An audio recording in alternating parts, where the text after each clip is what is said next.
Well, good morning, everybody. I'd like to call the April 6th County Commissioners regular meeting to order.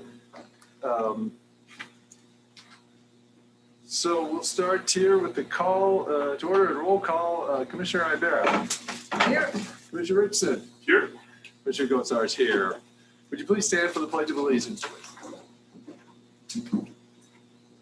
I pledge Allegiance to the flag of the United States of America and to the republic for which it stands, one nation, under God, indivisible, with liberty and justice for all.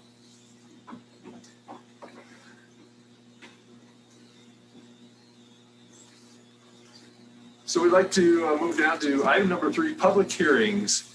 The first one would be the Vista Beam Wild Horse Ranch Tower Permit Application LUCT-05-20.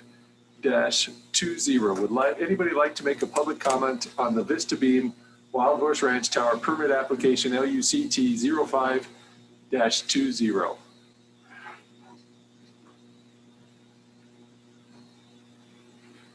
And one last time, any public comment for the Vista Beam Wild Horse Ranch Tower Permit Application LUCT-05-20? Commissioners, I entertain a motion to close the public hearing for the Vista Beam Wild Horse Ranch Tower. I move we close the public hearing. Second. Moved and seconded. Any further discussion? Hearing and seeing none, all those in favor signify by saying aye. Aye. Aye. Aye. All those opposed, same sign. Motion carries. I'd like to open the public hearing for Johnson zoning change LUC-01-21. Are there any public comments for the Johnson zoning change LUC-01-21?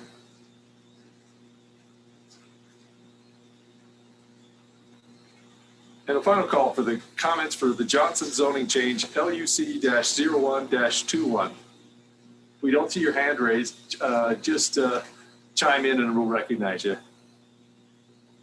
Commissioners, I take a motion to close the public hearing on the Johnson zoning change. I move to do so. Second. It's been moved and seconded. Any further discussion? Hearing and seeing none, all those in favor signify by saying aye, please. Aye. Aye. Aye. All those opposed, same sign. Motion carries. I'd like to open the Johnson conditional use CU-01-21 public hearing for the Johnson conditional use CU-01-21. Any comments for the Johnson conditional use? Hearing and seeing none, I'd entertain a motion, Commissioners.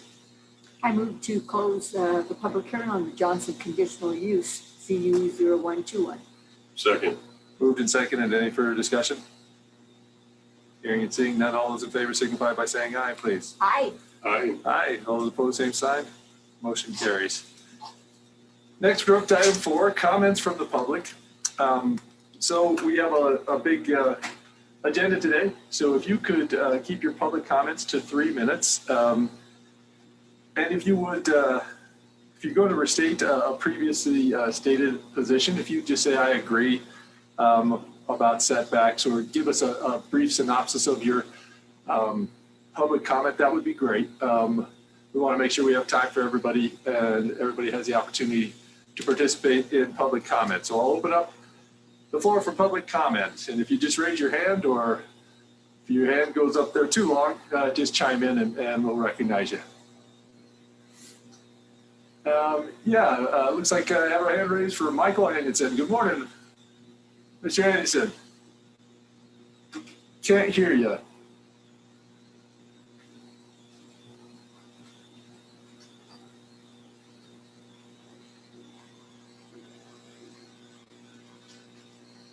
He says sorry. Sorry. Oh. Yeah.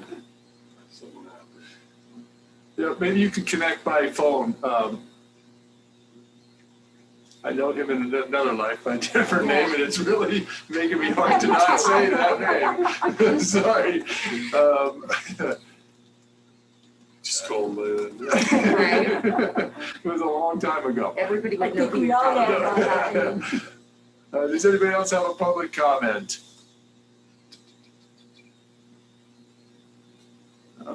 Okay, I don't see anybody. Anybody in the room have a public comment they'd like to share with us? Uh-oh, how do I, On the public street? Oh, is that you, Mr. Meunier? yes, I was trying to figure out how to do that. All right. But yes, that's me. The floor is yours. Thank you. I'm here today to basically summarize the comments that I've already submitted in writing with regard to the completeness of the application for the Rail Tie Wind Project. It's my letter is basically in two large parts. First one has to do with the site plan. The site plan, which I've included a copy of as a figure 2 in my letter, completely fails to satisfy the requirements of the county regulations. And I think in doing so also fails to satisfy the statutory requirements of the state. I have laid out 4 specific items that I believe would cure that. So this is not just a complaint, it is a suggestion about how it might be handled. And as an allied point, I noticed that Railtie seems to rely heavily on the notion that it can submit preliminary material and then later submit final material to be reviewed by the county planner. I've listed a number of examples that are intended to illustrate my view that that is not legal depending on what it is that he proposes to do. For example, I do not believe the county planner can unilaterally recite the turbines or recite the design for turbines. But again, that's laid out in my letter. I think that any other reading than what I'm proposing would violate the Wyoming Administrative Procedure Act, which basically gives people like me a right to have you create a record and to have a decision that is subject to judicial review. On the broader topic of what's actually included in the application, I started out by observing that I'm pleased and actually was pretty hopeful when I first read the application, because it recognized a number of health and safety issues that we've had very great difficulty raising through the planning process that we've all participated in. The only difficulty is that the commitments and the explanations set forth in the application are unclear. For example, there's a commitment to deal with lightning. They very specifically say that if there is lightning within 30 miles of the project, the turbines will be shut down. But you start to read what they have to say about that, and there's no real explanation about how they're going to do that. I think that's very important, particularly if ultimately the Rail Tie Wind project winds up being in the hands of someone other than ConnectGen. It's important to have a clear understanding about what that commitment is. And I think that general point extends to other aspects of fire control as well. And I've laid that out in my letter. 30 seconds, Mr. Meunier. Yes, sir. I'm sorry, 30 seconds? Seconds remaining. Thank you. Okay. I've also laid out in my letter other ways in which the application is incomplete because it doesn't go far enough to explain it. And I think at the end, I want to raise one important issue, which is there's no indication here yet that anyone has consulted with the Union Pacific Railroad and their willingness to agree to have heavy equipment transported either on or under their main line. I think that's a pretty significant omission because I don't think the Union Pacific Railroad is going to agree to that. And I think that will require some further thought throughout the application of how equipment is going to be moved around the site. Thank you very much. Thanks, Mr. Meunier. Anybody else? Public comment, please. Yeah, Phil Nicholas. Good morning, Phil. Good morning. Morning, everybody. Let's see if I take my hand down here. I'll lower the hand. Well, good morning, and I wish we could all be with you in presence. It'll be nice when we can all get together. I'm not certain as to when you would like us to address the objections to the rail tie, so I don't want to lose this opportunity to talk to you. So I'll talk to you briefly, and I'm not going to reiterate what Mr. Meunier has said. And you know that we represent many landowners, property owners out in the area that object to the siting of the facility. And I think you also know that my personal feelings are pretty strong, that I think that this is a community resource asset, that corridor from 287, Vitavu, the monument, and those areas. We have plenty of wind capacity throughout the county. We're blessed with wind throughout the county, and there's proper places to site, and this is not one. And the consequences to the county will be devastating long-term by eating up some of the most beautiful areas of our community for wind farms when we have other areas adequately. The point of this presentation shortly, though, is what Mr. Edwards, my partner, has provided to you in a letter dated April 1, 2021, where he points out that the public notification requirements of giving notification to adjacent landowners was not complied with. Mr. Manier talked about other issues that were not complied with, and I won't repeat them, but I would say this, folks. Look, every one of the landowners out there and the people that subdivided their properties came before you, and they were required to get permits. They were required to go through the planning process. And part of the reason for that planning is everybody made a promise to each other. They said, we won't build a house until we first come to you and talk to you about a subdivision, talk about whether it's an appropriate use, and ask you to zone the property. And once they obtained that, and they went out and invested their life's fortune in building homes to move there, the biggest investment that most of those people will ever make in their lives, they received a promise back from you that, yeah, this is the proper place for the zoning and planning. And if anybody else wants to come in, including an industrial facility or others, we'll require them to go through the same process that you had, and we'll protect your rights.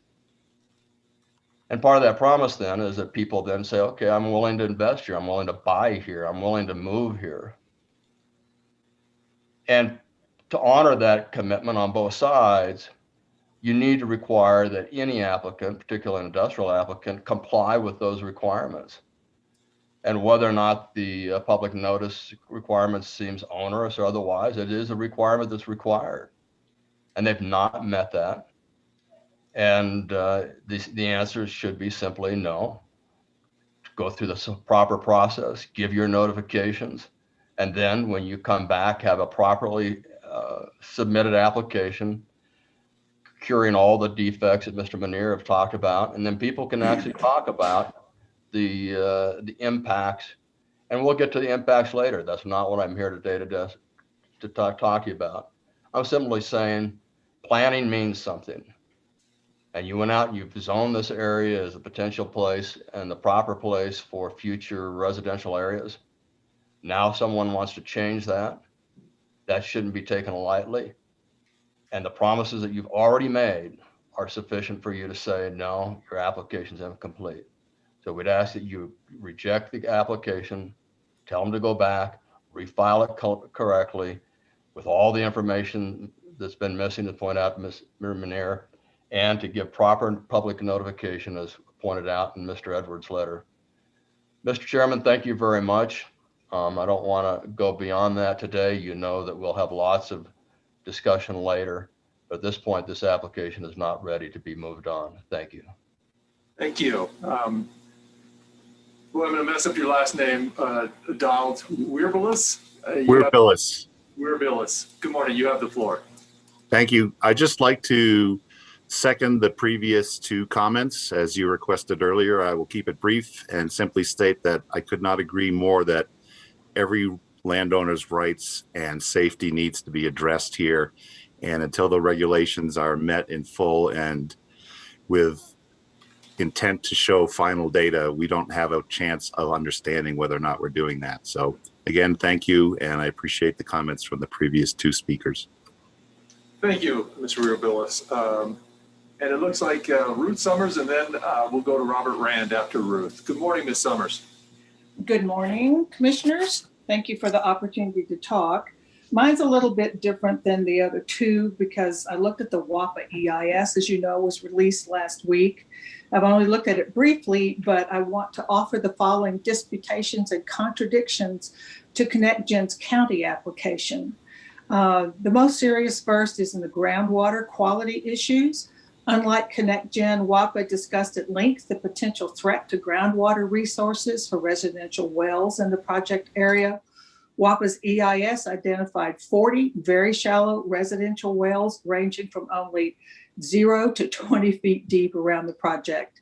They identified the underlying aquifer as the Casper with 3 sub-aquifers, varying it in formation for 300 to 1,000 feet deep, and categorized the aquifers as highly sensitive to contamination, not just from blasting, but also from spills and runoff. With turbine pad depths anticipated to be 15 feet, foundation excavation for pads could be deep enough to alter aquifer connectivity. Foundation pads could alternatively go as deep as 20 to 30 feet.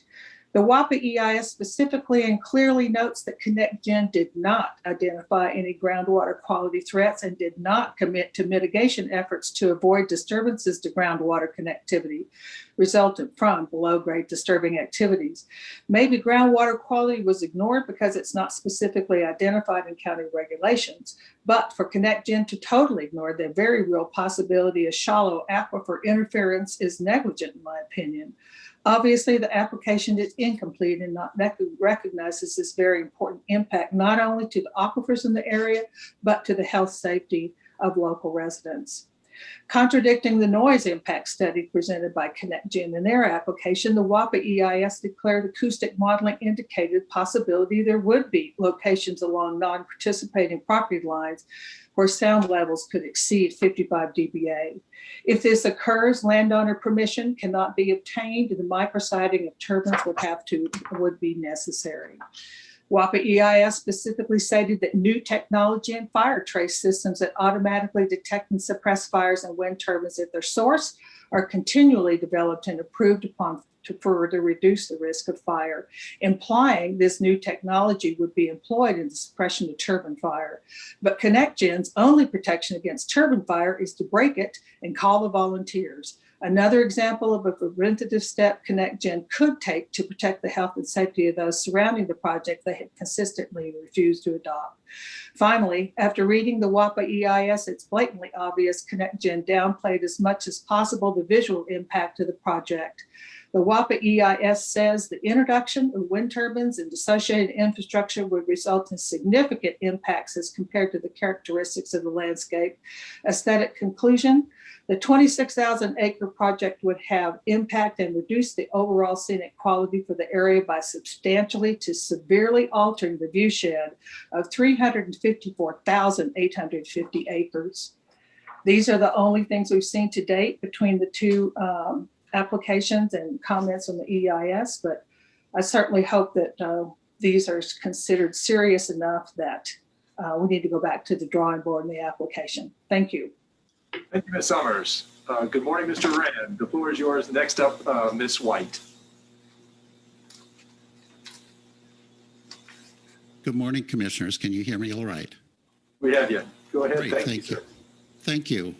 I trust you're in receipt of a technical memorandum I sent that I dated for this meeting today, which provides a comment, a professional comment on the acoustical assessment technical report prepared for ConnectGen for this project application. I've been working in acoustics for over 40 years and working on wind turbine noise assessment for the last 11 years and provide a lot of expert testimony around the country on this problem of noise pollution from wind turbines. It's specifically in this case, what I find is that the report is incomplete, and as such, the application should be considered incomplete. Although the report appears to be technically sound, there are weaknesses that result in incomplete and inaccurate conclusions. The predictions are incomplete and inaccurate by using average levels to assess compliance with the county shall not exceed property line noise limit. This is similar to pleading to a policeman that my average speed was only 47 when it get pulled over. The report omitted industry measured fluctuating sound levels documented in wind turbine studies and legal testimony that run 6 to 11 dB louder than the long-term average sound levels used by the computer model software. I find the report is incomplete in a more concerning manner as well, if that weren't concerning enough, by omitting safety margins. Due to the close proximity to property lines, facility turbine fluctuating levels would breach the county regulations. The facility turbines are too loud for their proximity to the facility property lines. Although most people don't know it, unlike all other power generation technology, for wind turbines, the only reliable noise control option is sufficient distance established prior to installation. In this case, some 41 wind turbines would have to be relocated in order to comply with the county property line noise limit reliably. And of those, 12 are on state land.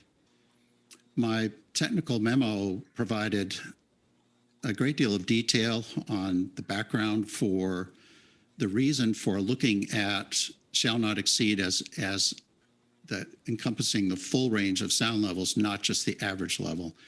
And that wind turbines aren't just a steady sound like a stream. Their noise level bounces up and down a lot, and that's called a fluctuating level. So when I look at the predicted noise levels, which are in my figure 2 in my technical memo, excuse me, let me get to that page. My figure 1. The figure 1 shows a series of contours or lines which are in different colors.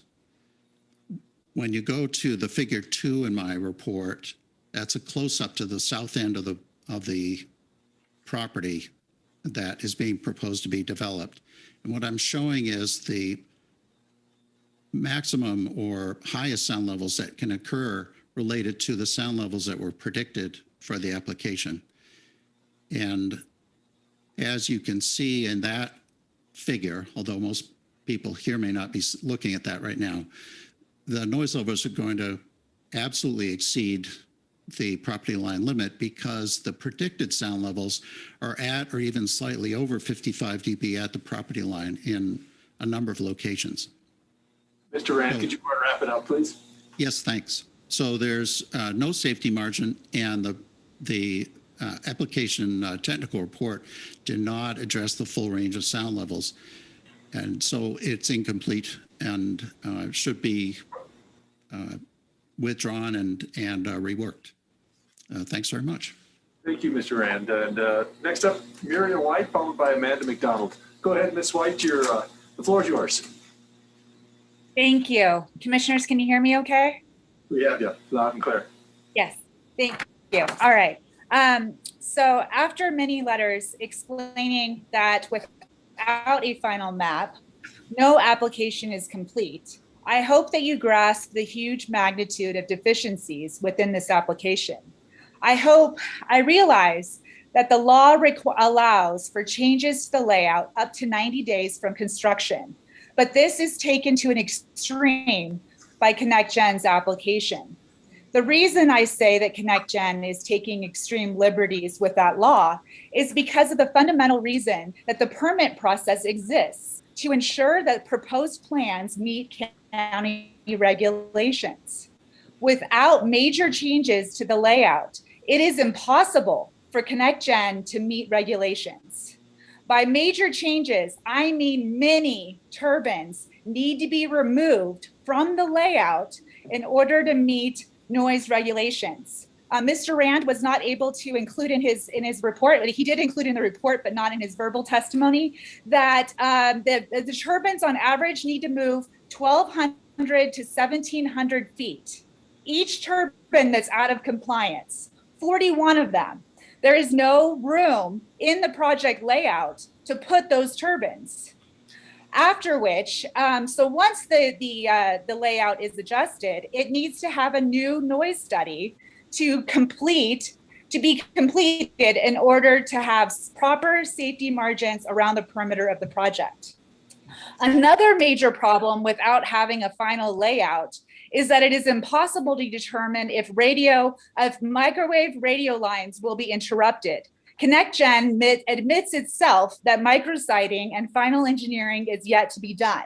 With the huge liberty that ConnectGen is taking with the law, telling you, commissioners, that you don't need a final map, I wonder what extreme they mean by micrositing. There is no definition. If these turbines do in fact interrupt my microwave lines and the county approves the permit, then that opens up the county to lawsuits from every interrupted line. Also, some of these lines are for emergency services, so people's lives could be at stake if these lines are interrupted. Do you think ConnectGen cares? Absolutely not. They don't even care if the turbines run. Otherwise, they would have never chosen the Vista's 150-4.2 model of turbine. Actually, anyone that lives in Wyoming knows that the wind either doesn't blow at all or it gusts above 55 miles an hour. These turbines cut out at 55 miles an hour or higher. So they will stop generating electricity. ConnectGen is setting this project up for failure on many levels and will make the county liable for its bad planning. So if this application is not sent back, if this application is not sent back to the drawing board, thank you. Thank you, Ms. White. I appreciate it. Next up, Ms. McDonald. Go ahead. The floor is yours, Amanda. Thank you to the county commissioners. As you all know, I'm the project manager with ConnectGen for the Rail Tie Wind project. I wanted to address some of the points that people have brought up today. Not sure if this is the best time to do it, if you would prefer later when this agenda item comes up, but happy to discuss now.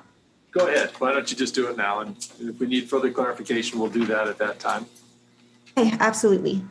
So just wanted to remind the county commissioners that the agenda item today is to determine the completeness of the application and whether ConnectGen has provided the information that's required by the regulations. If there is additional information above and beyond what is required in the regulations that the county commissioners would like to see, we are happy to provide that, but that should not affect the completeness determination. Also want to clarify that if the county commissioners determine the application is not complete, ConnectGen has 30 days to provide that material. I've heard some people saying that we would have to withdraw and refile our application. And actually the way the process works is our application would remain as is. We would just be providing the deficient information. A few people have raised concerns about the site plan. County Planner David Gertsch raised those same concerns with us about a week ago, and we provided a revised site plan to the planning department on March 25th. So the site plan does now satisfy the county's requirements. I believe it was Mr. Nicholas who raised a concern about public notice. I've not read any of his written comments, so I may be misunderstanding what he's talking about, but wanted to clarify that public notice to adjacent landowners occurs after the application has been determined complete. So the reason that public notice has not yet been sent to adjacent landowners is because that complete list determination has not yet occurred. And that's what will be discussed today.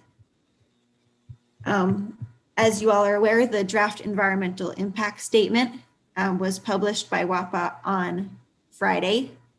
The environmental impact statement is an extremely thorough document that does contain information above and beyond what is included in the county permit application.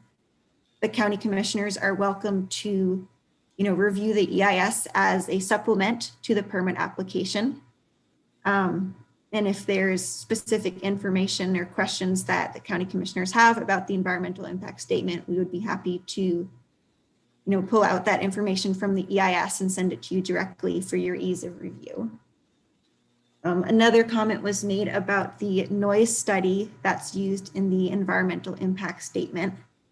So I wanted to point out that the noise study included in the draft EIS is over 1 year old and uses a old layout and a different turbine type. So the noise study that is included with the county permit application is the most up-to-date noise study that includes the current layout and current turbine type that should be used to review this project. Mr. Rand raised some concerns about the noise study. I am confident that our noise study is accurate and that the turbine locations we have proposed do not exceed the property line noise limits. But I would be happy to review Mr. Rand's technical memorandum and address any concerns that he's raised. Happy to address any other questions that the county commissioners may have based on public comment today. Thank you. Next up, Mr. Paul Montoya, followed by Mr. Michael Anderson. Go ahead, Mr. Montoya. Good morning.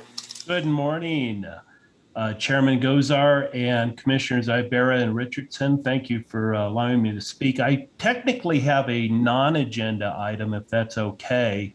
I would like to address the environmental impact study that Ms. McDonald just mentioned, and she was talking about the thoroughness of it. And I agree that it does seem to be very thorough. There is some incomplete information in it. It's a 357-page document and has 20 supporting technical reports. So I don't assume that you as commissioners have read through the study as much as probably a lot of us have. One important point that they make in the study is in regard to aesthetics and visual resources. In the study, they do mention that 138,930 acres will be changed in the foreground and 215,000 acres in the middle ground. So the potential impact just on aesthetics is a moderate to strong impact on 353,930 acres of Albany County. I think this is a significant point that needs to be addressed by the county. They identified 13 key observation points, and according to the EIS study, 76% of the identified points would have a moderate to strong impact. These points included tie sighting, the Buttes, Ames Monument, Fish Creek, South Laramie at City Ranch Road, at Mortenson Lake National Refuge Area, and Medicine Bow Vidavoo Recreation Area. Their quote in the report said that the landscape would appear substantially to severely altered. The reason I treat this as a non-agenda item is that as a representative of the Albany County for Smart Energy Development, I'd like to recommend that the county supply comments to the Western Area Power Administration during the EIS comment period, recommending a no action alternative to be taken due to the significant visual impacts to a large portion of our county. So I would do hope you consider doing that. I think it would be prudent as our leaders in our county to supply comments supporting a no action. Thank you very much for your time this morning. Thank you, Paul. Next up, Mr. Michael Anderson. Go ahead, Mr. Anderson. Yeah, can you hear me now? Thank you. Okay. Well, anyway, what I have to talk about is basically I agree with everybody's comments so far, except for Amanda's. But that's just because Amanda is always trying to quote unquote change things so that it can be done the way they want it done. They always try to wait for us to tell you what the problem is, and then they try to correct it, which they don't. They just kind of circumvent it. Okay, but one statement I'm going to make, and nobody's really addressed it today, is the statement with the ground vibration. Everybody talks about the sound. Okay, but what the issue is we have an item where the actual ground around there, that area has a lot of granite in it.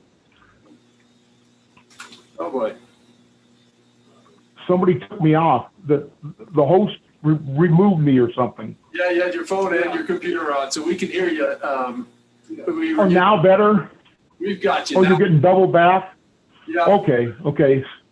Sorry about that. So do I need to start over or not? No, we got most of it. Keep going. Oh, okay, so what my main thing is about the ground vibration.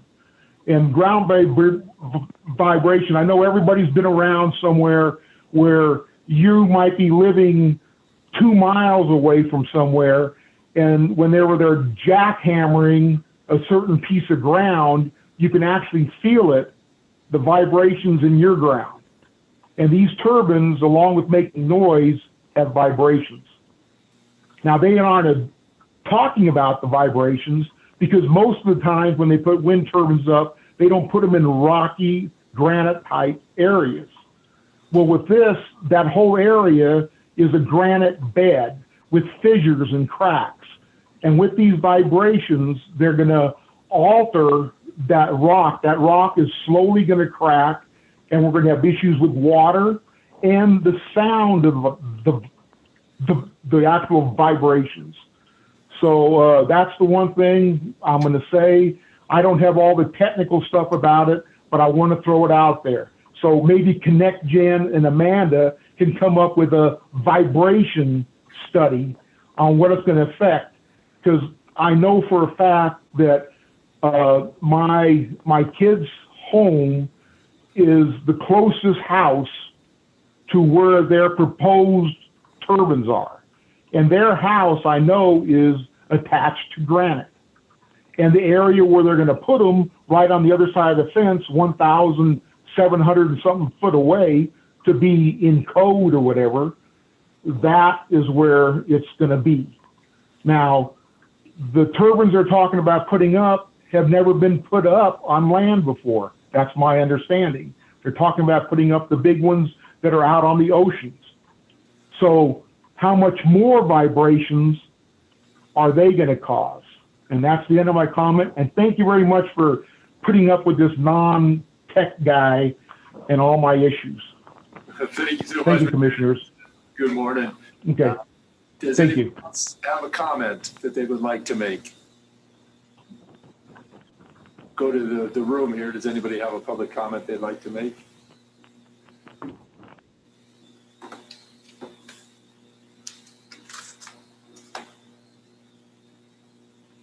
Does anybody have another public comment they'd like to make regarding anything on the agenda? All right.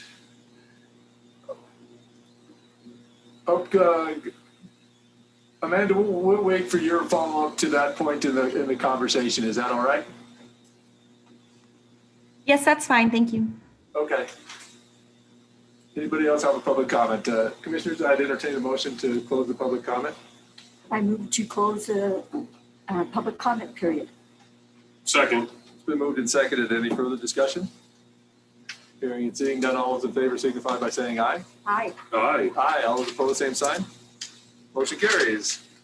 Thank you all for taking time out of your day to comment and make public comments. We sure do appreciate it. And thanks for your kindness and willingness to engage remotely. Number 5, disclosures. Commissioner Rivera, any disclosures? None that I'm Commissioner aware of. Richardson, any? I have none. And I have none either. Number 6, considerations of changes to the agenda. Any changes to the agenda? All right. Item 7, approval of the consent agenda. I'd entertain a motion.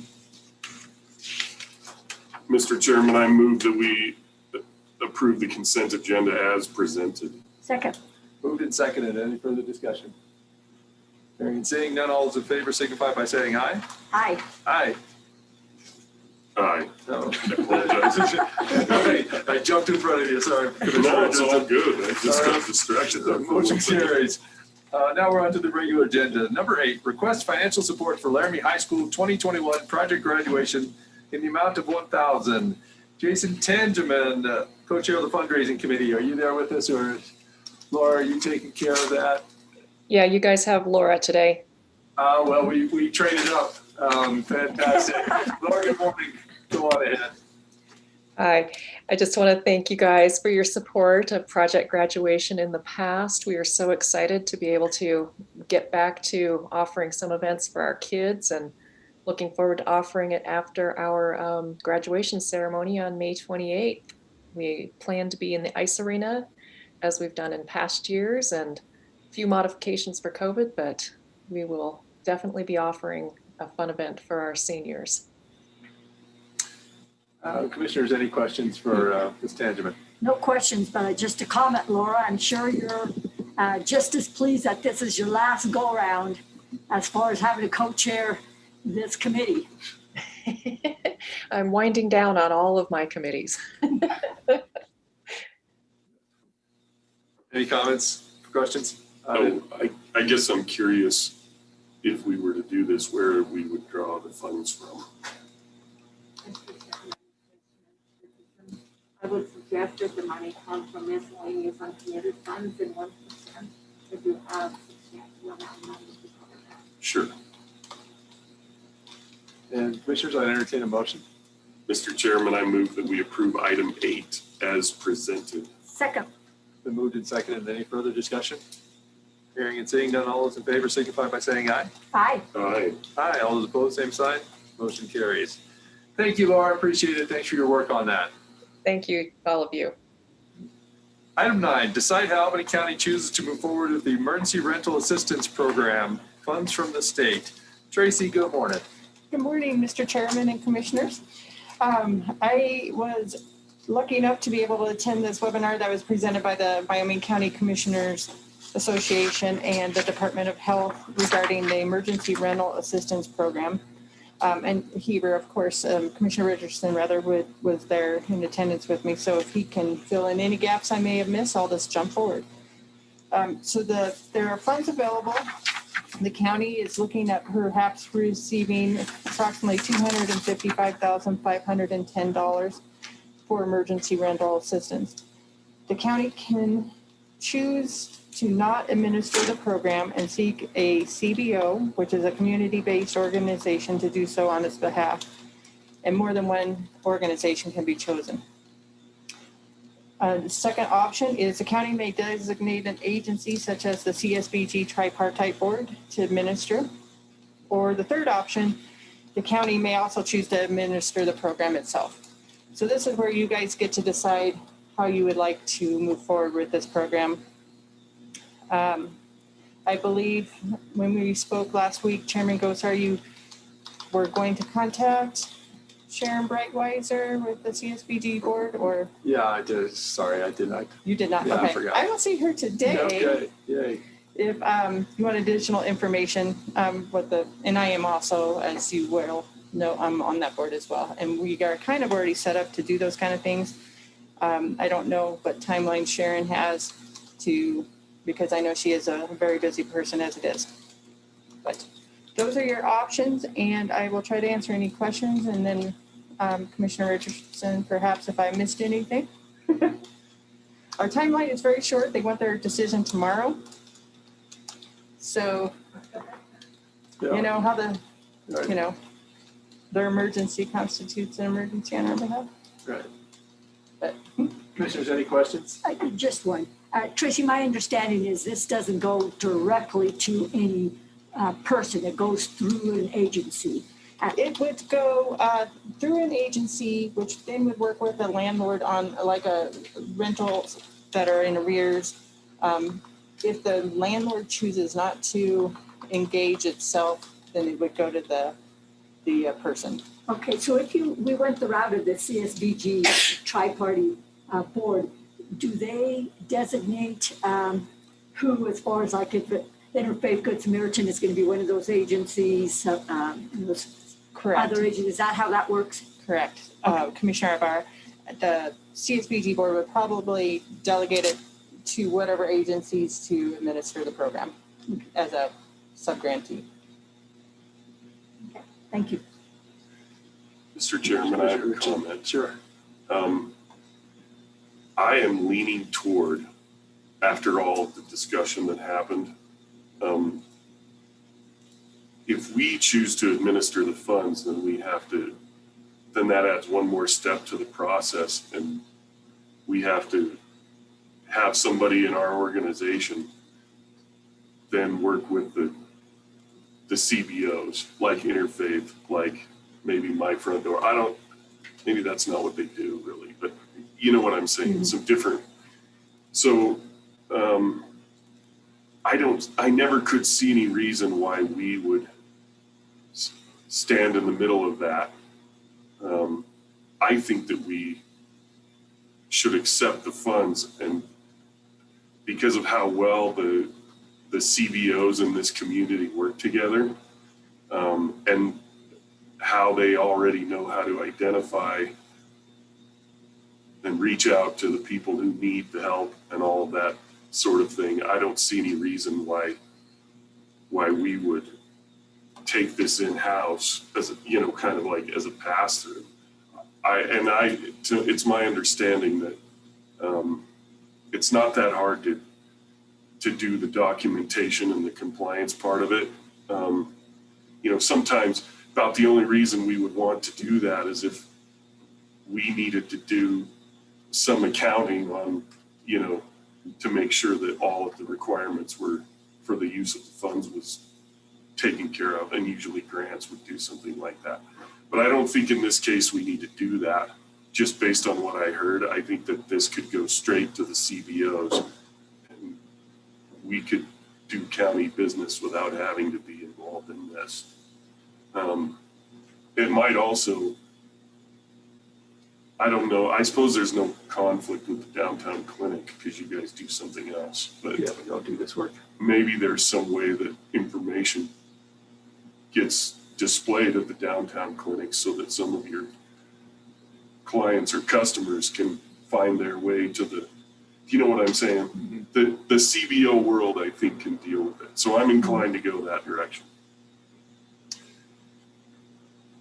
Thank you, Commissioner Richardson. I agree. I don't believe the county is a very good place to start. Could you talk to me, Tracy, about the CSBG and the ability to do this work? So, for instance, we gave all the money to the CSBG. I'm guessing that you guys would put it out for applications for the funding. Correct. Do you guys have more work than you need right now? Could you talk to me a little bit about that?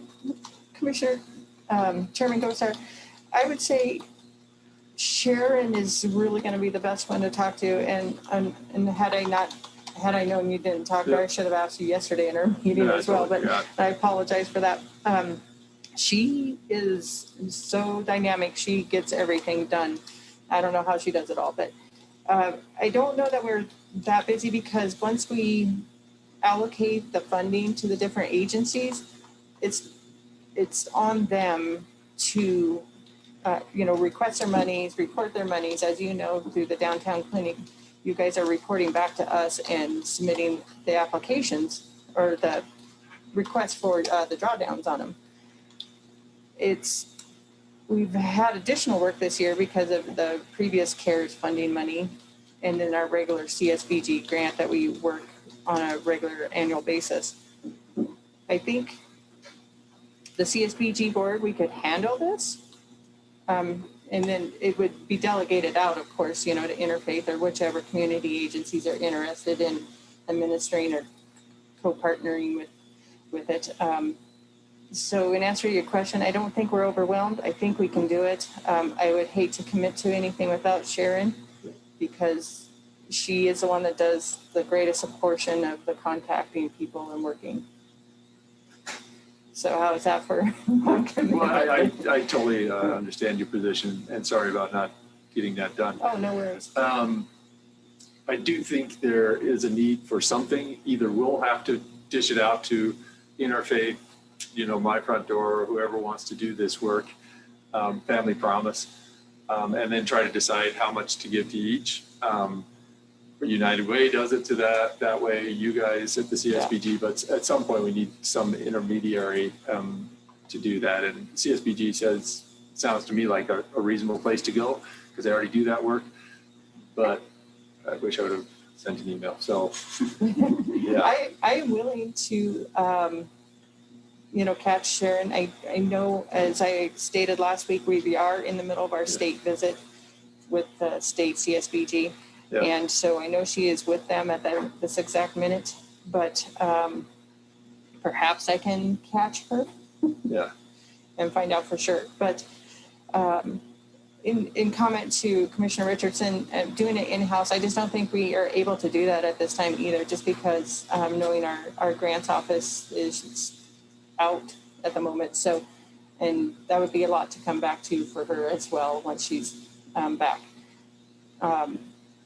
But I think she, Sharon would be up to the challenge. Okay. So if you want, I would say this, if you could table this for 30 minutes and I can try to contact her.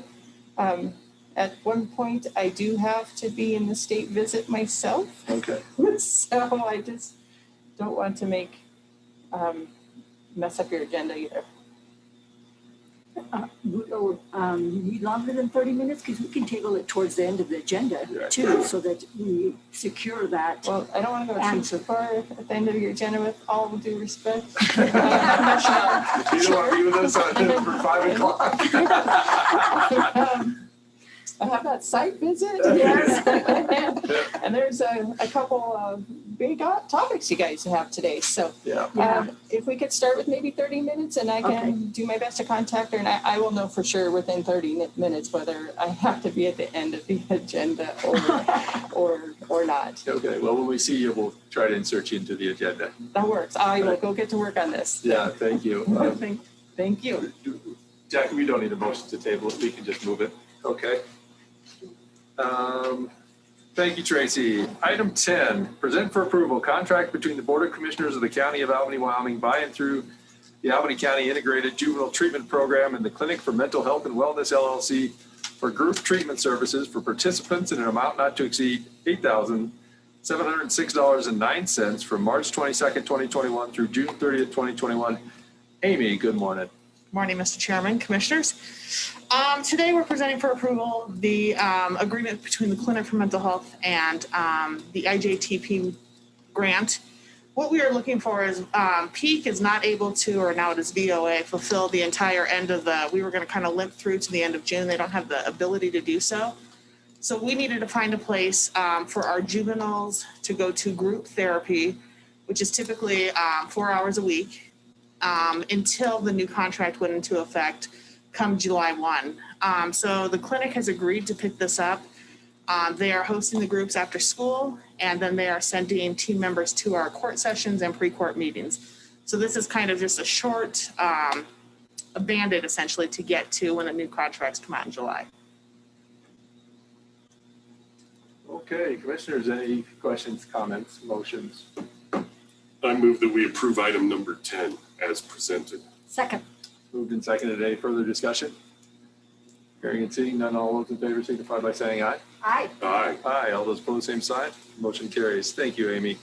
You're still here for item 11, present for approval, First Amendment to the MOU between the between the Board of County Commissioners of the County of Albany, Wyoming, by and through the Albany County Sheriff's Office and the Albany County Court Supervised Treatment Program for Law Enforcement Services for the purpose of increasing the monthly payment to $52 per hour per deputy at an amount not to exceed $520 monthly. Go ahead, Amy, please. All right, we already currently have an MOU with the Sheriff's Office to have a deputy join us. Currently, Corporal Houston is on our team, and he joins us when we need things, when we need some support in the community, when we need the canine in the community. So he's been really great to have on our team. We are finding the juveniles had a need, so working with Judge Cricken and Judge Bridgman, they've authorized us to bring on a deputy to the juvenile team as well. What this will do is just increase the amount of money we're spending in overtime. Every month we do not hit 520. It depends on what shift and what the need is. Essentially, it covers a deputy to come to the adult pre-court sessions and the juvenile pre-court sessions. Commissioners, any questions, comments, Nope. motions? Yeah, I move that we approve item, we on 11? Yep. As presented. Second. Moved and seconded. Any further discussion? Hearing and seeing none, all those in favor signify by saying aye. Aye. Aye. Aye. Motion carries. Item 12, present for approval, request for proposals for individual treatment services for integrated juvenile treatment program participants and direct the clerk to advertise. Amy. So this is an RFP. As I talked about, we're in transition with PEAK or VOA right now, and we are putting out an RFP for somebody to provide individual treatment services for our juveniles. In that RFP, it would include the ASIs or the assessments for juveniles to see what level of care they're coming at when they are identified at single point. It would also cover treatment case plans. So weekly they would meet with our participants and families and set up the case plans. So this would be just this RFP. The next one talks about group treatment, but this RFP would just be addressing the individuals and setting up the treatment plans moving forward. And we'd like to put that RFP out July 1 or have it solidified before July 1 so we can do a warm transfer.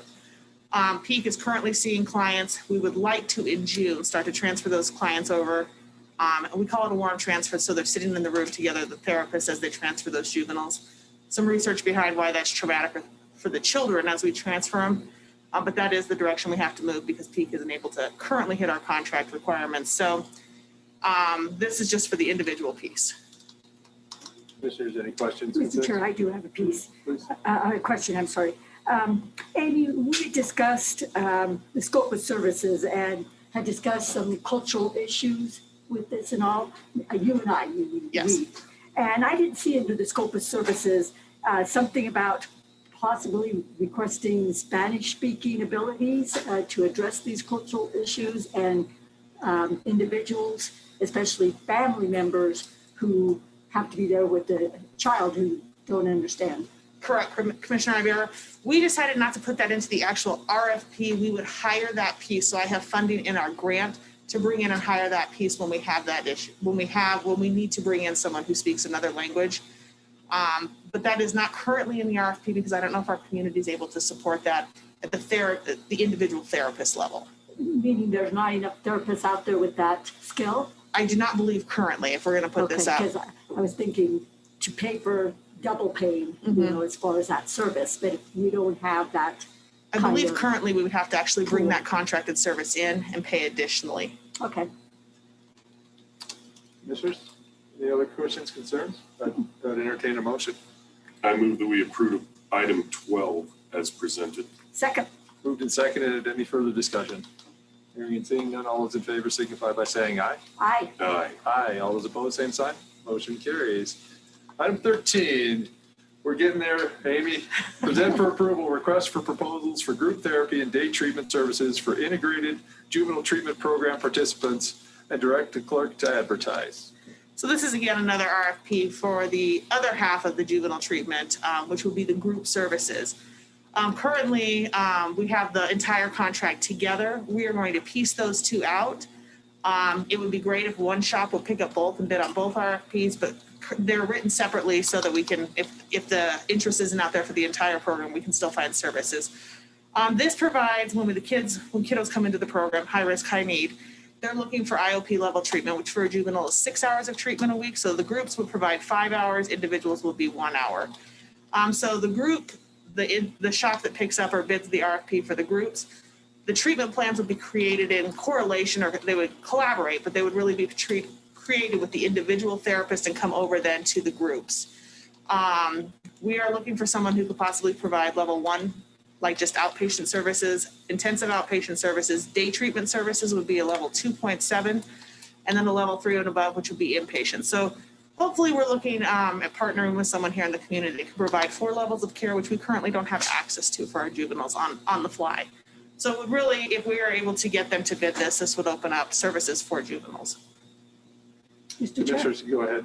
And Amy, would the RFP include that they have to provide the facility or? Correct. So the RFP, by contracting these out and us not having these in-house, they have to provide the group space and where they're going to be able to do it. So we would have to get into negotiations on the times. In a perfect world, we wanted to do them in the schools, but the way we're going back to the schools, we were hosting it in the high school and we're doing the 4-day and then a half-day on Friday.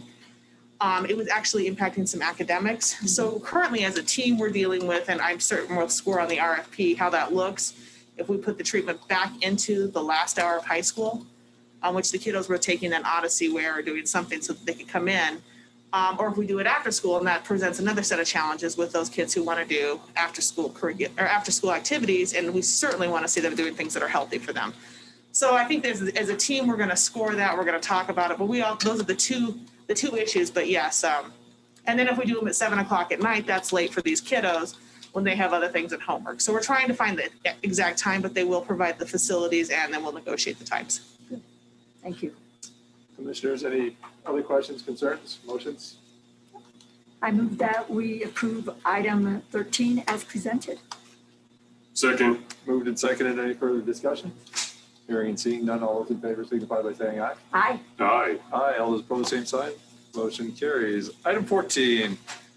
Consider allowing Human Resources to create 2 new therapist positions within the county contingent upon the approval from the SAMHSA grant. Amy. So this is, we have 40 adults with our SAMHSA grant and our state grant that we service through drug court.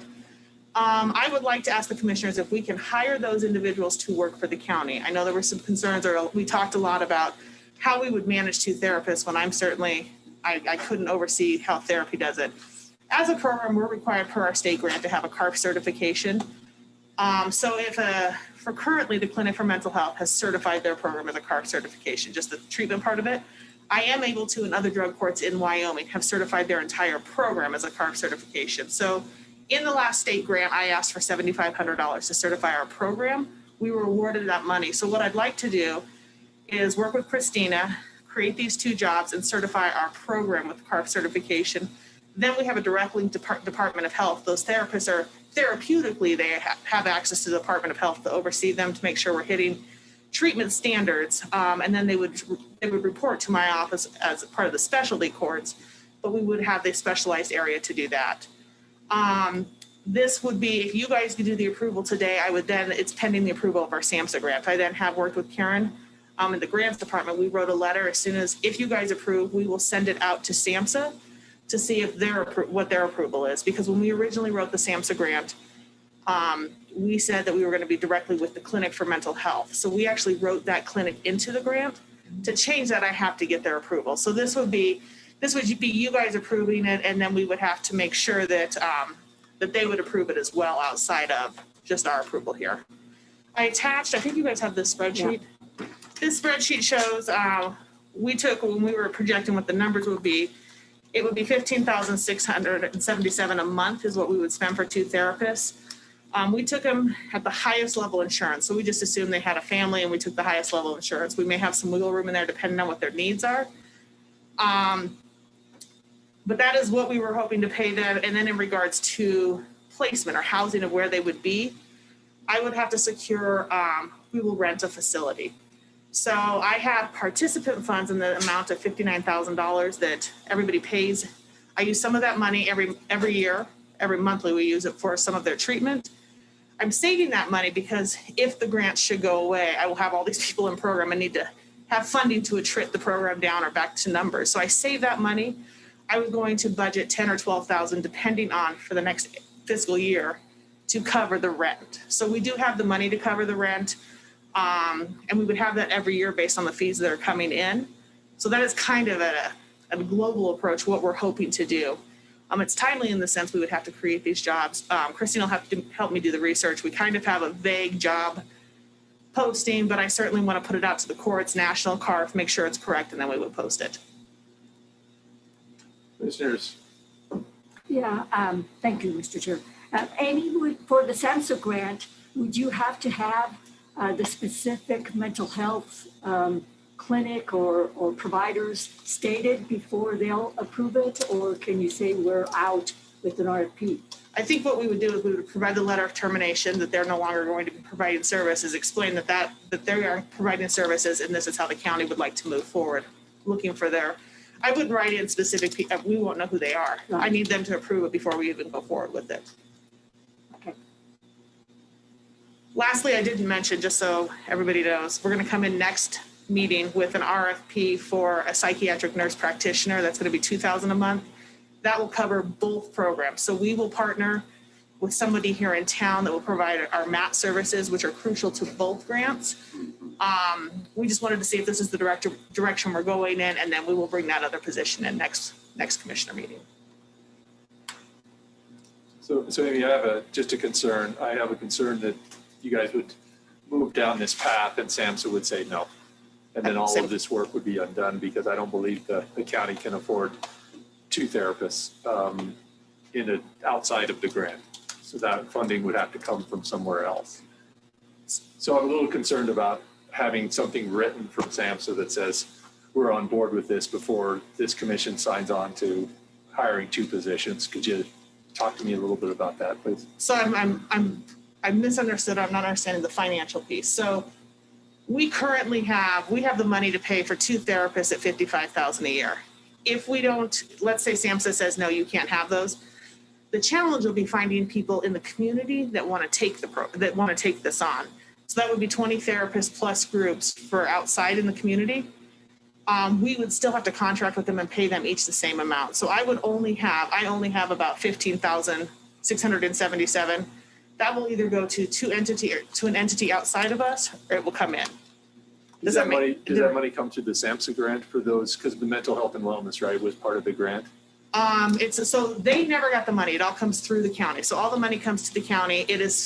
Some of it's from the SAMHSA grant, some of it's from participant funds, and some of it is from the state grant. So I have pulled funding from all of our different grants to create the funnel of money. Well, really, it's important that all the grants are paying for treatment since these are treatment programs.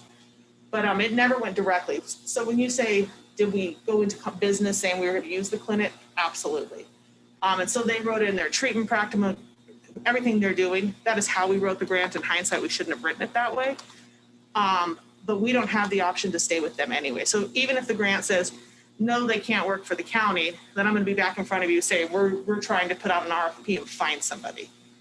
But either way, the clinic is out. So the point is we have the funds. We would be going back to ask SAMHSA if they'll allow us to use the funds in this particular way. Correct. So what I'd like to do is say I have commissioner approval pending your approval, and so the commissioners have approved this action plan. Here's how we're going to move forward. Here's what we're doing. Here's the new job, the job application. Here's what we're looking for. Here's the pay. Put it all together, send it in a package to them. They come back and say yes. If they say absolutely not, then I'm going to be standing back in front of you saying we got to go out for an RFP quickly. Well, this doesn't commit us to anything. All it does is get us another option. It just opens it up. If they say yes, I'd like to move forward right away because it's timely and I haven't hired a therapist ever. So I'm going to have to bring another therapist for the state to do it. And the clinic actually was gracious enough to help us. They said they would sit down in interviews with us. So if they approve it, then I would like to move forward quickly with the job posting and all of that. But we won't do anything.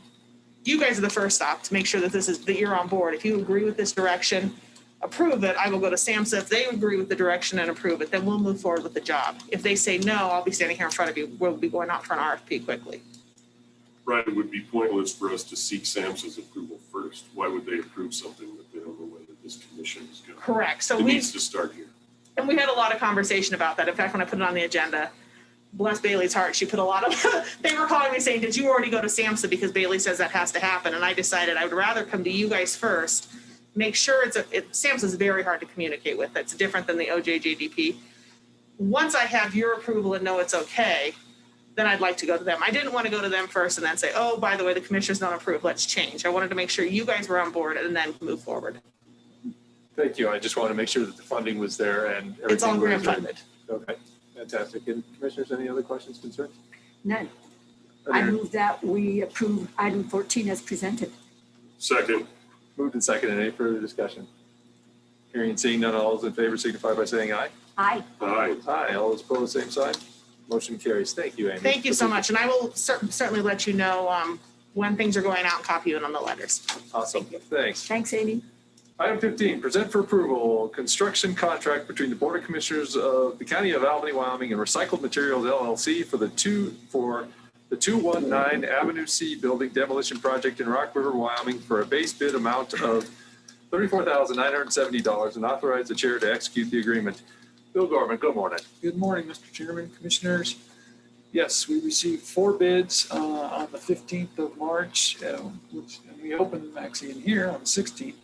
And the low bid was $34,970. And then it ranged all the way up to $74,542. 0.50, and our estimate was about 87,000, so it's well below our estimated cost. There was one irregularity with the low bid. They used the original bid schedule that we sent out that had 6 items on it. Then we sent out a new one under Addendum 2, and they acknowledged getting Addendum 2, but they submitted the bid on their original form. So it did not include an item called a miscellaneous force account, which is $5,000. We put in the amount. Everybody bid the same thing on that item. So I believe that was a minor irregularity that we can waive. Because even with the added, so their actual number that they had added on their bid was $29,970, but it should have actually been $34,000. So I believe that that's something that could be waived. It's not affecting the outcome of the bids. I did do a little checking on the company since I'm not familiar with them at all. And essentially this is what they do all the time. They're basically doing demos and recycling material. And so they're very efficient at it. And they have done the project out there at WildTech. And essentially they had a really low bid on that one as well. But there were no issues with meeting the timeline of the contract or doing the work. So I'm confident that they'll do a good job. Thank you, Bill. Commissioners, any questions? I'd entertain a motion for 15. Mr. Chairman, I move that we approve item 15 as presented. Second. Moved and seconded. Any further discussion? Yeah, I have a question. Just popped into my head. What does base bid mean? Is there some opportunity for change orders, or is this a pretty straightforward thing? This is real straightforward. Really the only, that's why we included the force account, is because we wanted a contingency in case there were some contaminated materials that we found and we had to stockpile that material temporarily. Storage or Yeah, disposal. Figure of out stuff. what to do with it. And so we didn't really have that built into the bid. So base bid, I mean, we just basically use that as, and typically we have an ad alternate that is an option that we may or may not award depending on the bids. It's interesting. I've never, as things come through here. Right. I mean, I know what a base bid is. I just didn't. Right. It really to me, should it have seemed been. like funny considering. It's the copy and paste business. Gotcha. So moved and seconded. Any further discussion? All those in favor signify by saying aye. Aye. Aye. Aye. All those opposed, same sign. Motion carries. Item 16, present for approval, change order number 2, request to amendment number 2 to contract between Albany County, Wyoming and the Long Building Technologies for the Albany County Building Access Control Project in the amount of $10,192 and direct the chairman to execute the amendment. Bill. Chairman, as you know, we had change order number 1 a while back, and unfortunately I wasn't able to get all the information combined together to get all of it on one change order. But Jackie has requested that we add 2 doors in the elections building to the project, and so that they can be monitored and secured with the rest of the buildings. And so we asked the contractor to give us a price for that, and it ended up being $10,192.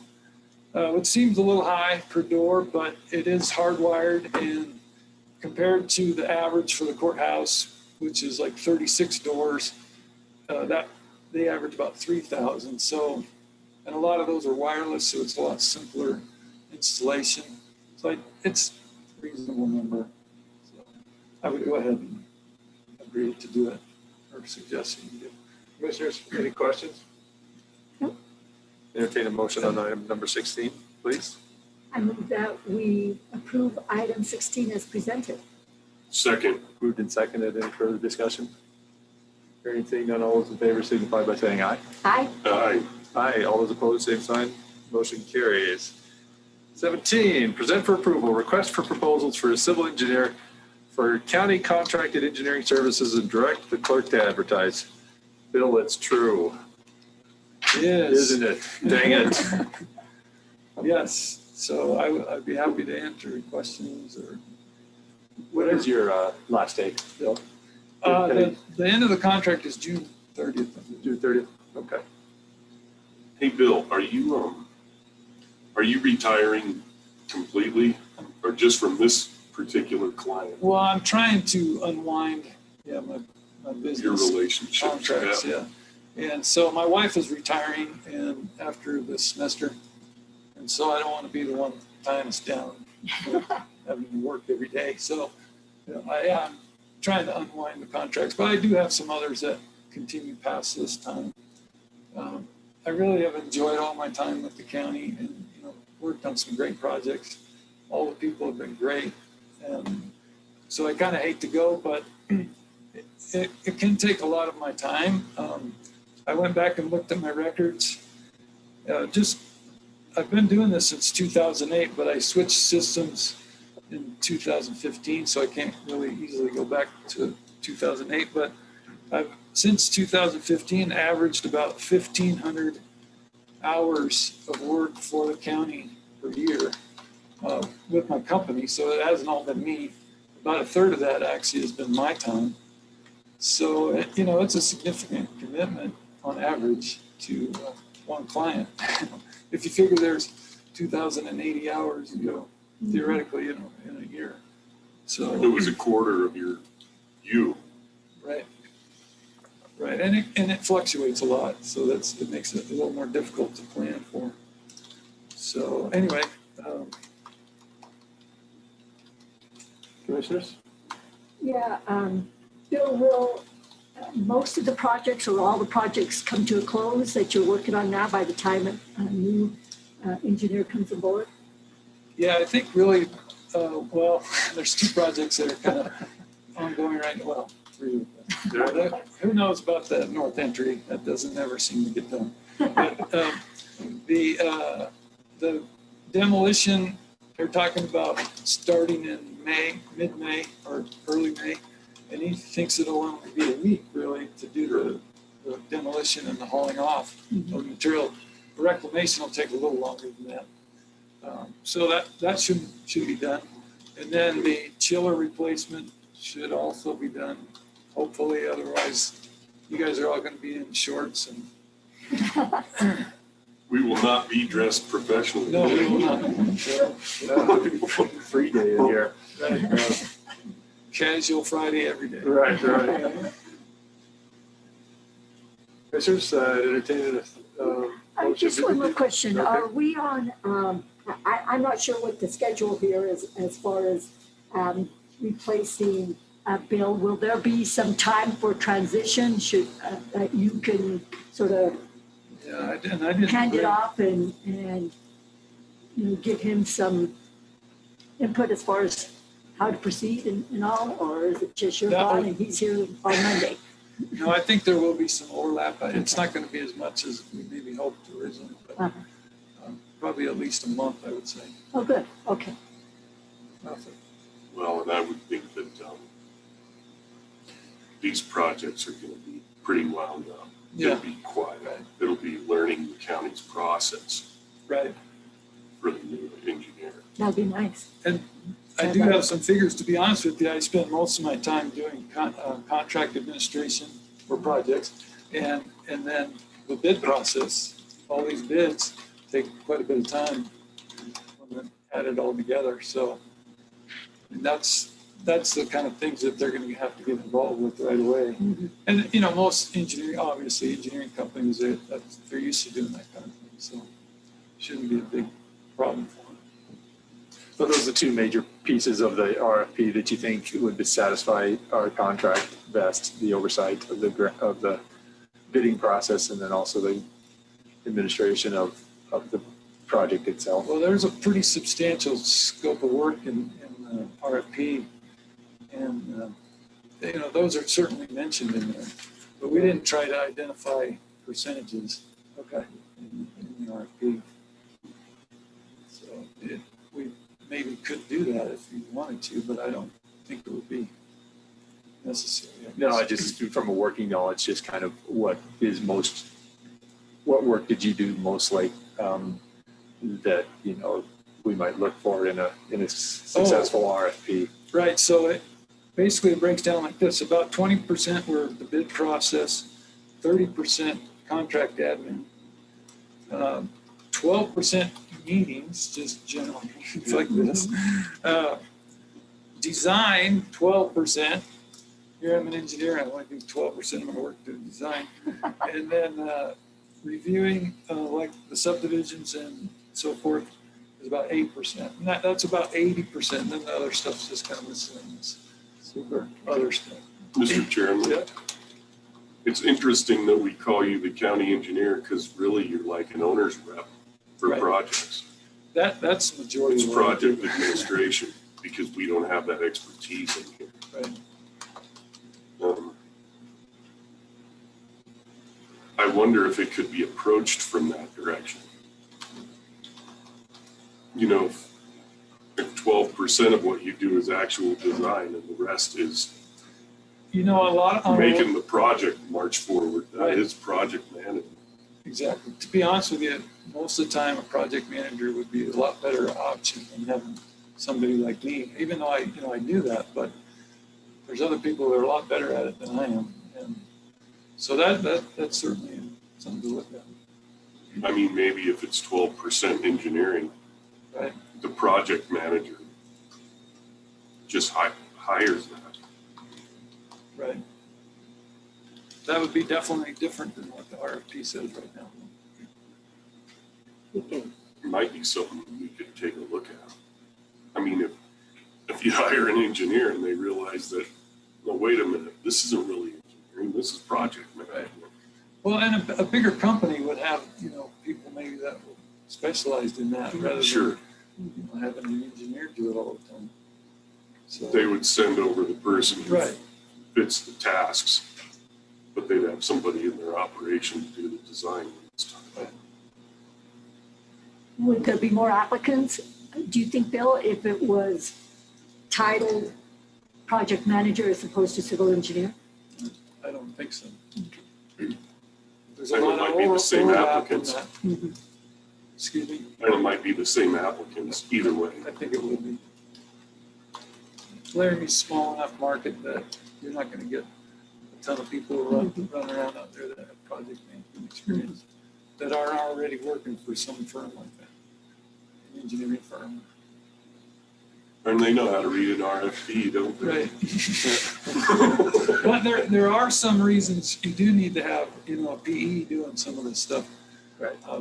The public bidding process, public works projects, need to be overseen by PE. So there's a combination of tasks there. Yeah.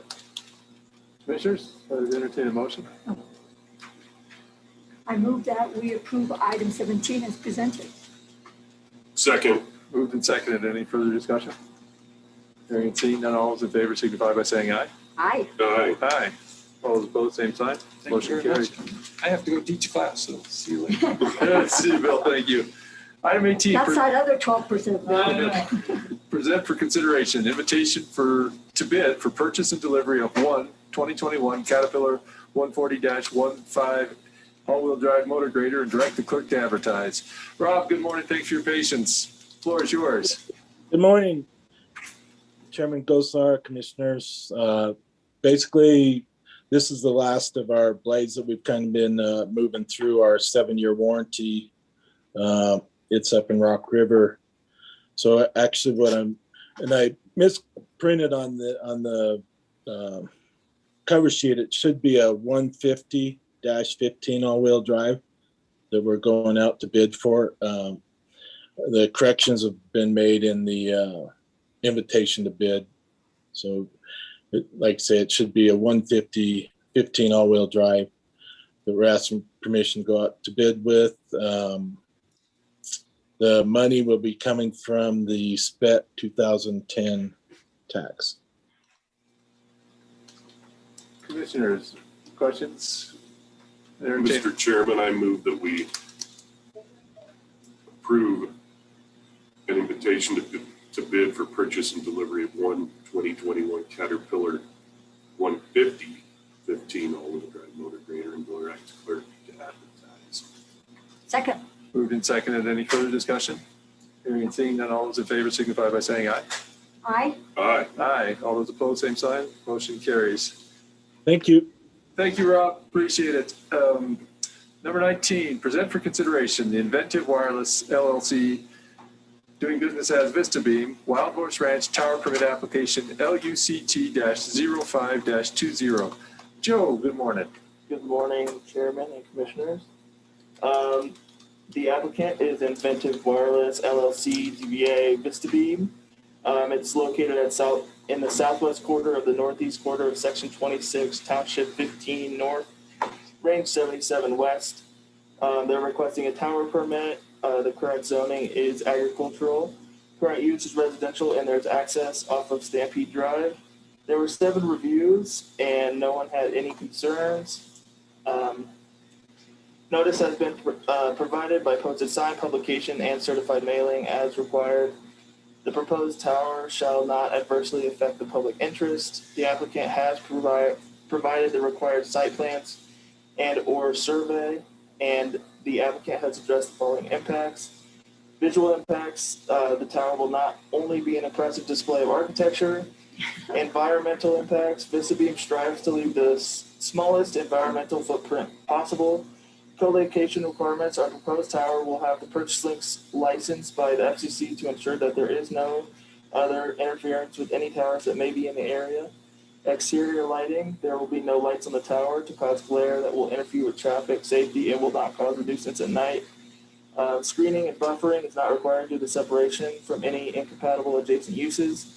General nuisances, the tower will not produce any noise, vibration, odors, fumes, smoke, or any other off-site nuisances. Air traffic safety, another benefit is that the tower is not tall enough to interfere with any air traffic safety or flight paths. The applicant is proposing a 40-foot tower. The tower will meet the setbacks for both property lines and lease lines. Findings of fact and findings necessary for approval as listed in this report are incorporated herein as findings of fact. The property is currently zoned agricultural. The applicant has provided a complete application.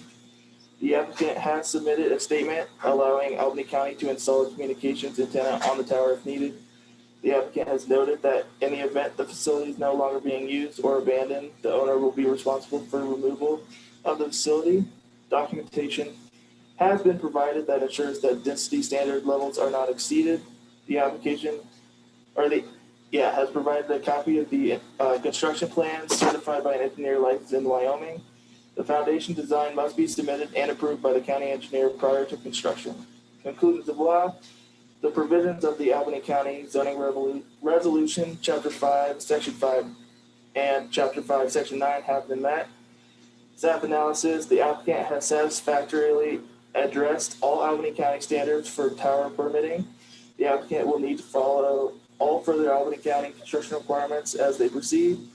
And we got word the morning of the Planning and Zoning meeting that this tower had already been partially built. Planning and Zoning Commission recommendation is to approve the Inventive Wireless LLC DBA VistaBeam Wild Horse Ranch Tower Application LUCT 05-20 based upon and incorporating the findings of fact and conclusions of law as stated in the staff report. Thank you, Joe. Commissioners, any questions, concerns? No questions. I just have a comment. Joel, it sounds like it got approval from everybody but the Laramie Public Art Coalition for such a beautiful site, huh? Yeah. Okay. Mr. Chairman, I move that we approve Inventive Wireless LLC DBA VistaBeam Wild Horse Ranch Tower Permit Application LUCT 05-20, incorporating the findings of fact and conclusions of law. Second. Moved and seconded. Any further discussion? Joe, can you talk to me about having a tower already built before it's approved? I'm a little bit concerned about that and pretty uninspired by that. Is anybody from VistaBeam joining us today? I believe. Maybe not, though. Somebody sent me a note yesterday that I responded that it might be a good time to have somebody talk to us. I think that zoning rules and obligations are to be followed, and to have a partially built tower before it comes to the planning and zoning is concerning to me. I mean, I'm not against the project, but I'm against the timeline of the project, I'll tell you. So go ahead, David, please. You don't have to just tell me what you know about that. Mr. Chairman. Yeah. It's interesting that someone would invest money. I mean, the risk is all theirs, right? Right. If you invest money in something that hasn't been approved yet, you might be throwing your money away. Right. Yeah. That's my only comment as a businessman. Yeah, Mr. Chairman, I would say that we're disappointed as well. We're not. Yeah, I'll just talk to this project, but just the fact that the towers went up without consulting us. I think I don't know, they just said that they didn't think they had to get one, and maybe they can speak more to that, get a permit, but there was no contact with our office.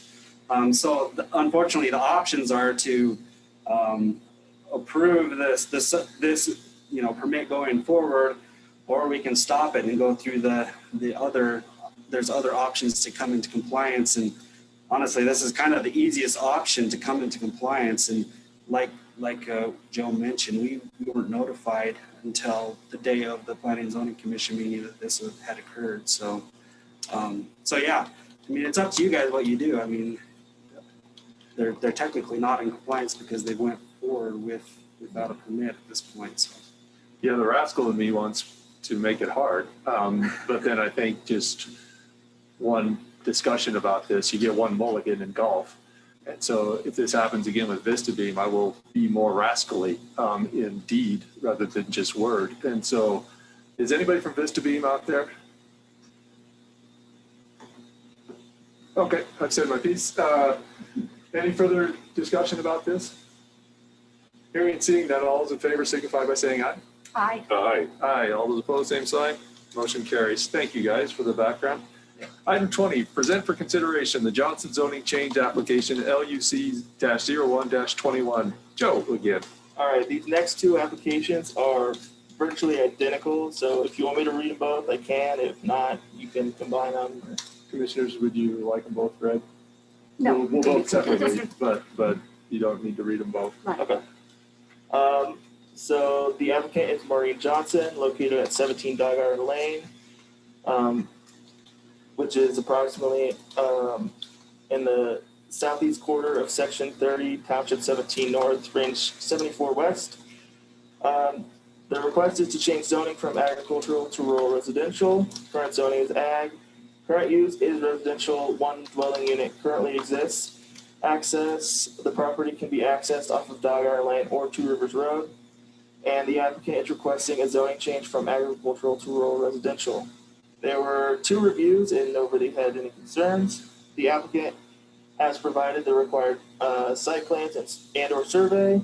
The proposed zoning change generally follows the suggestions of the Albany County Comprehensive Plan, including but not limited to the long-range growth plan and priority growth areas. This property is in priority growth area 4, very close to priority growth area 3, and fits some of the characteristics of that growth area. The applicant has addressed the following impacts: compatibility with surrounding properties. The applicant says, in changing the property from an ag to a rural residential classification, there is not much difference between the usage of the property other than the addition of one small additional dwelling. So it will not affect the classifications of the property surrounding it. And our staff comment was, a change of zoning in this area would not make a huge impact to what priority growth area 4 is stated. Screening and buffering of incompatible zoning districts. The applicant replied with, this does not apply to the proposed usage of the property. The consistent patterns of development. The applicant response was, we are wanting to add a 399 square foot mother-in-law cabin to the property, no major development. The economic impacts. The applicant responded with, this dwelling will have no economic impact. Natural and environmental resource impacts. The applicant responded with, there will be no natural or environmental impact. Our staff response was, wastewater will need to be dealt with according to the Albany County wastewater regulations. Cultural resource impacts. The applicant responded with, there will be no cultural impact. Road network impacts. The applicant responded with, this dwelling will not have any impact on traffic or automotive/pedestrian safety.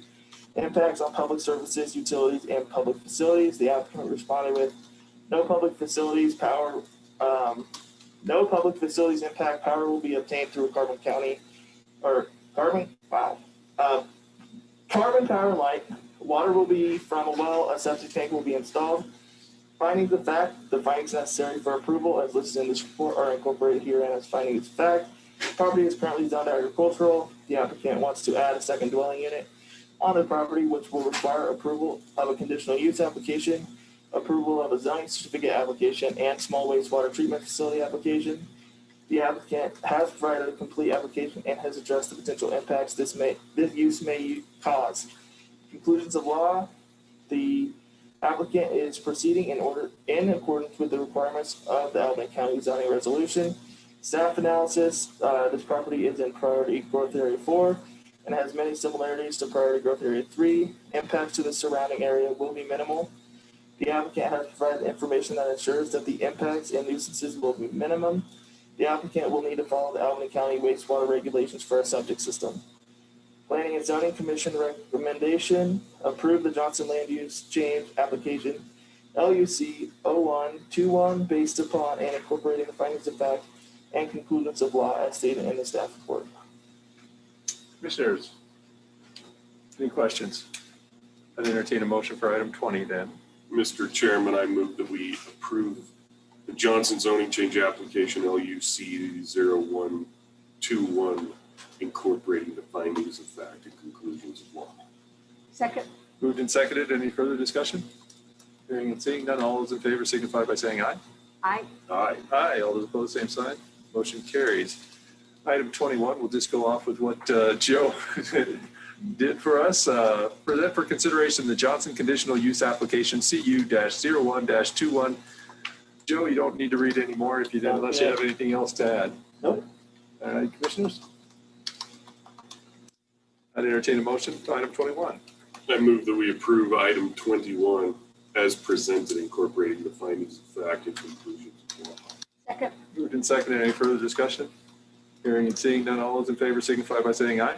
Aye. Aye. Aye. All those opposed, same sign. Motion carries. Item 22.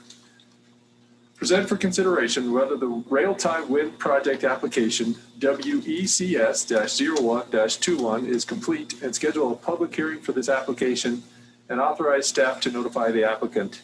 David. Yeah, Mr. Chairman, Commissioners. Let's see. So ConnectGen has applied for a wind energy conversion systems permit. The Albany County wind energy siting regulations require that the Board of County Commissioners determine whether a wind energy project application is complete within 30 days. If that application is not complete, the applicant is required to be notified of any missing items and then given 30 days to correct the deficiencies. Planning staff has reviewed the proposed rail tie wind project application for completeness. So what this really means is not all the information within the application correct? That's not what we're looking for. We haven't done an application review. We haven't reviewed the reports. We've done some basic reviews of like the site plan and some other things.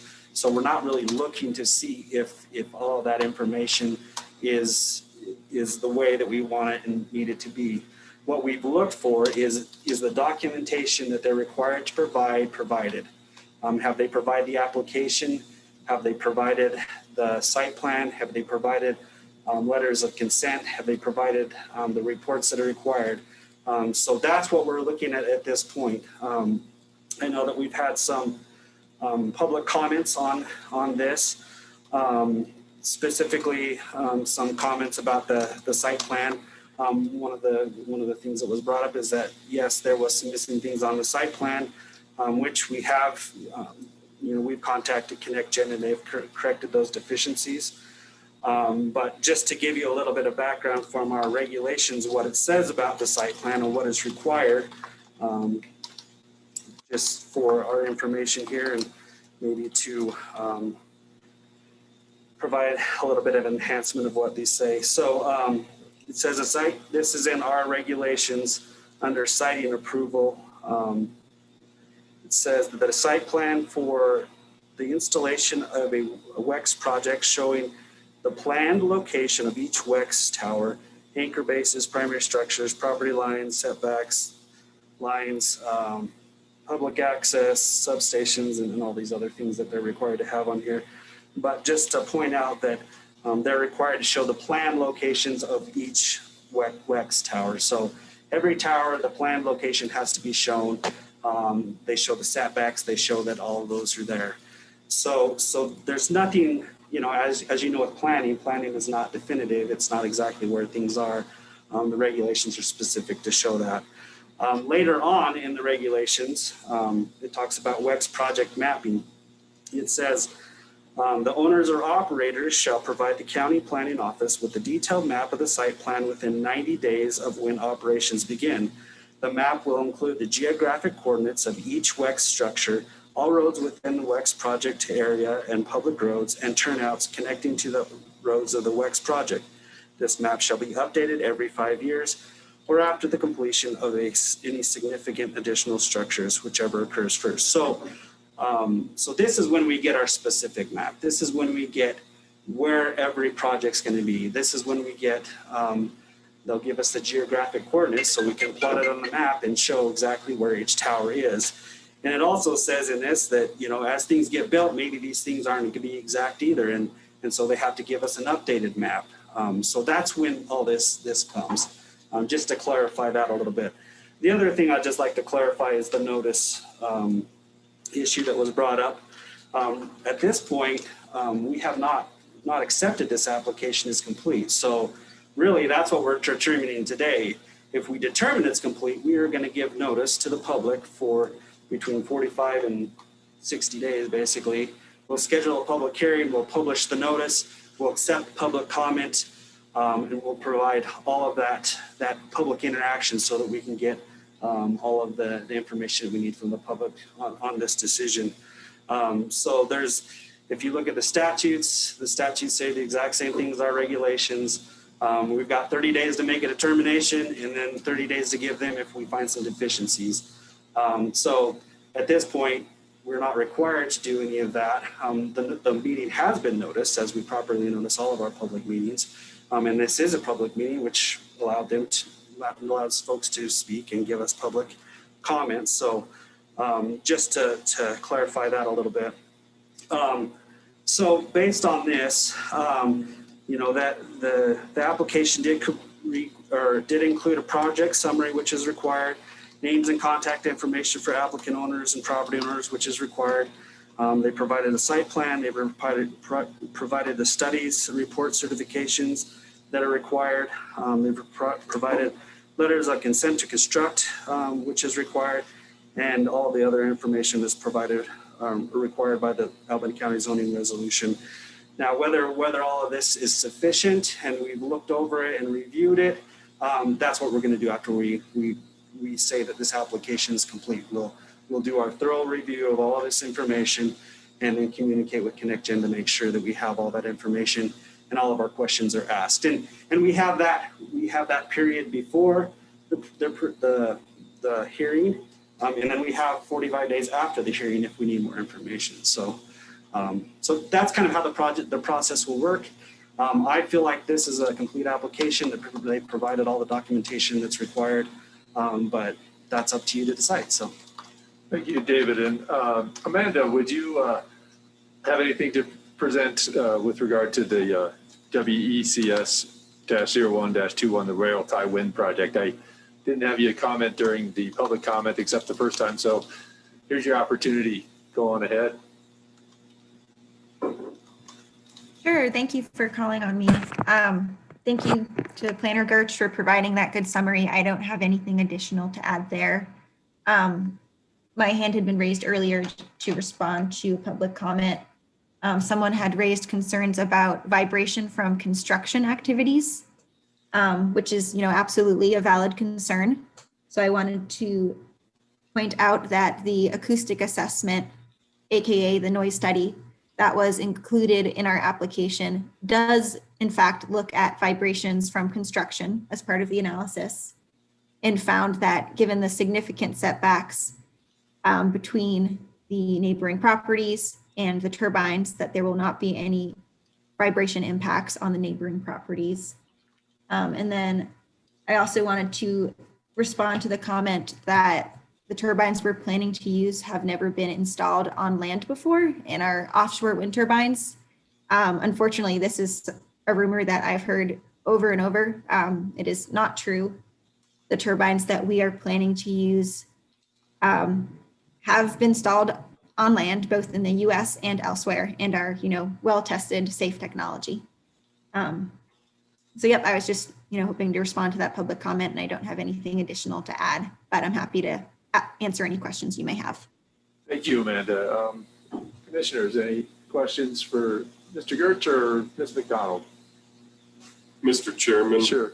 I move that we accept the rail tie wind application WECS 0121 as complete and schedule a public hearing for this application and authorize staff to notify the applicant. I second, just for the sake of discussion. Moved and seconded. Here we go to the further discussion. Who wants to start? I have a question for David. Sure, you bet. If we were to reject the completeness of this application, what grounds would we have? What would we ask for that isn't included that's required? In other words, what is deficient that we would go look for? Well, I mean, I don't really have anything specific. I mean, I did point out earlier that in my memo that some of the information on the site plan was missing. However, they've completed that and they've provided that information. So that's no longer any concern. And even then, they weren't required to have, I mean, the application wasn't contingent on the site plan being completely done, right? So that's where when we review it, we would need it. So the other item that just through scanning through it is the letter of consent. There's a letter of consent that's basically subject to negotiations. So whether that was, okay or not, but they have provided the letter of consent. It just doesn't go far enough, I guess, in what it says. But still, what is it supposed to say, and what does it say? Well, basically, it will need to say that the landowner consents for this project to be built on their property, right? And so that's not exactly what it says, but that's been provided. That letter of consent has been provided, which is what they call it. But they provided that documentation. It's just whether I don't think that we need to have it say exactly that. And that's what, I didn't even have to review that really. I just have to see that they provided. Does that make sense? Mm-hmm. So all these things will be. Right, because you would review that. I guess the point is the process can't start. This is sort of a question of whether the process is going to start or not start. Because right now the process hasn't started until we acknowledge receipt of a complete application, right? So if there are no deficiencies, then we need to acknowledge receipt, and then all of these things begin. Right, and in my opinion, if the documentation for this information is provided, whether it's accurate or good or not, that starts the process. That's when we say it's complete. And I feel like it has, but I mean, again, that's it would be interesting decide, for somebody to invest a few $1 million and apply for a wind turbine, a wind farm without the landowner's consent, wouldn't it? Right. So I think we know what that means, whether the language is right on the letter or not. That's not a substantive reason to deny the completeness of it. I guess I'm a little confused. I'm sorry, Heber, are you done? Yeah. Okay. I'm just a little confused as far as the process here, because you're saying, I'm almost hearing two different things at times, David. The application itself is complete in all these things that you enumerated here that are required in the permit application, these 6 things. You've gotten that material. Yet you've said we haven't had time to look at all the studies, all this and that. I'm wondering, are we putting the cart before the horse then if we haven't actually looked at all that stuff to answer all questions and the accurate, I guess, review of it? Yeah, so let me go through my process, what I've done. So I've received the application, or the planning officer received the application, and so what is required at this point is to determine, do they have everything that's required to be in the application? So what's required to be in the application? Well, they're required to have this report. So okay, well, we've got a noise report, so check that off the box, or check that box. We have to have a road study. They provided a road study, check that box. They provided the application form, check that box. They provided the names of the people that they're putting the project on, check that box. They provided the letters of consent. So there's a letter of consent. There's a letter from every property owner, check that box.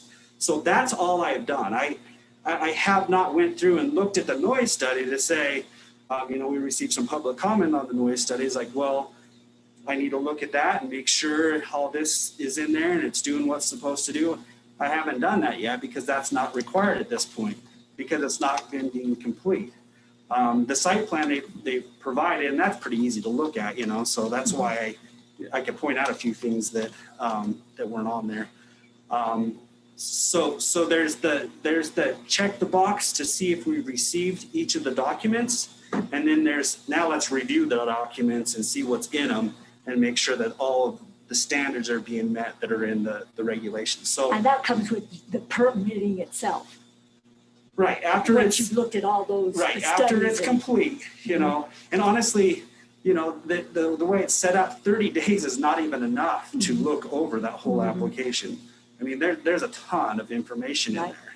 And so that's why I think they separated it out. It's like, well, make sure you got all the documentation and then get going on the review. So. Another question, Sure, Mr. Chair. Thank you. You said that you contacted ConnectGen to let them know something about the site plan. Why was that? Why did you contact them ahead of time to say that their site plan was not complete before today?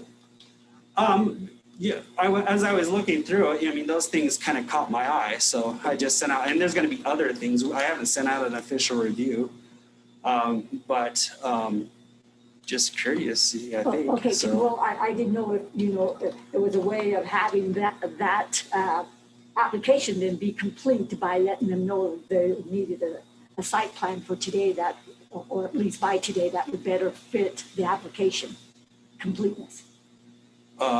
I mean, it's up to you guys to determine whether it's complete. Right. I felt like they provided the documentation, but that was one thing I was looking through it to make sure, they had everything, and that way I have more information for this meeting. So, yeah, I mean, if there was other things I would have caught, I mean, I think there was a few other things that I just through my perusal of the application, I've contacted ConnectGen about. So, I mean, that's kind of my job, is to work with the applicant to make sure they're getting us all the stuff, whether it's part of this decision or not. I mean, that's up to you guys, I guess. So. Okay. Thank you, David. Yep. Any other questions, Commissioner Rivera? I'll probably come back around to some. Yeah. So I guess I got a process question for you. Sure. So we approved this permit, this application, and then other documents come in. Do those not be considered for the final application? So is this the sum of documents that we're to talk about going forward in the 45 and 60 days, right? So this site map that came in the other day, I saw it in my inbox. I looked at it last night. I'm not sure. Is that not to be considered in the 45 and 60 days because it wasn't part of this application document? Well, so what's going to happen is now we're going to, if this is deemed complete, right? We'll schedule the 45 days. So what will be reviewed is the information that was provided us and that we have today, basically, right? And so that doesn't mean that we go through this and we say, oh, hey, here's some additional information. Some of that information will be provided to us and needs to be provided to us so that you have all of the correct information. So that being said, it's like we have a starting point. Okay. It's just like with any application, we have a starting point, but that doesn't mean that we're not going to say, hey, well, you missed something here, or you missed something there, and we're going to request that additional documentation. Okay. So my thought is if the site plan changed meaningfully, let's say 5 turbines were removed from the site plan between now and the 45 days, would we have to have them resubmit an application with those 5 turbines removed? Or how does this work? Is this an ongoing living document that at some point we have a final document that we're going to figure out if it's all right or not all right? Well, if they start making substantial changes, yeah, they would have to resubmit.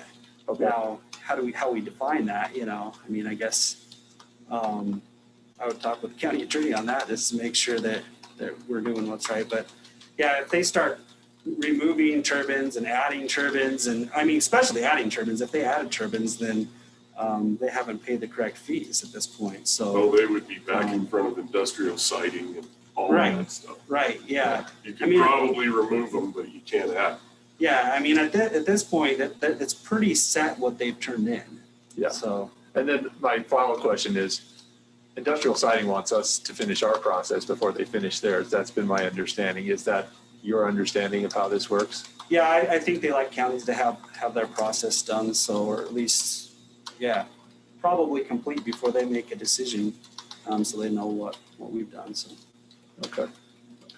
I don't think there's anything in the law book that says that has to happen, but I think they appreciate having the county's process done. Yeah, I think they completed a process with us in Carbon County before one of the counties did, and the county said no, and that caused a problem. So I suspect we can count on that, I'm thinking. Commissioners, any other questions, comments, concerns? I think you clarified for me, Pete, with your question. I understand we're going to just allow the process to continue here or to go forth at this point where we actually scrutinize the permit, the application itself. Correct. And consider the permit. But David, so to my understanding, they could change the site plan even 1.5 years into the construction? So they shouldn't be changing the site plan, significantly. It's more like micrositing, which has been brought up in public comment. So, they put their point here, but they have to move it a little bit. Now, what they can't change is setbacks. They can't encroach upon setbacks. They can't, move things that are not going to meet the standards of the requirements. So that's why it's the planned location, because, really it's like, any big project that we're doing. When you have the planning phase, then you go and you see that, oh, actually this isn't going to work. You're going to have to do some of the micrositing. But the site plan itself is not necessarily going to change. It's the map that they provide with the actual locations is what can change. The as-built. The as-built, yeah, right. So if they go to make a foundation and there's a 500-ton boulder in the way, they might move over 75 feet, so they don't have a 500-ton boulder in the way. Right. It's similar with our septic system applications. Right. People come in, they put what they plan to do, and then they're like, oh, well, this isn't going to work out. We need to, move around this or, do a different direction or whatever. And that's okay as long as they still meet, the rules, the boundaries, of what they can do. So. Okay, thank you. I think my other questions are actually in the details that once we start actually the process and permitting process and also. Thank you, David. Yeah, so just one more question and then just another clarification from you, David. So thank you. A little concerned about one of the applicants or that letter of consent to construct from the surface property owner seems to be pretty detailed in what we need. And if we don't have that, as you can imagine, this is a fairly public process and many people are committed on both sides of it. I want to be assured that we have letters of consent to construct from the surface property owners of all of them. Because if not, I don't believe we can go forward, in my opinion. And so if there's one outstanding, I think that's enough for me to vote no, quite honestly. So are these letters of consent to construct from surface property owners, are those all in case? I know you covered it, but I want the wording to be correct. And I want the I's dotted and the T's crossed, because we are going to revisit this in this process if we don't dot I's and cross T's. Okay, so we've received what they term as a letter of consent at this point. So what they say is, I guess the last paragraph is pretty telling. The Kilpatrick trusts do not oppose ConnectGen's application for the project. Accordingly, the Kilpatricks in their trustees' capacities have affixed their signatures to the application. However, the Kilpatricks have not fully reviewed the application and all the information submitted therewith, and cannot confirm the accuracy of any such information. In addition, the Kilpatrick Trust and the ConnectGen are currently involved in negotiations for wind energy lease easement agreement, and any consents given herein are expressly made subject to successful negotiation and execution of such agreement between the parties. So basically, their letter of consent is subject to the consent of, or the execution of an agreement. So this is their letter of consent. However, it's subject to other information. So that's what it says. Right. You know, they provided us this documentation. However, is this sufficient? You know, I think it's sufficient at this point, but if you don't, then that's obviously, you know, you guys going to make that decision. But this would be something that we would want to have in hand before a permit was issued, for sure. Right. We want to have that for sure. Right. Thank you. Thank you for that clarification. And then the final thing, we'll have, after 40, let's say everything goes down the timeline from this day forward, 45 to 60 days, we should have a final set of documents that we will say yay or nay to look at. And they won't change materially, except for some of the on-site things that are necessary that can't be foreseen. We'll have that in 45 to 60 days at the end of this process. Is that correct? I just want to understand. So what will happen is, it's just like any of our other permits, an application comes in. The difference between the other permits is, in the planning office, we say, yeah, we've got everything. But now we're coming to you to say, yeah, we've got everything. But what we'll do is we'll do a thorough review of the entire application. We will note any deficiencies within the documentation, anything that doesn't meet standards. And then they will provide that to us in the planning office, so that when it goes to you in your packet to review and to have a public hearing and make a decision, you'll have everything. At that point, you should have everything. So super. That was a process discussion. Mr. Chairman. Sure. So the point is that you have you checked off all the boxes as it being complete, and if you find any deficiencies, they have 30 days from today to correct the deficiencies. Correct. Or they'll have 30. Right. They have 30 days to. Oh yeah. If there's something to provide more information, yeah. if you decide that the letter of consent isn't quite what we want to see or something, Correct. They have 30 days to get you what you want to see. Yes. And so if we go that route, then, and Jennifer, you can correct me if I'm wrong, then we would come again to you, and then again determine whether the application is complete, and then move on with the process from there. So until you say it's complete, we keep coming back to you. So. Super. Yeah. Thank you. There is a person with their hand up, the 317-258-1311. I don't believe I saw that in public comment. Would you go ahead, please? State your name. Yes. Thank you. This is Jennifer Kirchhoffer. I'm assuming you can hear me. So based on your discussion, I just wanted to put on record that by your own admission, ConnectGen submitted revised materials. This pretty much allowed ConnectGen the ability for the public comment to be dismissed and deemed invalid. So this should be highly concerning to you all as commissioners. At this point, the public wasn't even commenting on the original application because they submitted and were allowed to submit new information unknown to the public. So we had no time to reevaluate whatever that information was to see if this application is now complete or not. So let alone the required days. So this process in itself, allowing the public 30 days to comment on the submitted application, hasn't even been completed because there's new information that we were not privy to let you know our comments whatsoever. So would these changes have been accepted if ConnectGen revised the whole application during this 30 days without the public being notified, or half? Where do you draw that line of how much can be resubmitted without the public knowing or giving the ability to comment on the completeness of it? The bottom line is ConnectGen changed this application. Additions were accepted by Planner Gertch and the public wasn't notified. We've had no chance to publicly comment on the application as it stands right now on its completeness.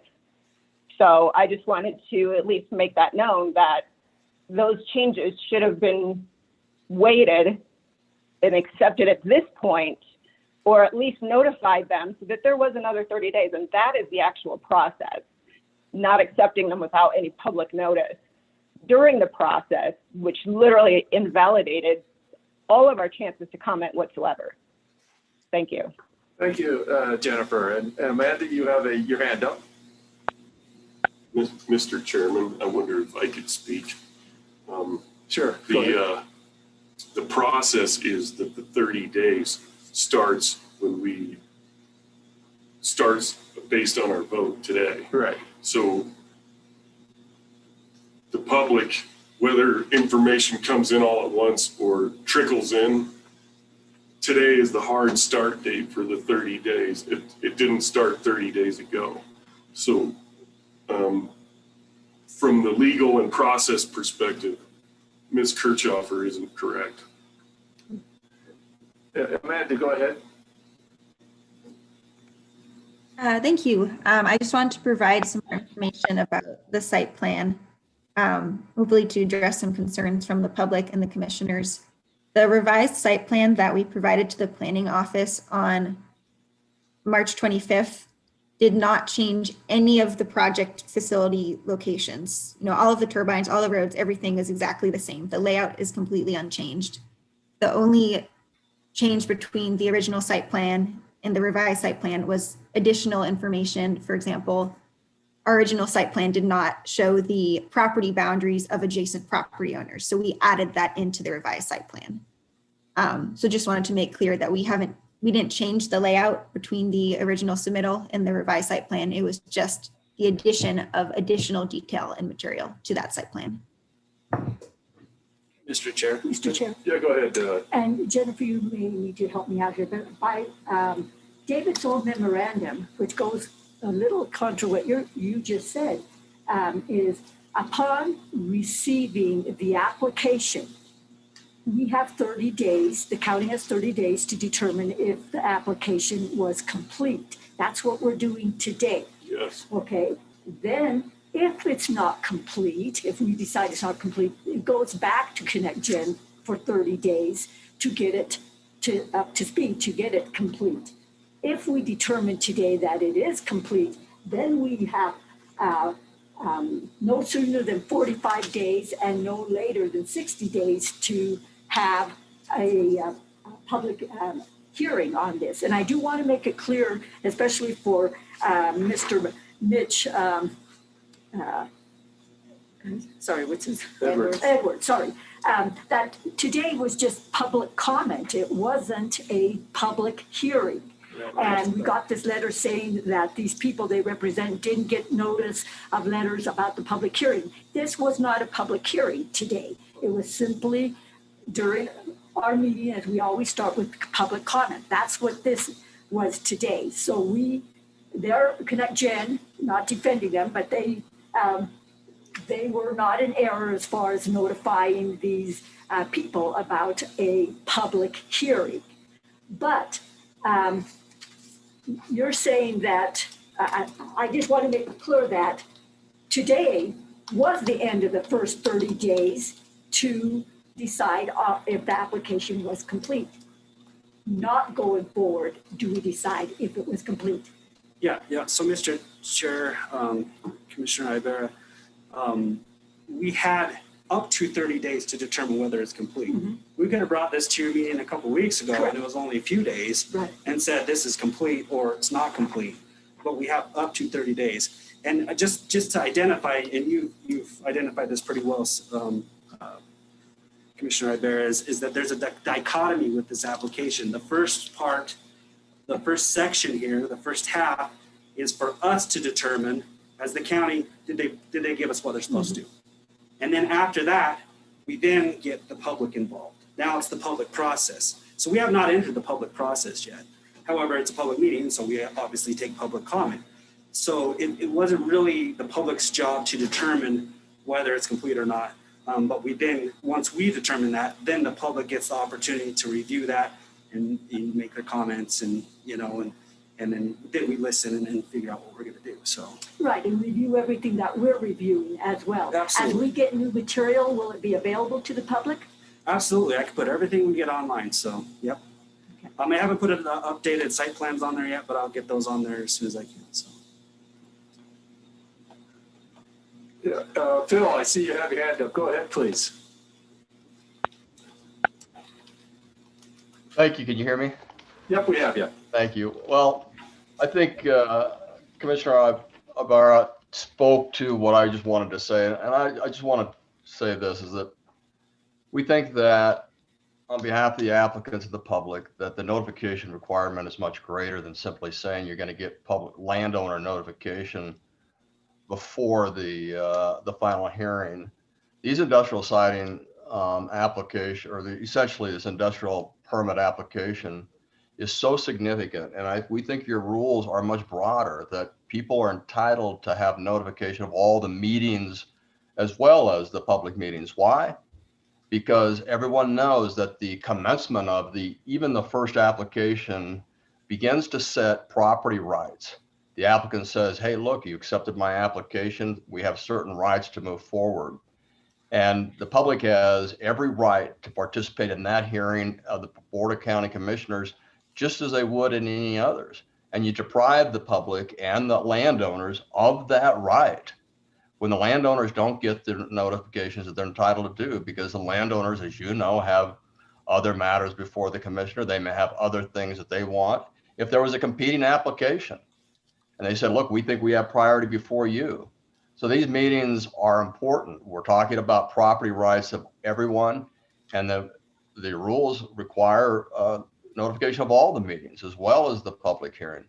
And we think it's important. We ought to honor your rules, honor the process, require them to go back and give proper notification of even this hearing, which is, as you can see, is hotly contested and is going to determine relative rights of the party.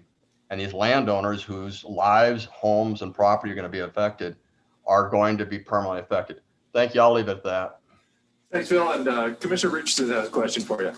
Sure. Thanks, Phil. My question is, what I'm hearing from you is a moral and philosophical argument that I agree with. But I'm wondering if you can tell us specifically what notification requirement or timeline that we missed that would bring us out of compliance with our own process and state statute. Your Honor, I'm going to refer back to Mitch's letter, which goes back to your Chapter 5, Section 12, subsection F4, that requires notification to the landowners of all meetings as well as hearings. Thank you. Thanks, Phil. Appreciate it. I interpret that differently. So we've acknowledged the acceptance. We accepted their application. Now we're deciding whether it's complete, and then the notification of the public starts. Otherwise, we don't have an application. Right. So the question is, when does the process start? If it doesn't start today, then when, right? Well, if it doesn't start today, it might start in 30 days. Right. Yeah. Well, And again, I think we're, excuse me, but I think Mr. Nichols is getting wound up about public hearing. This, again, is not a public hearing on this matter. We always, at every meeting, have public comment, and that's at the point that we took in comments from the public on anything on the agenda, as you asked. And most of it, almost all of it, was on this. Our public hearing was on the tower permit, on the changes to the Johnson land zoning and conditional use. This was not a public hearing. And so we have been in compliance, or they have as well, Connect Gen. Correct, Jennifer?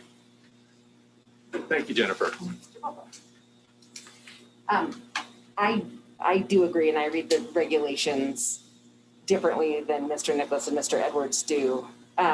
What I read in my reading of it is that notice is required 14 days prior to the Planning and Zoning Commission meeting and 20 days before the commissioner's public hearing pursuant to the zoning resolutions, chapter 5, section 12F4C1. And then public hearing is further defined in same zoning regulations, chapter 5, section 12F4E2, and states in part that the required public hearing must be held no less than 45 days and not more than 60 days after determining the application is complete.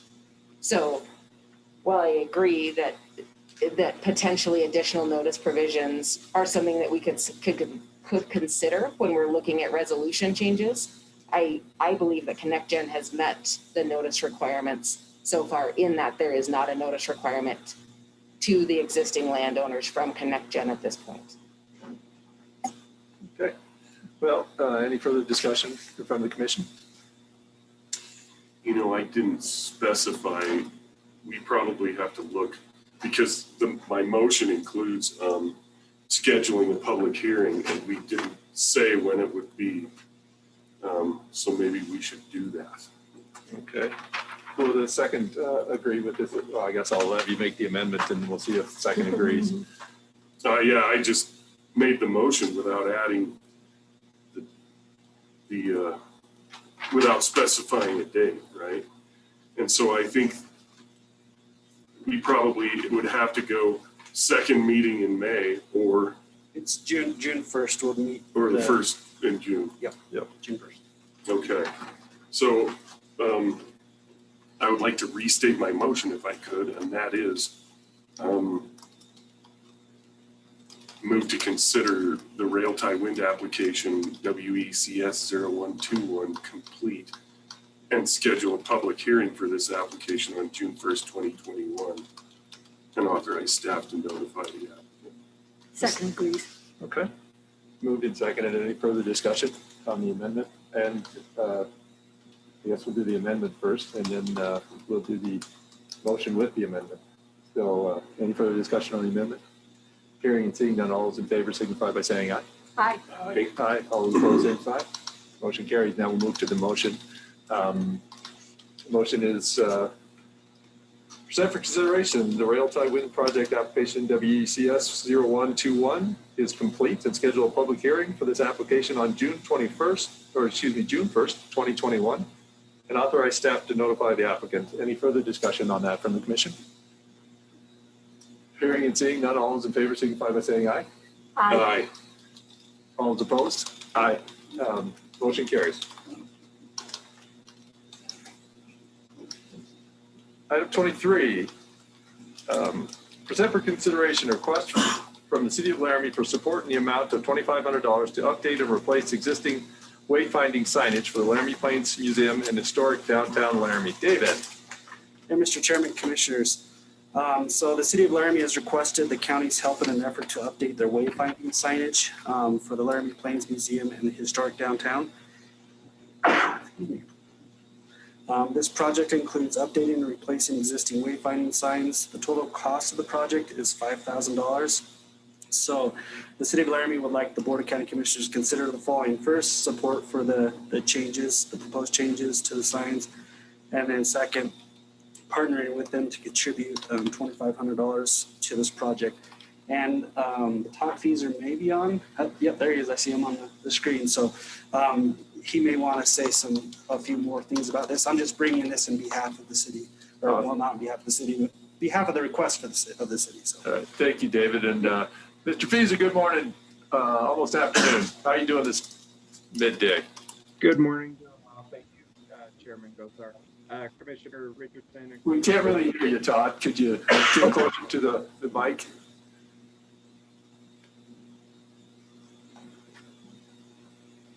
Yeah, we can't hear you. You're muted now. How about now? Yeah, you better. All right.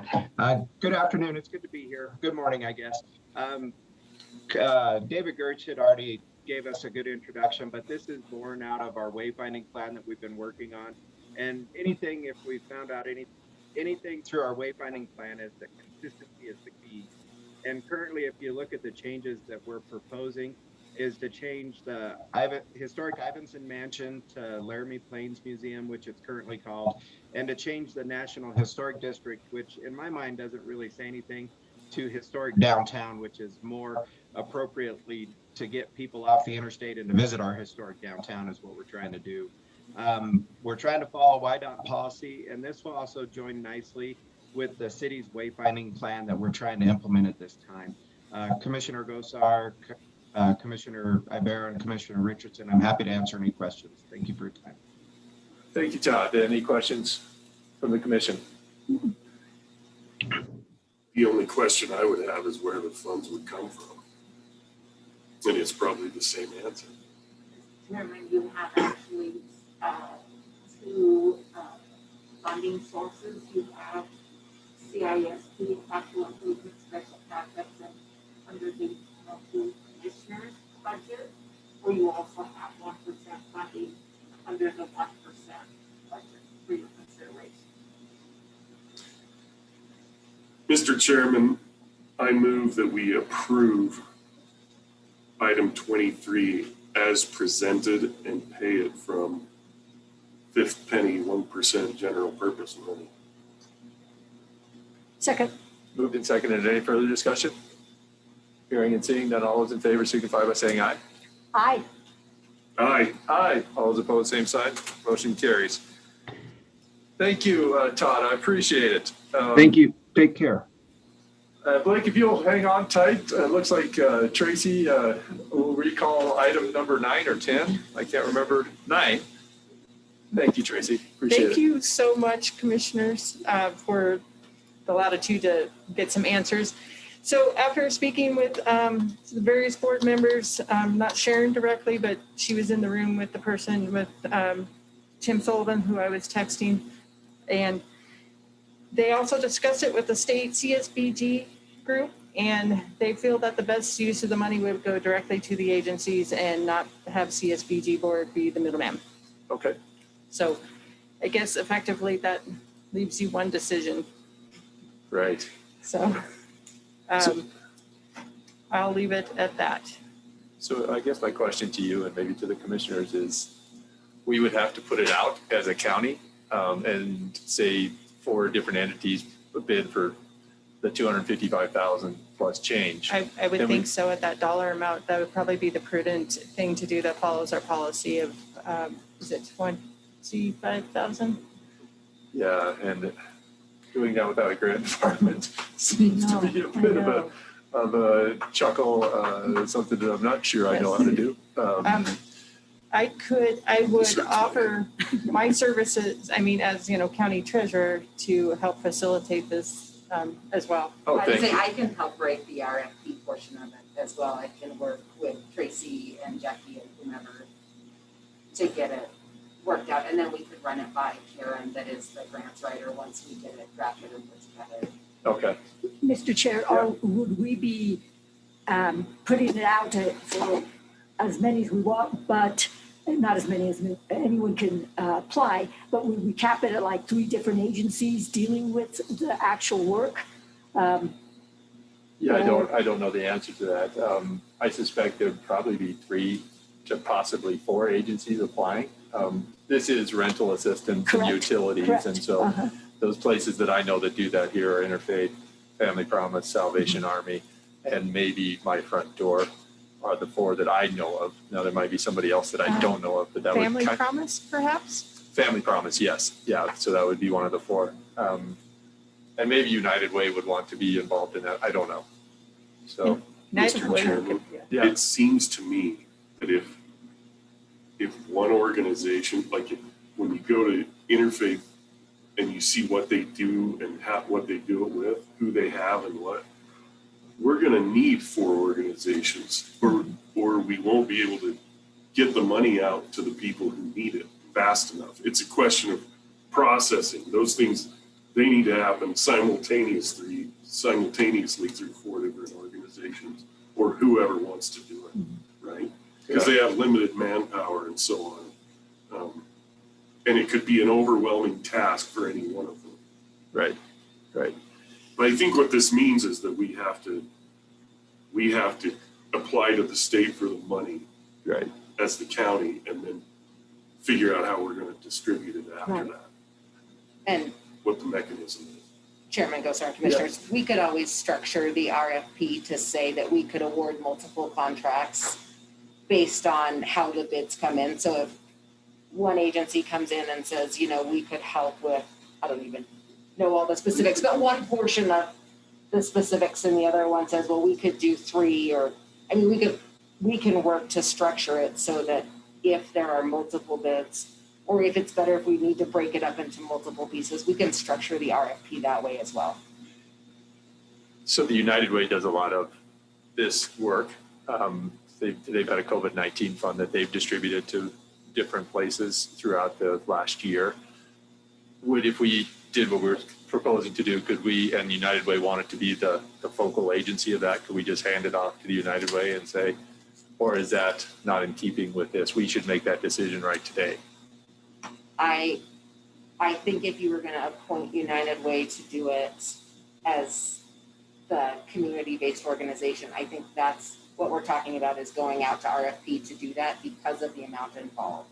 Okay. And because there is that administration fee, if I remember from our conversation last week, there's some part of it that's an administration fee for administering it. I think that's on the state end for their bigger portion. If it may not be. Let me look at my notes and see if there's. And I think, Mr. Chair, we can't just today decide to give it to United Way without having ever spoken to them about I'm it. just trying to think of what our ability would be going forward. I actually had thought of the United Way back when she was first talking. It's interesting to try to imagine the best way to do this in this short of a period of time. So in my opinion, we just have to make the motion, and I'm willing to do that. And so that the health department has our decision, and then we iron out, once the money is here, we iron out how we're going, the best way to distribute it. Yeah. Mr. Chair, I just want to put in that I know right now this is the time that United Way starts doing their allocations. So they may not have time to visit the sites and also to take on such a big project. I don't want to save for them, but. Yeah, I don't want to throw them under the bus. I would just, I'm just people saying that have not worked in that world, that is the world I inhabit. So, but yeah, I agree with both of you. And so whoever wants to make the motion. Mr. Chairman, I move that we approve an application to the Wyoming Office of Homeland Security for 2021 Emergency Management Performance Grant Fund. Wait a minute, where are we at? Number 9. I'm number 9. Oh, I'm a flashback. I'm losing my mind. Sorry, guys. Sorry. I move that we move forward and apply for the Emergency Rental Assistance Program funds from the state, with the county as the administrator. Okay, a second. Moved and seconded. Any further discussion? Hearing and seeing none, all those in favor signify by saying aye. Aye. Aye. Aye. All those opposed, same sign. Motion carries. Thank you. Thank you, Tracy. I You bet. appreciate it. Thank you, commissioners, and we'll get it figured out. Okay. Item 24, present for approval, application to the Wyoming Office of Homeland Security for the 2021 Emergency Management Performance Grant to fund Emergency Management Coordinator full-time position, Emergency Management Specialist part-time position, and related emergency management expenses in the amount of $78,995.43. Blake, are you up? Hello, good morning, commissioners. Yep, so this grant is our annual emergency management performance grant that funds the majority of our program, include our salaries, operational costs, cell phones, things like that. Okay. Any questions from the commissioners? I'd entertain a motion on item 24. Well, I almost spit out the whole motion, didn't I? I move that we approve item 24 as presented. Second. Moved and seconded. Any further discussion? Hearing and seeing none, all those in favor signify by saying aye. Aye. Aye. Aye. All those opposed, same sign. Motion carries. Item 25, present for approval, application to the Wyoming Office of Homeland Security for the 2021 State Homeland Grant Programs for the purpose of securing funds to support the purchase of a generator and radios for the mobile command trailer to support emergency response and associated with the Emergency Management Department in the amount of $48,000 from September 1, 2021 through June 30, 2023. Blake, and start with Blake. Okay, Blake, we'll start with you and then we'll move on to Chad here. All right, yep, Chad. So this is supporting a joint project between me and Chad and the Sheriff's Department, along with our local ham radio club. This is a mobile command trailer that has been in the works for probably a year or so. That will help support on incidents, including wildfires. It will have radios and items like that, but also it's going to pay for a large diesel powered generator that will help support this trailer, along with other incident support. It's going to have a light bar on it as well that could be used for incidents on the highway or during a wildfire at night or things like that. Chad might be able to elaborate a little bit more on the trailer as well. Go ahead, Chad, thank you, Blake, commissioners. Chad, County Fire Warden. This has been kind of going on in the background for a little while. Actually, Amy Benning, the former emergency management, started this process of building this trailer many years ago, and it stalled out. My office became involved about 2 years ago. And what this essentially is a trailer that we have the trailer. The Aries Races, which is the emergency communications branch of the amateur radio service, is going to provide a lot of the equipment and a lot of the labor and a lot of the training to utilize this trailer. We're going to put our emergency radios in there as well. And it's going to be kind of a trailer that we can use for any kind of incident. Of course, my own interest is having it on small fire incidents in the county. In the past, we have leaned on State Homeland Security to bring their communication trailer over from Cheyenne. It's hit or miss whether that's available. And this opportunity to kind of work in collaboration with the amateur radio service has worked out really well. We're actually actively involved out there on occasion running screws and running wiring and stuff to try to complete that project. It's a project we think we'll have done in the next year or so, and it's going to be a great asset for the county. It's going to be specifically for communications. It'll have any kind of communication you can imagine, anything from high frequency stuff that the amateurs use to our WyoLink and communications with the Forest Service, and probably eventually satellite data as well. So it's a fun little project. We haven't invested a great deal of money in it because we already had the trailer. It was a pre-existing trailer that the county owned, and we're just sort of bringing it up to speed. When we get it done, I'll bring it by and show you. Awesome. Commissioners, any questions, concerns? I move that we approve item 25 as presented. Second. Moved and seconded. Any further discussion?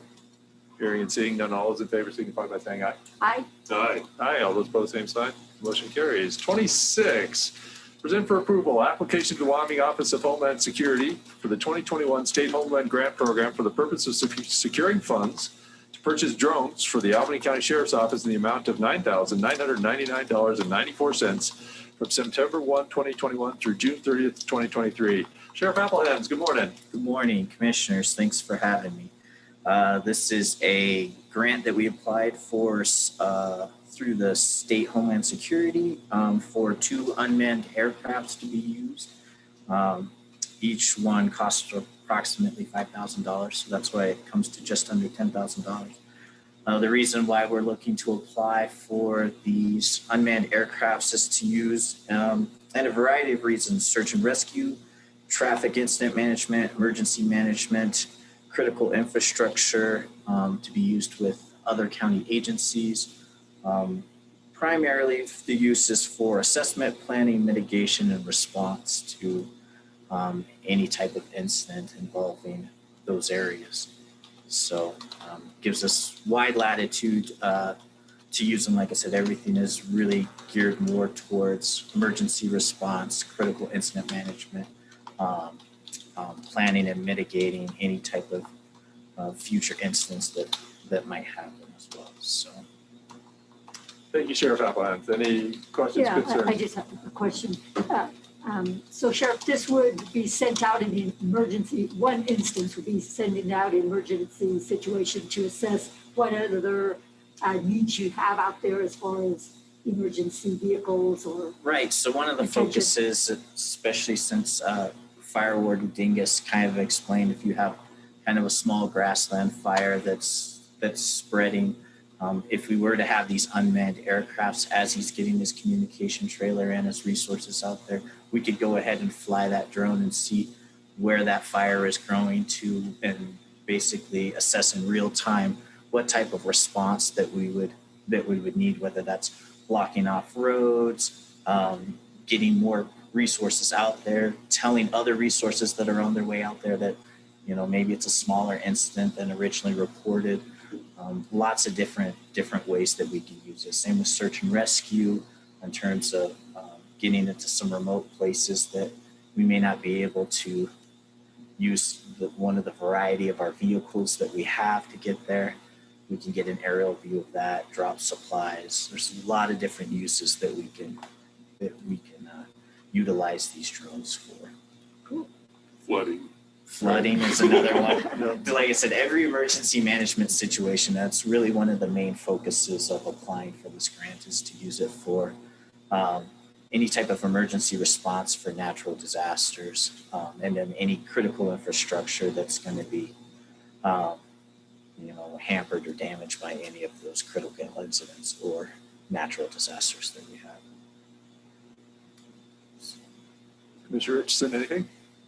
I think it's cool we can fly county roads too and see the condition of county roads repeatedly, easily. And I know that was done at the state with a plane, and they made decisions on regular roads and state roads based on that data coming from that plane. So I'd entertain a motion for item 26. I move that we approve item 26 as presented. Second. Moved and seconded. Any further discussion? Hearing and seeing none, all those in favor signify by saying aye. Aye. Aye. Aye. All those opposed, same sign. Motion carries.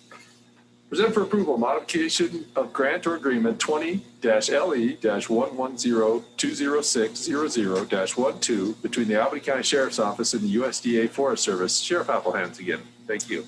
So this is for application and modification of a grant that we currently have with the United States Forest Service. They contract with us to provide law enforcement services and patrol through all of the United States forest land that's within our county.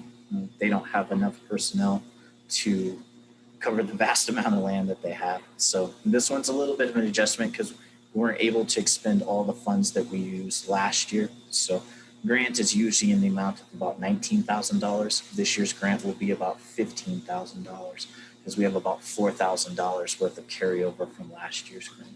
So this is a grant that renews every single year, and that we enter in an agreement with the United States Forest Service to provide that law enforcement service for them. Commissioners. And Sheriff Appelhans, it's not a use it or lose it thing. It does carry over. Yes and no. Essentially, it's not one that'll carry over from year to year to year to year.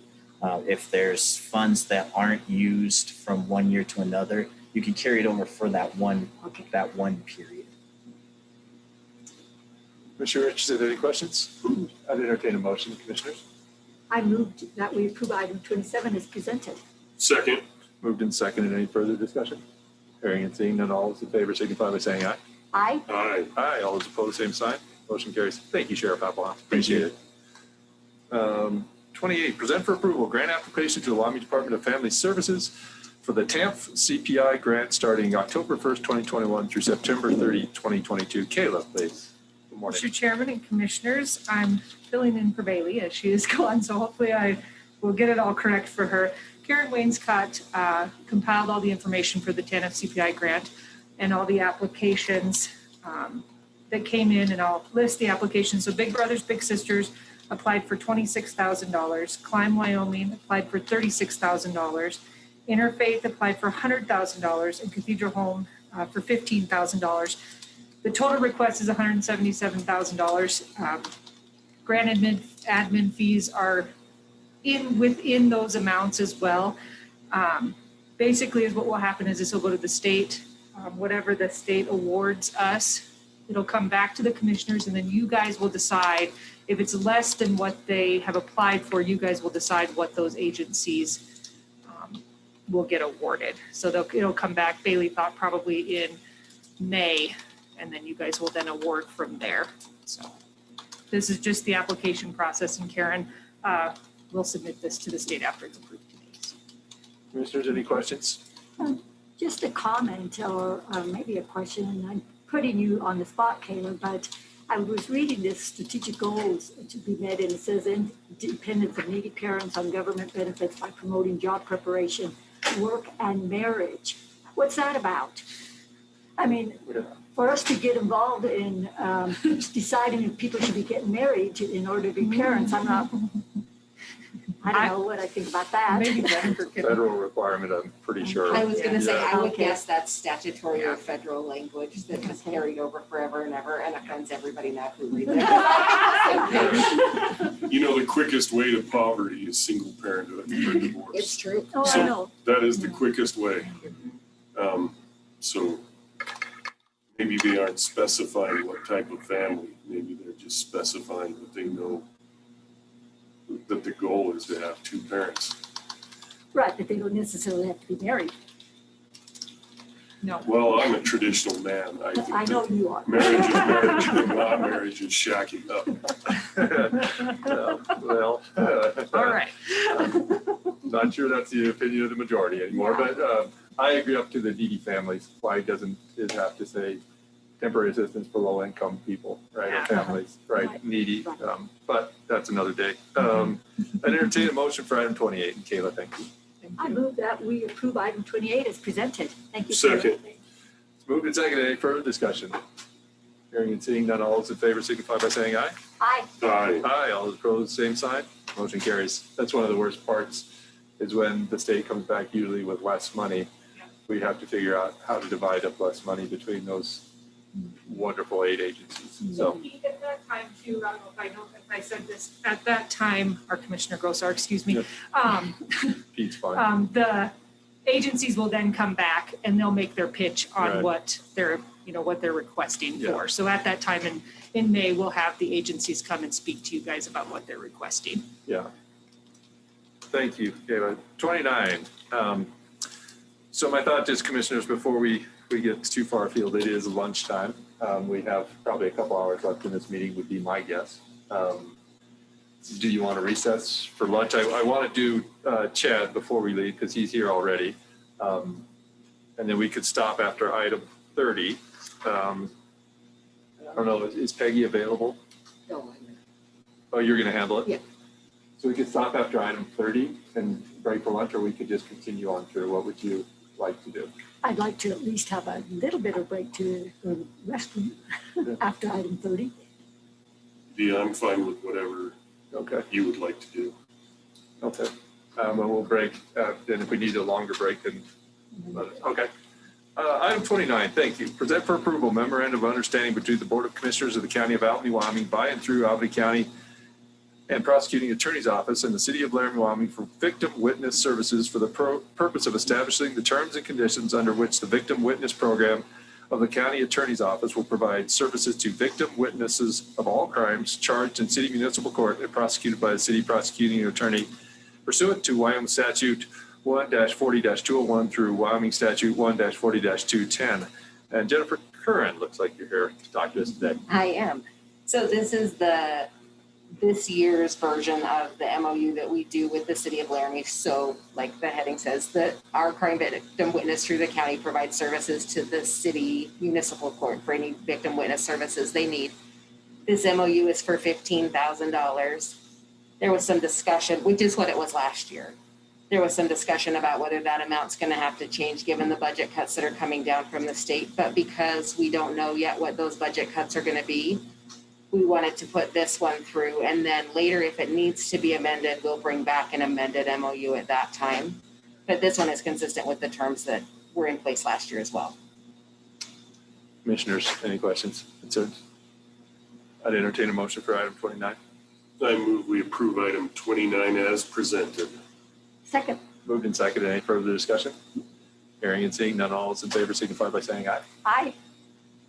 Aye. Aye. All those opposed, same sign. Motion carries. Item 30, present for approval grant agreement between the Office of State Lands and Investments Forestry Division and Albany County in the amount of $5,000 to purchase communications equipment through July 1st, 2022. Chad, thank you again. Commissioners, I want to kind of preface this by saying that in emergency services, when we have any kind of incident, we generally have what we call an after action review or an AAR. I've been going to those types of meetings for 35 years, and almost always communications is a key component we realized that we were lacking in what we were doing. So any opportunity that we have to improve communications goes to my previous agenda item and this one as well. We try to bolster that every chance we get with training and equipment. So this grant is for a couple of radios with a small grant. We have essentially two systems that we function on in the county, the WyoLink, which is a statewide emergency system, and then we also work on the federal system, which is the Forest Service and BLM. These radios are compatible with that latter system, so we can communicate with our federal partners. They're programmable on incident. So what we can do is when we have an incident, we can come off of this standard infrastructure, build our own communications infrastructure, and program these radios to function within that system. So that's what these radios are for. Commissioners, any questions, concerns? I'd entertain a motion for item 30. I move that we approve of item 30 as presented.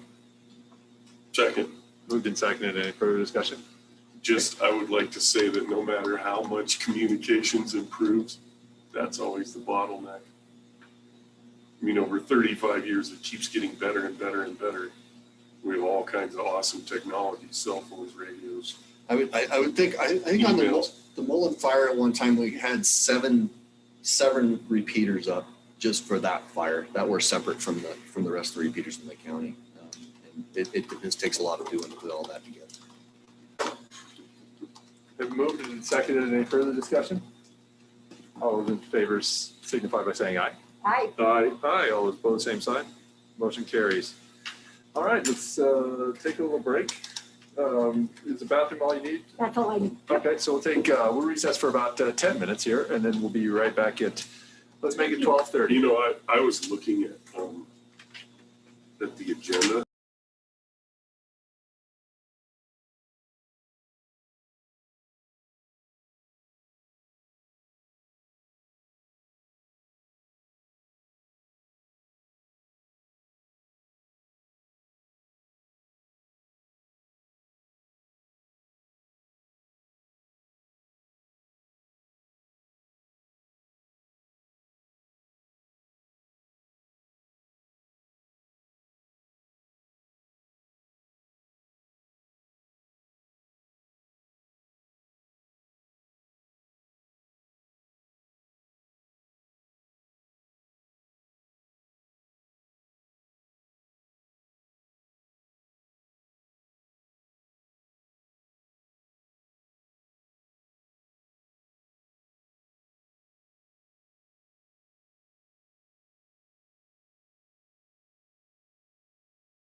bit longer. So we're going to recess the county commissioners meeting for April 6th, and it'll start at 1 o'clock on item 31. So 1 o'clock we'll start with item 31, and the time now is 12:21. Thank you. Thank you. I apologize. I thought you were.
everybody. Thanks for hanging in there with us. We will resume the April 6th County Commission meeting. The time is 1:03.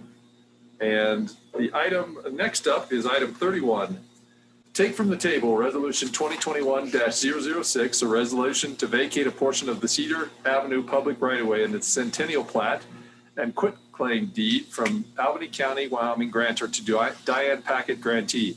Present for reconsideration Resolution 2021-006, a resolution to vacate a portion of the Cedar Avenue public right-of-way in the Centennial Plat and quitclaim deed from Albany County, Wyoming grantor to Diane Packett grantee. Present for approval amendment of Resolution 2021-006 with Resolution 2021-006A or Resolution 2021-006B or Resolution 2021-006C, a resolution to vacate a portion of the Cedar Avenue public right-of-way in the Centennial Plat and quitclaim deed from Albany County, Wyoming grantor to Diane Packett, and authorize the chairperson to sign and direct the clerk to record the documents.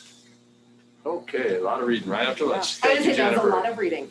So the update to this is after the last meeting, the commissioners had asked for a third option that had a margin for safety around all of the existing structures and fixtures on the Ms. Packett's property for vacation. So after talking to Grant and Karen in the assessor's office upstairs, everybody kind of came to the idea that a 10-foot margin at least gave the opportunity for a vehicle to be able to drive all the way around in case there were ever a need for Ms. Packett or emergency services or whomever.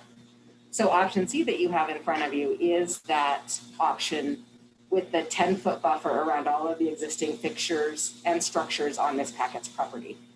And we included my hand-drawn, so I'm no artist, where I just sketched in on the map from Coffee Engineering and Surveying what that would look like for options A, B, and C. Okay. And Tammy Powell did get us the legal description for that 10-foot buffer, and that is in the updated documents that I gave you now. Awesome. Thank you so much. And just to give a little background, we have a house in the right-of-way at Cedar Avenue in Centennial. Been working on this since late last year to come to a remedy. That's not the only house in Centennial in the right-of-way, but commissioners, any ideas, questions, concerns? And then Jennifer, to take from the table to reconsider the resolution, can anybody, commissioner, do that?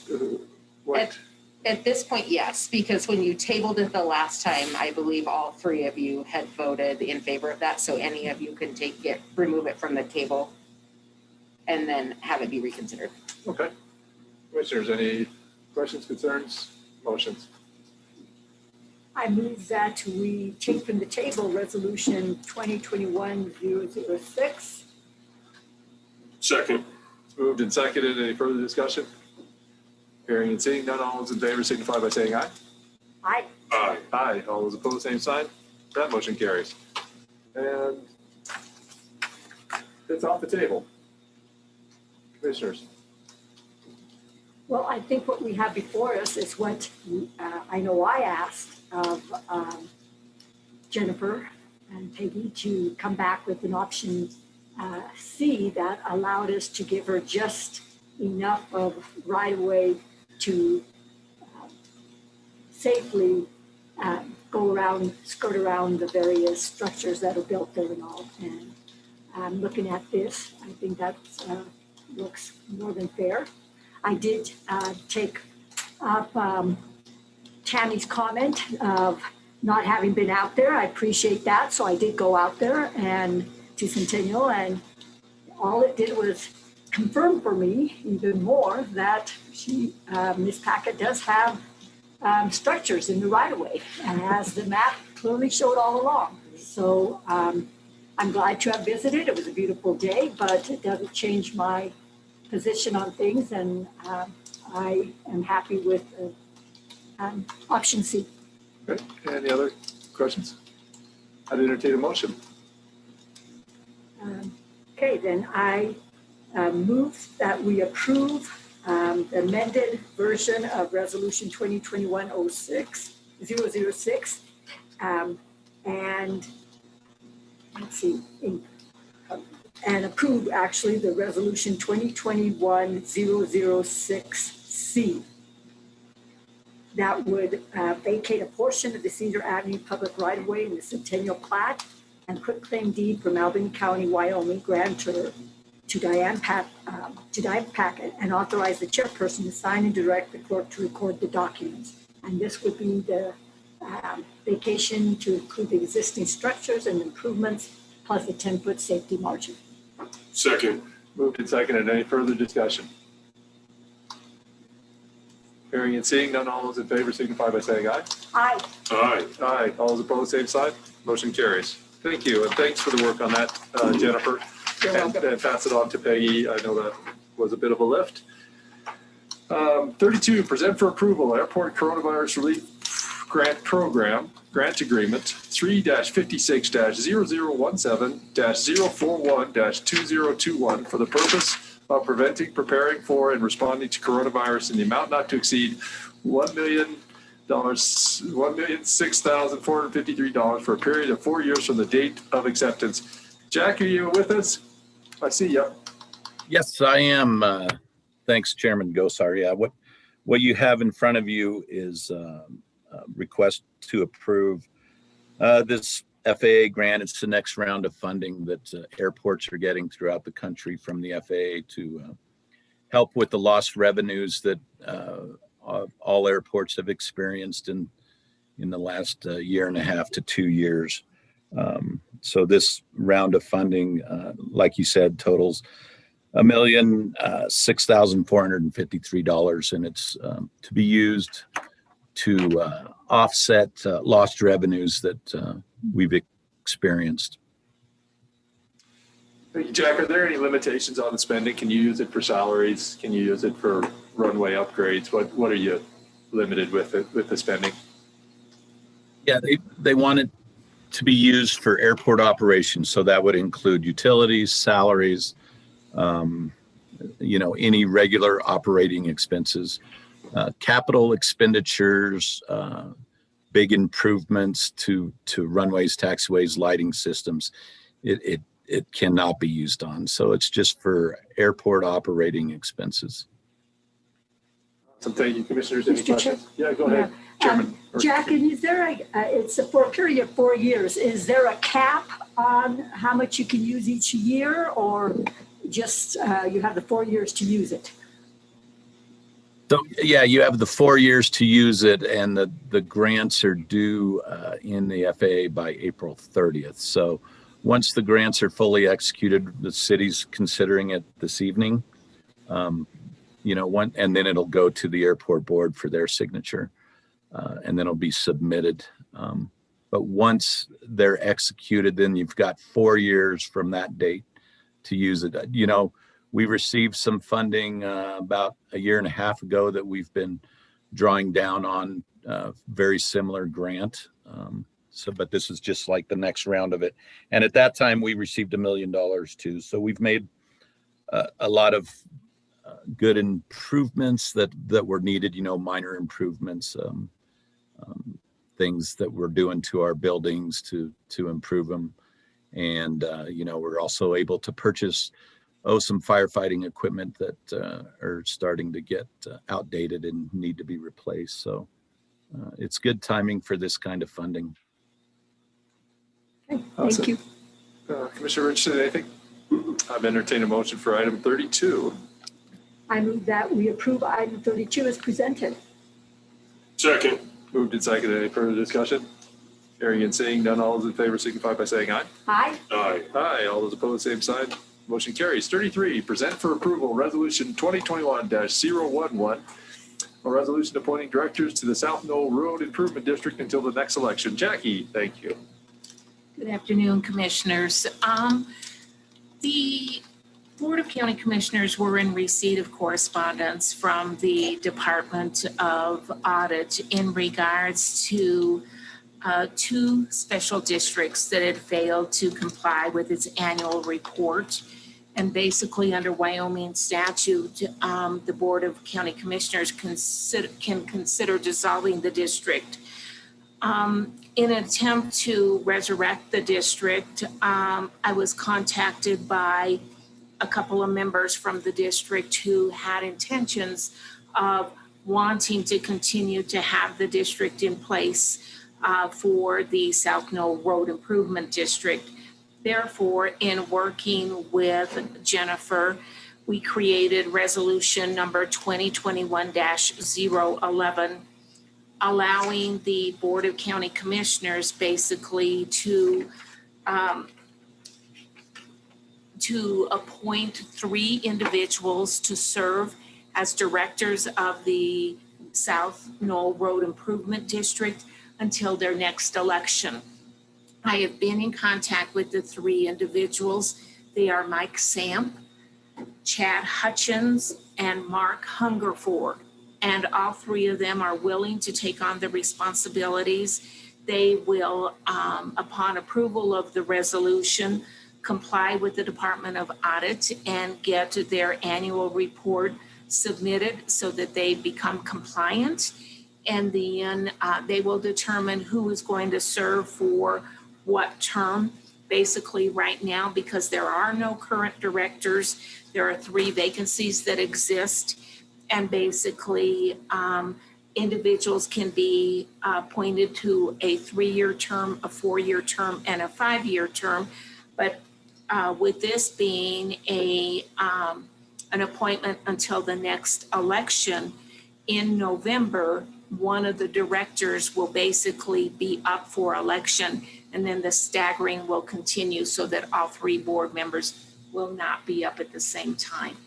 So we present for you Resolution 2021-011 for your consideration to allow the district to continue and conduct their business.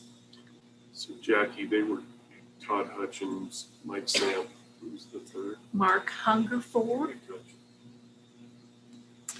Actually, the district was formed back in 1980, and it's, they've been very successful in the work that they've done with the district. Unfortunately, like many boards, you don't get volunteers to serve, and these 3 individuals certainly are willing to take on the responsibilities to serve and keep the district moving forward.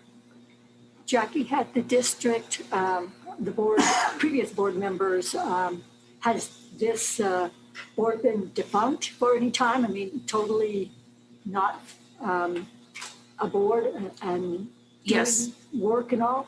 It has been a board that has been inactive for approximately the last year. Oh, okay. And they have tried very, very hard to have the board resurrected, but nobody came forward until these 3 individuals. And the Department of Audit notifies the board. And so someone who received the information basically brought it to the attention of the residents within the district, and that's how I believe it came forward. Basically, Mark Hungerford was the one that I have been working with, and he was able to recruit the other 2 individuals so that they could continue. Sure. Jackie, so do we need to specify, like if I make the motion, do I need to specify which person I want on in which seat? Because, or are they just going to decide who's up for election first? You know what I mean? Right. If it's staggered, then maybe we need to specifically appoint the seats. I did not discuss that option with them solely because they know that one of them will have to be up come November of 2021.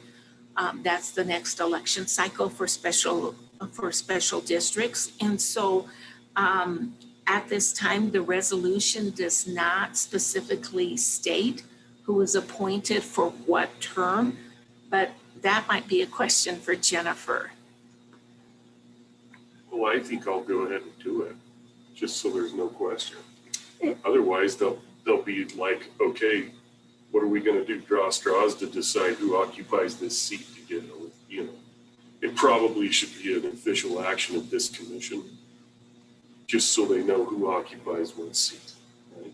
And right now, the way the resolution is written is that they're all appointed until November, and then they would have to be reappointed at that time, all three of them at this point, is the way that it's written. Elected or reappointed. Yes. So I don't have to do that. No. Okay. Thank you, Jennifer. Thanks. Yeah. Any other questions, concerns? I'd entertain a motion for 33. Mr. Chairman, I move that we appoint Todd Hutchins, Mike Samp, and Mark Hungerford to the South Knoll Road Improvement District until the next election. Second. Moved and seconded. Any further discussion? So for clarity, that means that whoever isn't up, the other two will have to be reappointed at election time, because they're out of phase for the seats there. They'll have to be appointed. Okay. Moved and seconded. Further discussion? Hearing and seeing none, all those in favor signify by saying aye, please. Aye. Aye. Aye. All those opposed, same sign. Motion carries. Thanks, Jackie, for recognizing that in your office and for getting this back on the rails again. That's really going above and beyond. 34, present for approval Wyoming Secretary of State application for the purpose of improvements to the Albany County Election Office in the amount of $10,192. Jackie.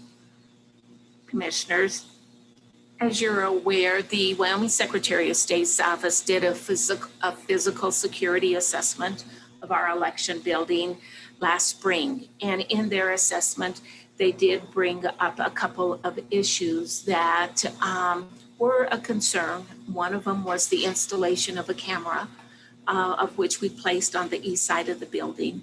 And the second one certainly has to do with a key access system into the building.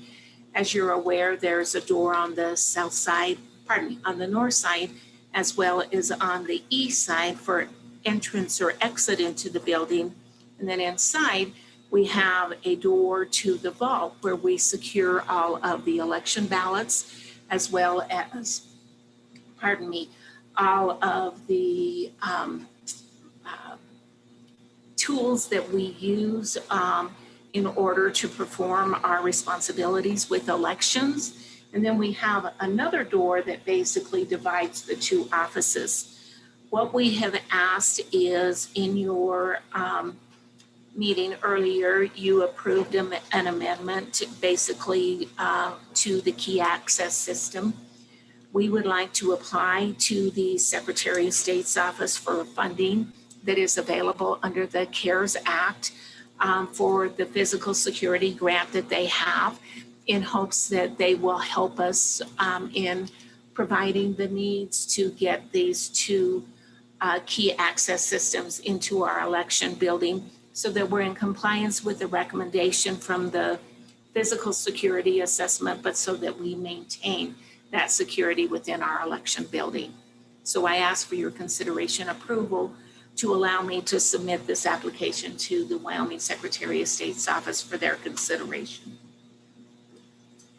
Commissioners? I move that we approve the Wyoming Secretary of State application for the purpose of improvements to the Albany County Election Office in the amount of $10,192. Second. Moved and seconded. Any further discussion? Hearing and seeing none, all those in favor signify by saying aye. Aye. Aye. Aye. All those opposed, same sign. Motion carries. Thank you, Jackie. 35, discuss setting a work session to discuss regulations for vacation right-of-ways. Commissioners, so I'm not sure. I think this work was started previously. David, was this started many years ago? If I thought Peggy told me that, but maybe not. I'm not sure. Okay. We've done vacations, we've done it for a long time. But there may have been some work happening in the local cities. Okay. Maybe I made that discussion up. I hope not. But so what is your pleasure? And I guess how many hours do you think that would be to have this work session hammered out? Do we have anything more recent as far as the regulations for right-of-ways? And has it been given to P and Z or anything? It is statutory, the process for vacating the right of ways. And so at some point, Peg and Alan Frank went through the statutes and compiled a process based on those statutes, which I think has been forwarded to the commissioners before. If not, we can make sure we get it sent to you.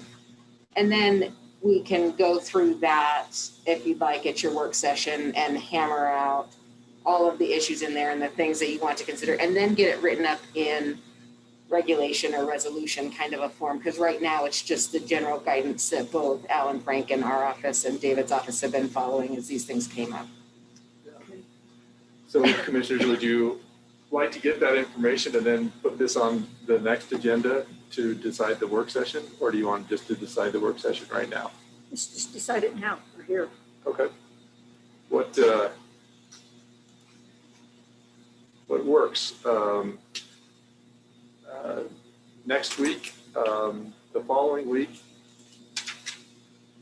Preferably the following week. I'm going to be gone next week. Okay. So that is the week I of. agree. I'm going to be gone, from the middle of next week. Okay. I think we're talking the week of Monday. That's correct. Okay. We have a commission meeting on the 20th of that week.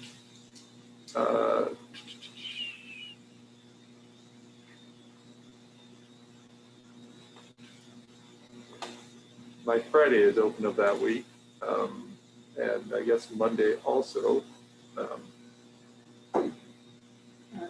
I'm good almost any day, but Thursday morning.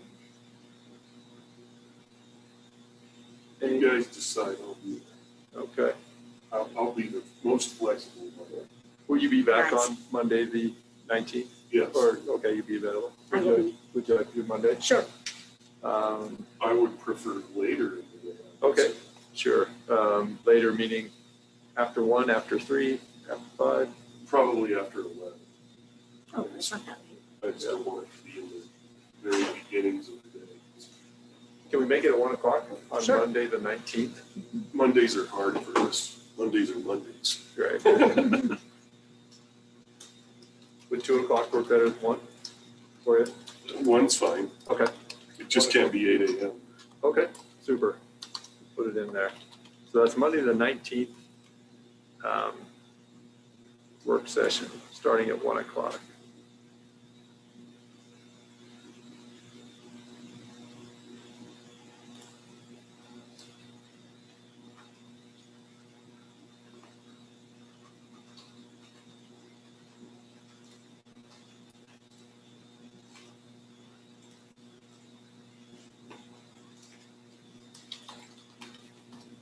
And then could we get somebody to compile that stuff and get it to us? And then We'll do that. that way we can use the work session most efficiently. For me, I'll come with ideas about what okay, great. 36. Discuss the use of 1 Mandel Lane Fire Station building for fuel management operations and set a work session to discuss options. Thank you, Jennifer. And I know Chad was going to join in with us, I think, at some point. Okay, I will get started. When we initially put this on the agenda, it's come before you before we had a storage lease for a gentleman out there who had stored fire suppression equipment out there. We canceled that lease. The property owners indicated that they wanted it back, but initially our understanding was they were open to some discussion from the volunteer fire departments as in the fire district, whether they wanted to continue to use reestablish that building as some sort of fire district fire suppression use. The district met recently and decided that they do not have the ability right now or need to be able to use that facility. So they have no further obligation. And without them wanting to do that, it's the opinion of our office then that reverter clause triggers and it would go back to the Bensons. We have a quick claim deed done. It didn't get included in your packet. So the recommendation at this point from our office would be for consideration of the quick claim deed at maybe your next meeting to have it signed and have that reverter clause give the property back to Benson's. Commissioners, anything? So we don't need a work session to discuss options. We don't have an option. Right. I don't think at this point that the options that we had considered, we don't have anymore, and the fire district has no use, so. Okay. The original use of that property was for the fire district to use. So if the fire district says they don't intend to use it, then it automatically goes back. I mean, we have to formally do it. It doesn't happen without us agreeing, but there's not really any reason for us not to. Yeah, and I talked to a family member on Friday, gave me a phone call, and I said, well, we would make some sort of determination if everything was in place to make a determination. I don't believe we have to do the quick claim today to be satisfying. I said, I thought we would have a direction going forward, and that person was fine with that discussion. And we do have the quick claim, but it wasn't included in your packet. Right. No, you're fine. Nope. So it's something that we have ready and we can get it to you to have at your next meeting. Okay, super. Jennifer, will we have to do anything with the building, or the building just revert along with the property? How does that? So we had that discussion in our office as well. And because the buildings are attached to the land, they're generally considered fixtures and they would just go with the property. Okay, and just for institutional memory, the person that I talked to on Friday said that they would be amenable to talking about this in the future if things change for that fire department or the volunteer fire department in large. So. Okay, and that's good to know. I'll pass that along to Chad if he's not on, and send out an email just so he and Megan Getz is the attorney for the fire department as well, or for the fire district. So I'll pass that along to her as well, so she has it in their working memory also. Okay, awesome. Thank you. So I think we're done with that one. 37, discuss and possible action on the Pilot Hill Management Agreement with Wyoming Game and Fish Department for the Pilot Hill Wildlife Habitat Management Area. Sarah Brown Matthews, are you up there, Sarah? Are you still with us? I'm here, Commissioner Kosar. Thank you so much for allowing me to join your meeting. Thanks for being so patient. I think I've seen you there since 9:30, if not slightly before. So wow. It's been an interesting meeting to listen to, and I'm honored to be able to be here to talk to you today about this request from the AG's office in Cheyenne, just for some verification, wanting to confirm that the Albany County Board of Commissioners are aware and agree with the plan that the Pilot Hill Inc. Board of Directors is moving forward with to enter into an agreement for the purpose of partnering with us in managing the Pilot Hill Wildlife Habitat Management Area portion of the overall Pilot Hill area. Just to jog your memories, 3,076 acres of the Pilot Hill property is being designated as a wildlife habitat management area. And in the agreement that we established with the county commissioners, it's referenced, as well as in the Pilot Hill land use plan, this intent to establish this wildlife habitat management area with the help of the Wyoming Game and Fish is referenced in multiple places. The AG's office, just to be sure that they are dotting all their I's and crossing T's, is asking just for this notification and verification from both the Albany County Commissioners and from the Office of State Lands. There's anything? Yeah, so just a quick question, and it will be Pilot Hill Inc. that assumes the sole responsibility for any debts or liabilities that may be incurred in this agreement today? Yes, that is correct, Commissioner Ibarra. This is a unique situation, honestly, because what this brings to the table is quite a bit of resources that will be beneficial to Pilot Hill. The Board of Land, or the Wyoming Game and Fish Commissioners, when they approved this in September, also included some financial support in the amount of, for the first year, $4,808 in supporting the lease fee within the WHMA portion of the property. That commitment is ongoing with a slight increase annually based on the increased rate that the lease will also incur. They also are providing signage and manpower, can promote our ability to have more boots on the ground, so to speak, with their personnel helping to manage the property and serve as game wardens, basically, on the land if we end up with a situation where that type of enforcement is needed. So this agreement, Sarah, is already in place as far as the county's part. We just need to provide you with a statement saying that, in fact, this is some kind of written verification for the Attorney General's office. That's correct, Commissioner Ibarra. Basically, the agreement between the county and Pilot Hill Inc. is in place and based on the land use plan.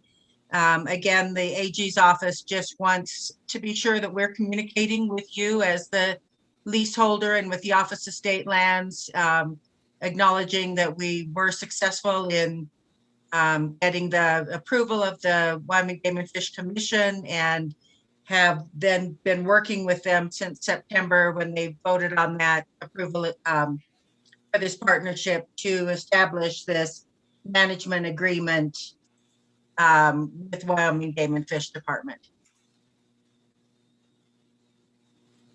Did that answer your question? Yes, thank you.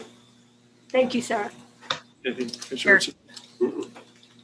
So I don't have Sarah, this is Pete. I don't have any a document in my packet to sign. So I'm guessing if that comes to us at the next board meeting, will that be too late for you? Your thoughts on that, Sarah?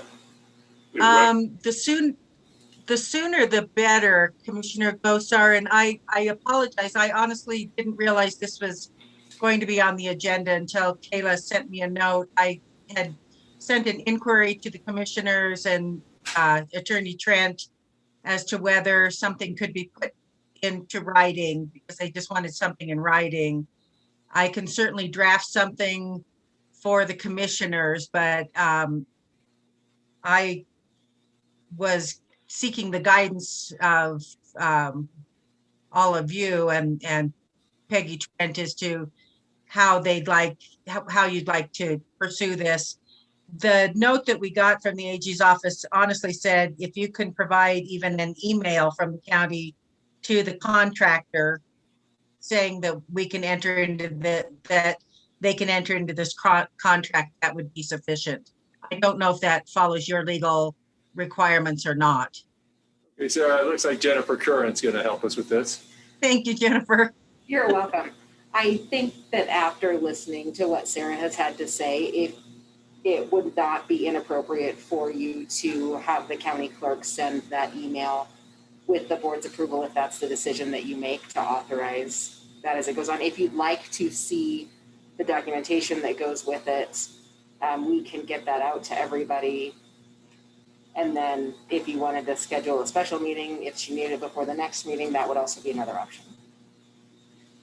Commissioners? How time sensitive is this, Sarah? I don't think she heard you. Yeah. Can you ask her that? Yeah, Sarah, how time sensitive is this request? Oh, I apologize. I couldn't quite make out what you said, Commissioner Gosa or Commissioner Richardson. Again, you know, the AG's office will wait for it until it's available. We would like to get this signed ideally by the end of this month because the seasonal closure on the property is lifted on April 30th. And we really will be turning to the Wyoming Game and Fish Department as the seasonal closure reopens in that portion of the property, but we want you to do whatever you're most comfortable with. I'm also wondering, this is kind of a question for the attorney, whether just the minutes from this meeting along with your statement of approval might not satisfy the AG's office. But I guess those minutes wouldn't be approved until next meeting also. Right. Well, this is a discussion item. But it doesn't mean that we couldn't entertain a motion to enter into a management agreement with Game and Fish for Pilot Hill Wildlife Management.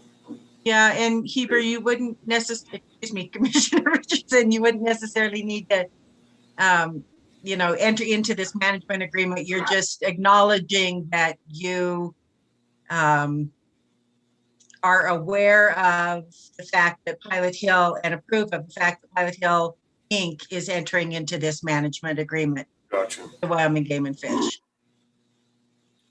So would it be appropriate for us, for me to make that motion? I mean, I could send an email that said if it's going to slow anything down, and that'd be a formal letter coming after the next meeting. Well, let's just do that. Yeah, and so then I can send an email and say that the commission supports this idea, and Pilot Hill being the liaison for us with the Game and Fish on this wildlife management area, and that there'll be a formal document coming after the next meeting. Will that work, Sarah? I think that would satisfy the AG's needs. Thank you. Yeah, could you send me who I need to send that email to, please, Sarah? Yes, I'll follow this meeting with that information for you. Thank you. Appreciate it. Do we need and then while I have you all, commissioners, there is one other item on your agenda that reflects Pilot Hill. I'll be happy to answer any questions at that point if you have them. And I will be providing a written annual report to you next week. This ended up on your agenda a week early. I was wishing that the timing was a little different, but we've promised an annual report and it'll be in your mail next week. Awesome, thank you. I don't believe we need an action. I've got my marching orders. So, okay, 37 is complete. 38, discuss steps toward preparing an RFQ for a joint Casper Aquifer Protection Plan with the City of Laramie and Albany County and written agreement concerning these studies as well as possible funding. Commissioners, it looks like maybe David is waiting for this. Were you waiting for this? Or are you just like hanging out with us? Yeah, this one is another one, yeah. Okay. Sure, if you'd like. Could you just give a little background of how long it's been since the cap was updated? Kind of, I think it's been 20 years or more, right? So we last updated the Casper Aquifer Protection Plan in 2011. 2011. Okay, now that update was basically we took what we had previously. Planning and zoning went through a few of the chapters, added a few things that the city had included in their update, So really, a lot of things have actually happened since 2011. There have been probably 10 to a dozen different studies that have been done. Other things have been completed. I mean, the document is antiquated. But really what this is kind of referring to is the committee that Commissioner Iber is on. So she can go ahead and address. This came out, I requested this to be placed on the agenda because it came out of our joint county and city group. And it had been brought to our attention that the county commission has never made a public adoption or approval or even recognized the various studies that have been done by the city in preparation for the Aquifer Protection Plan and all. Aside from having a few comments on our own study, the county study, as far as the septic system. And so this would be the first step in acknowledging that those exist, in approving them, or is that the right word? Accepting that, yeah, recognizing, accepting that they had been done. And this allows us then to be able to prepare ourselves for the RFQ that will be going out. And we have asked the Environmental Advisory Commission to work on that as far as establishing an RFQ. But it needed to be recognized by the commission that these studies have been done and that we actually accept those studies as being completed and what they found. Is that right? I would just add, yeah, I mean, I think you've summed it up really well. Basically, the city of Laramie would like for us to just recognize this going forward, because with the update of the Casper Aquifer Protection Plan, they would like to use those studies in the update. And so as a first step, their staff has asked that we make a decision on whether we agree or don't agree with those studies. So yeah, or accept or don't accept, because I don't have the professional ability to agree with those studies, right? I'm not a right. I mean, you could just accept that they were done by professionals that were licensed in that area. So yeah. Okay. And I think David had gone through them and really didn't find anywhere that we had any reason not to accept them, or any differences aside from whatever the you county commissioners did earlier with the septic system and our own study. Yeah. Commissioner Richardson, anything?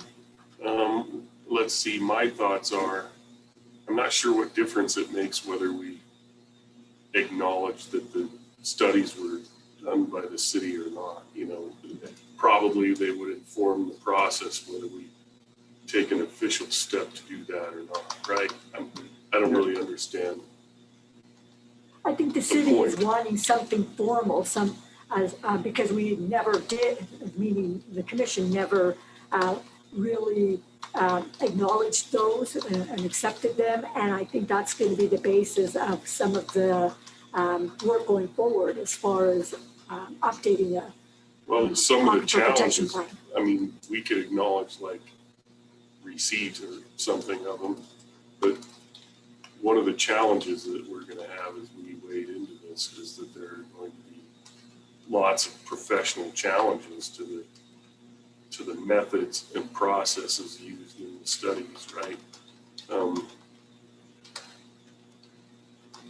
Because there's actually a fair amount of professional disagreement on the vulnerability of the aquifer and, you know,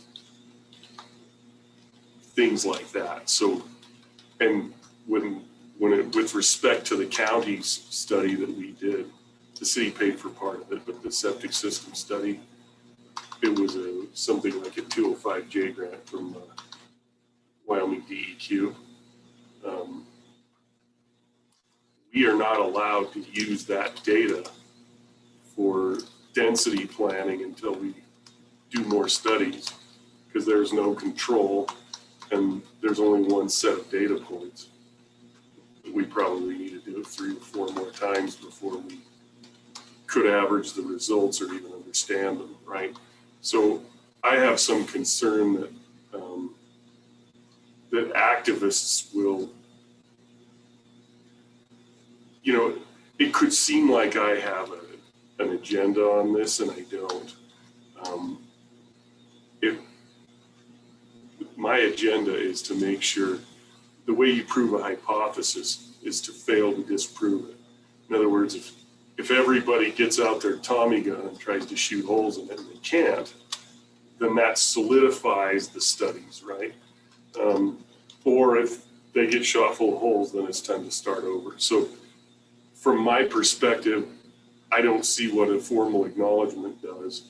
I understand that with the constitution of this commission, we will probably do something, you know, in conjunction with the city, and it may or may not be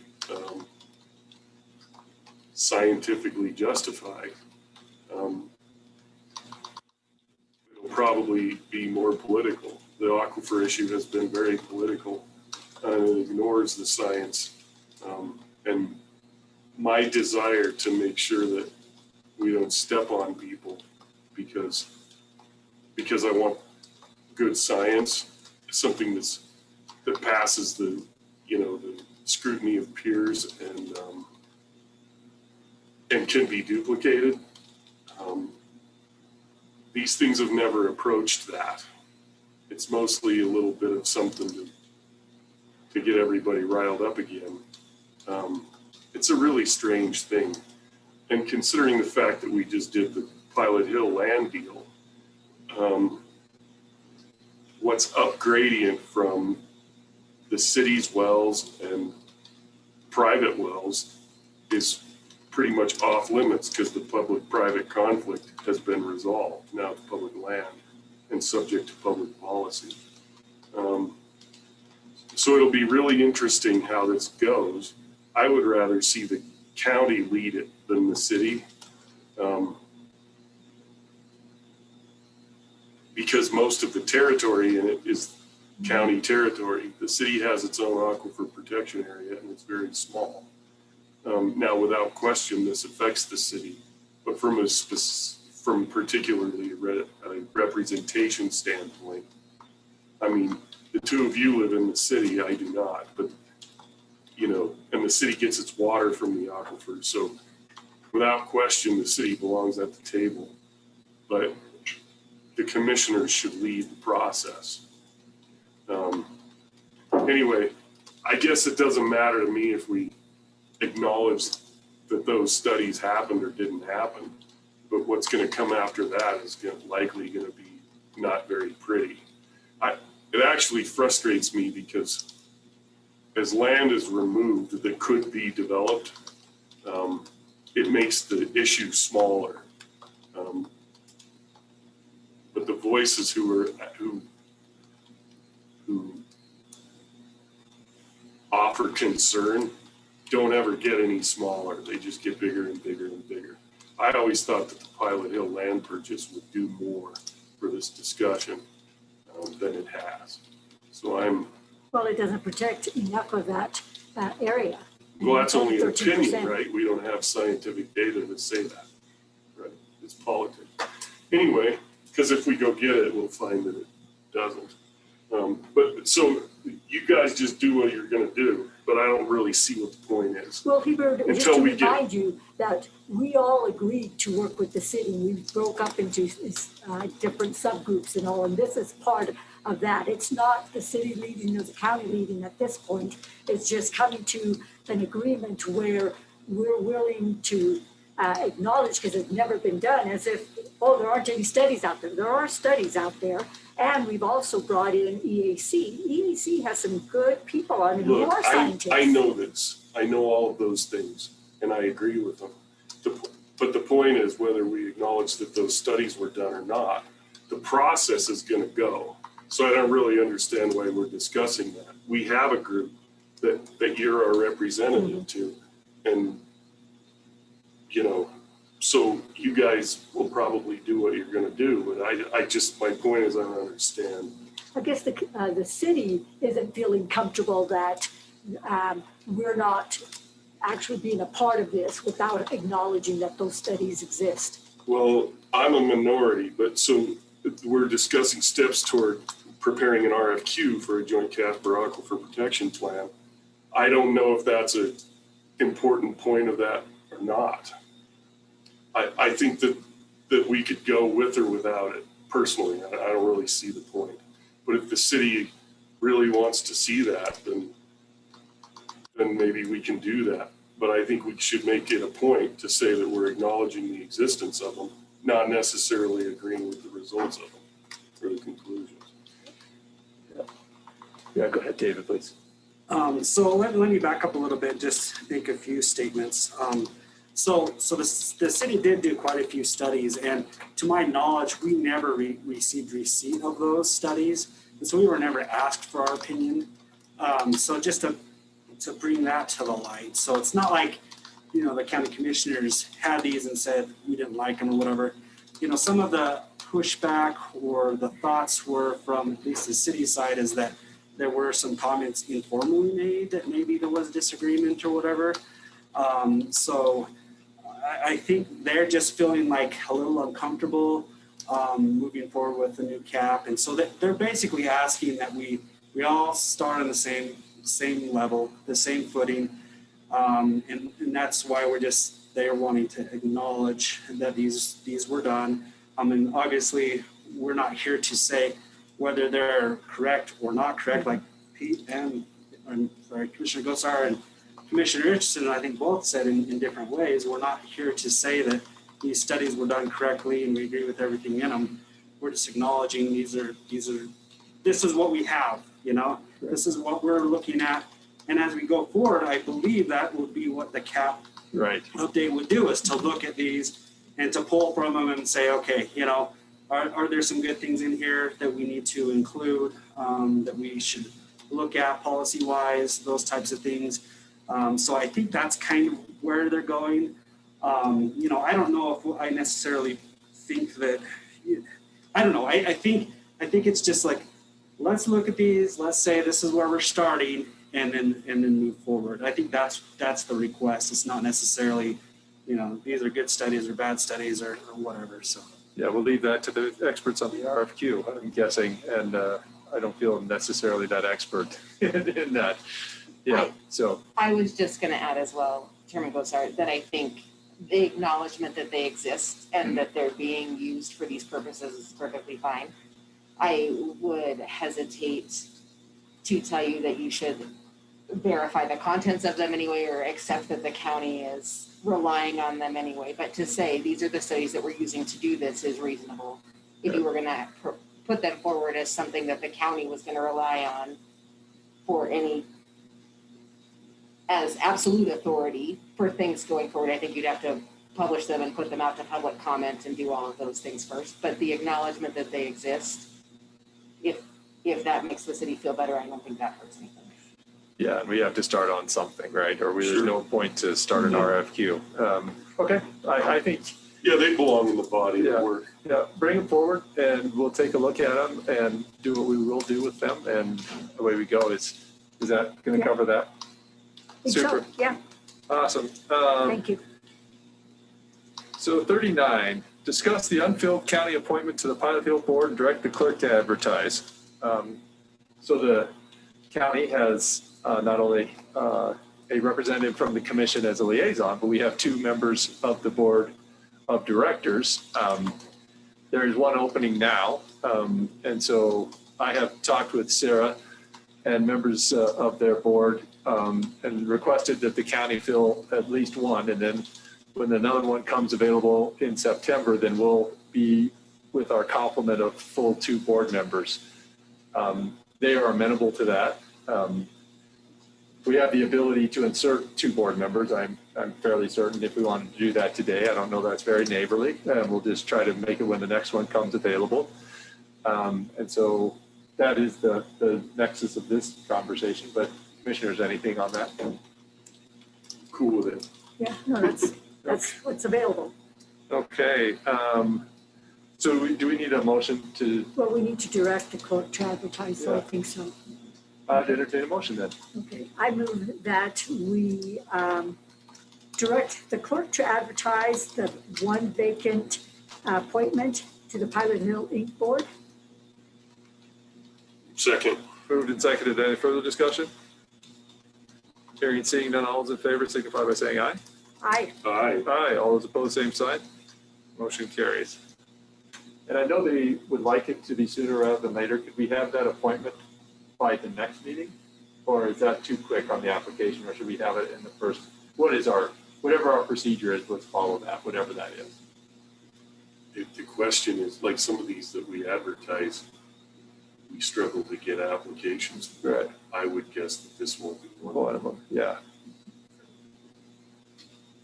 Chair, am I basically advertising a board vacancy on the Pilot Hill board? Like I would advertise a vacancy on the planning and zoning? Yep. Correct. Yep. They're full board members. Yep. To represent the county. So the next meeting, or should I wait till May?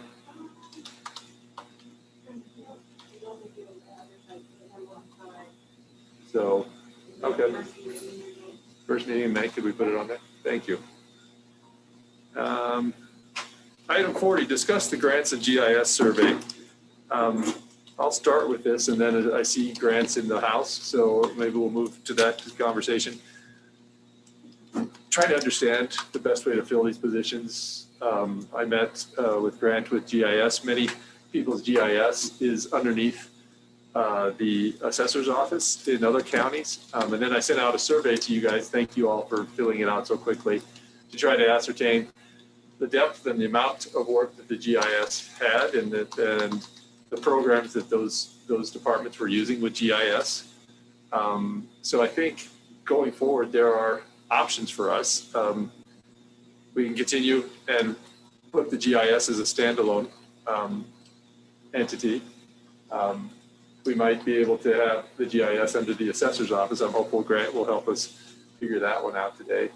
Or we could do nothing and have no GIS, which I don't know is a reasonable expectation. I think the city has a GIS, and so maybe we could do something with the city. I don't know. I think it seemed like from the survey, we had enough work for a GIS person at the county, at least one. So thoughts, ideas?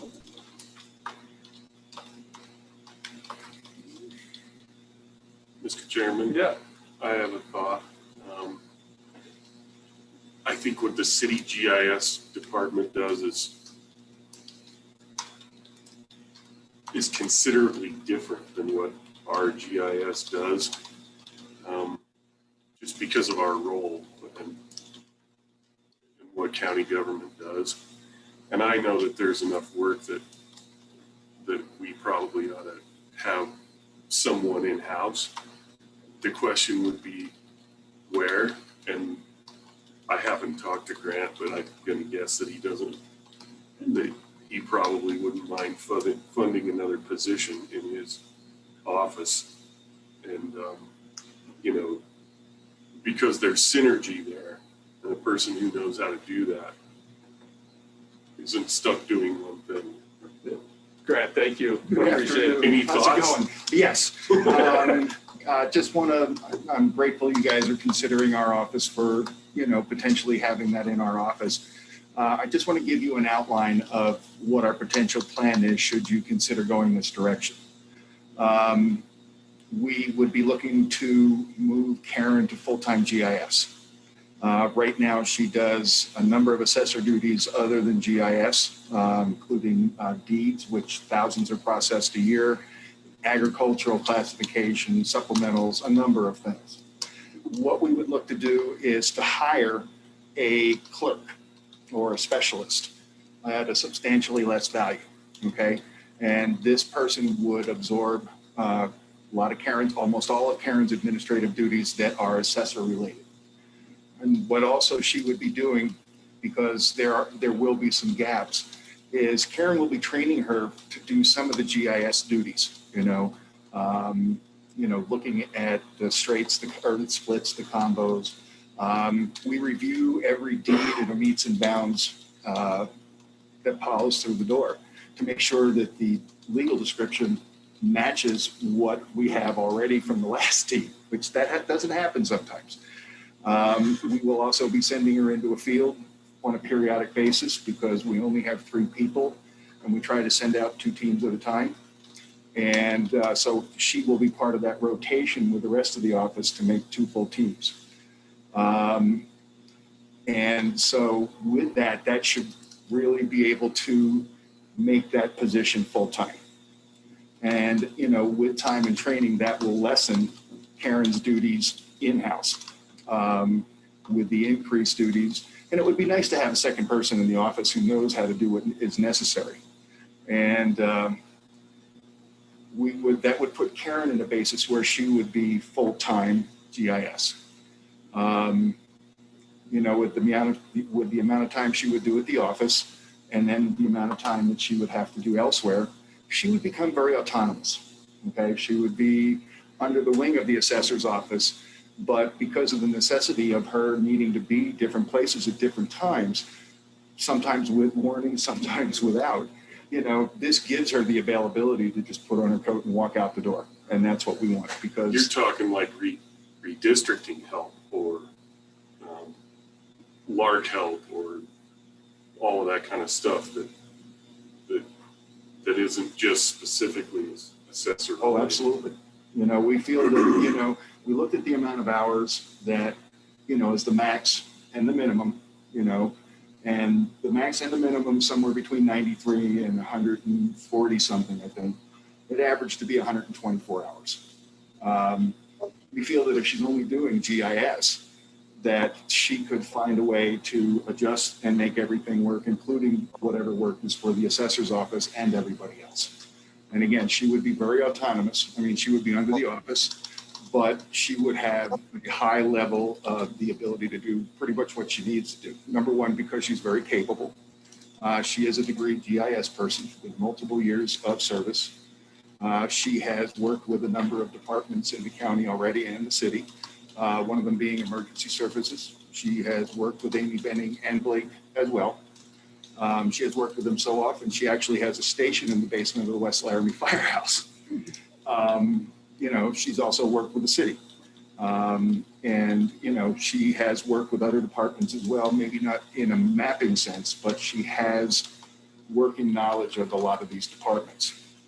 So with that, we see a lot of ability for a nominal amount of money, in comparison to the full services that, the GIS would provide. We would see that potentially this would be a max of $45,000. Okay. This is close to half of what the salary is currently.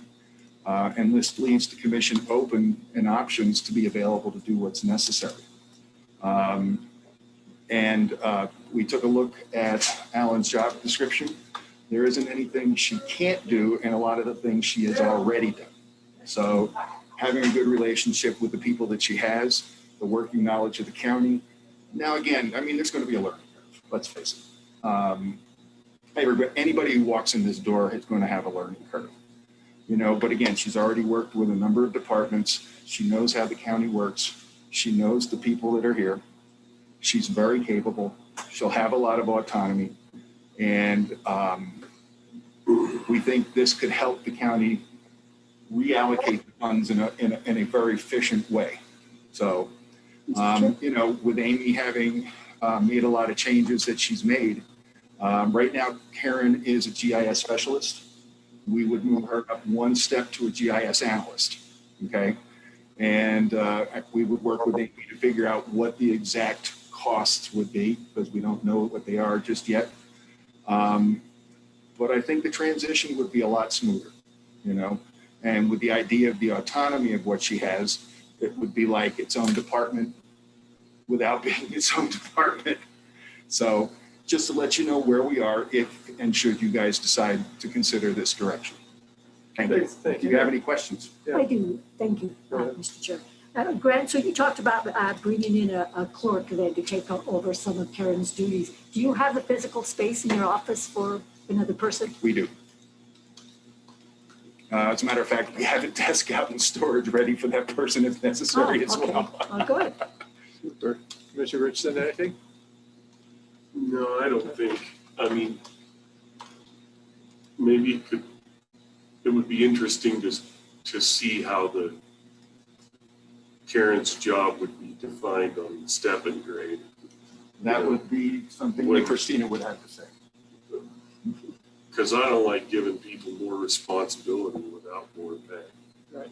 And more work, if that makes sense. Christina, go ahead, please. Thank you.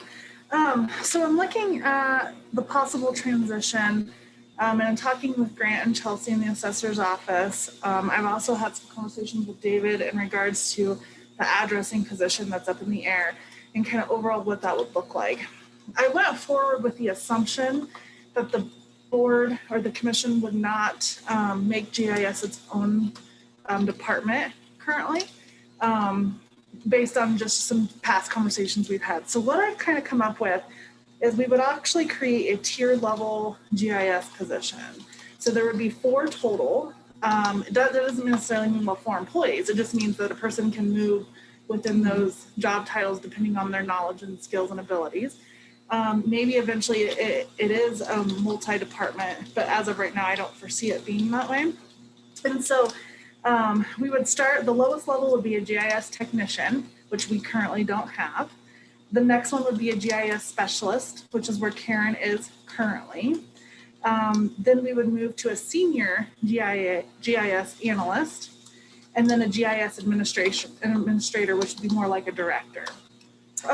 In reviewing Alan's job description and what I got back from Grant and Chelsea on her skills and abilities currently, Karen, she can do, based on what they provided me, most of Alan's duties. However, there are things in there that she doesn't have the knowledge on or isn't trained on currently. Could she learn them? Probably, but she's not quite there yet. So my recommendation would be to actually move Karen to a senior GIS analyst. That job description I've revamped. I apologize I didn't get it to you guys in advance to review, but I've revamped it and she would fit in that position with her current skills and abilities. The difference between that position and the administrator is your director. So those would be the things that Karen's lacking that she would need to obtain to be able to move up in the step and grade plan. And then, that becomes a discussion of, is it its own department or do you want it to stay under the assessor's office? And that can be determined whenever. I did figure them into the pay grade scale, which again, I apologize I didn't get to this to you guys sooner. The GIS technician would start at a pay grade 16, which means nothing to you, I know, without seeing it. But just to give you the numbers, the GIS specialist would be a 21. The senior GIS analyst would be a 25. And then the GIS administrator would be a 29.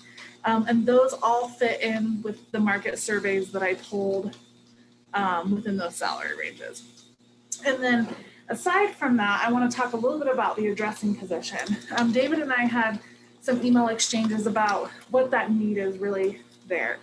So to give you a little backstory, back in the day when I first started, it used to be its own position. Then we went through our layoffs and we laid off 13 positions. That was one position I believe was unfilled at the time, and so it just went away. There was not anybody in that position. We just cut it from the budget. So was it Phil? Did we lay it off? Okay, so we laid off the position when we did layoffs, and then we took those duties and asked the GIS director to pick them up, which in that case was Alan. Since then, between Alan's job and the overwhelming amount of addressing and everything that's been occurring in the planning office, not only is the position was it behind from when Alan was here, but there's new things that have been occurring that David's office is only so many people and can get done. So David and I had the discussion about, do we need to bring that position back? He feels strongly that we do, whether it's part-time or full-time. It sounds like right now, especially with the backlog, there is enough for full-time work. So we would need to determine if it's a part-time or full-time position, but it is something that is in need of the planning office.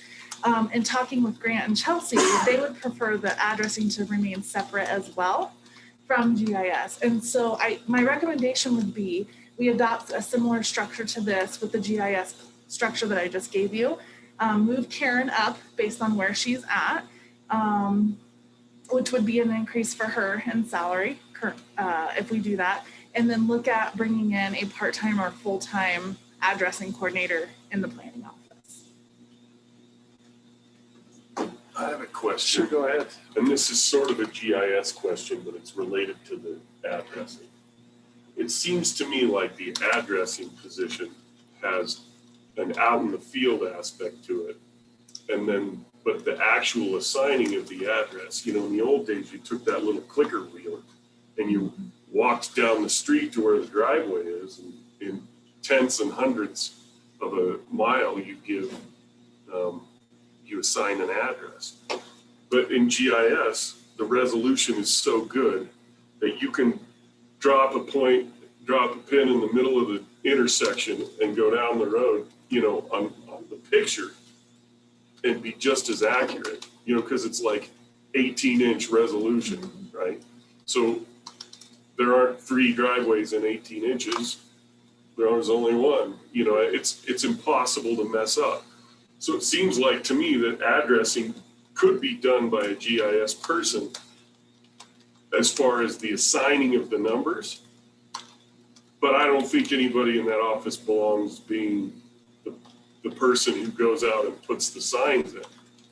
So that job doesn't have to encompass both of those duties, because it's easy to drag and click, it's not very hard. And when you import the plats of new subdivisions and the developer has assigned the street names, that can go right into GIS, and then it's basically drag and click. It's not, assigning the numbers isn't hard. Going in and putting in street signs is the challenging part, as far as operationally from their perspective. So I'm just thinking that maybe there's another way to look at this.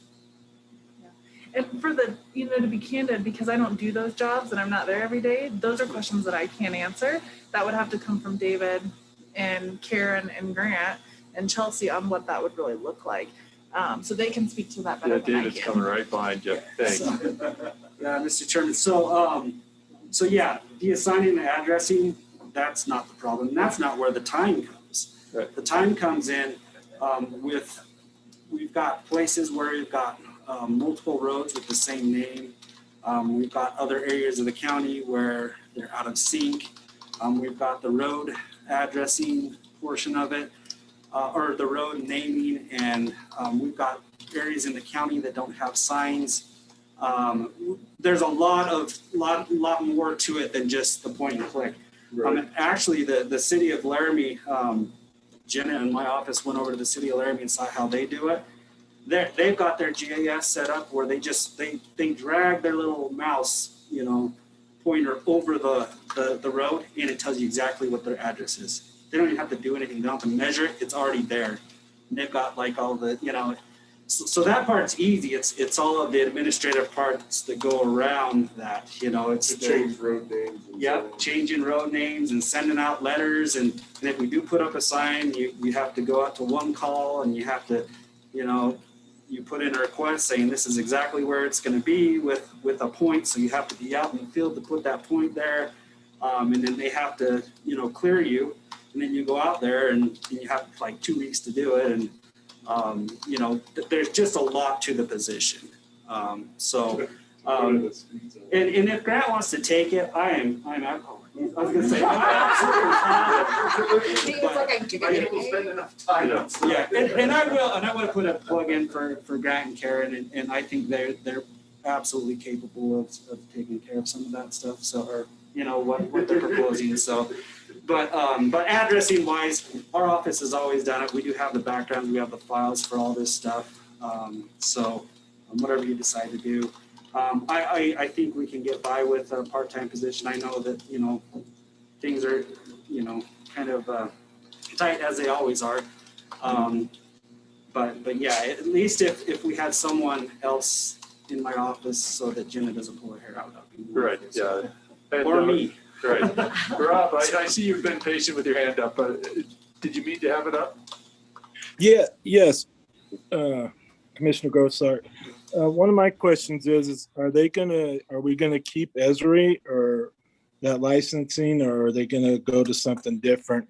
All of our maps and all of our programming in our computers here are through Esri, which has our maps, culvert location, cattle guard location, bridges, ownership, roads with right-of-ways, snow fences, and things like that. So is that going to still be viable, or will that be changing?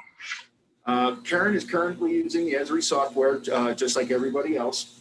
The only thing that looks different is the website and the availability of the publication of the website by this company has an ability to do multiple things for a relatively inexpensive amount. But in the background, everything is created through Esri, and we will continue with the enterprise system and maintain the Esri as we are right now.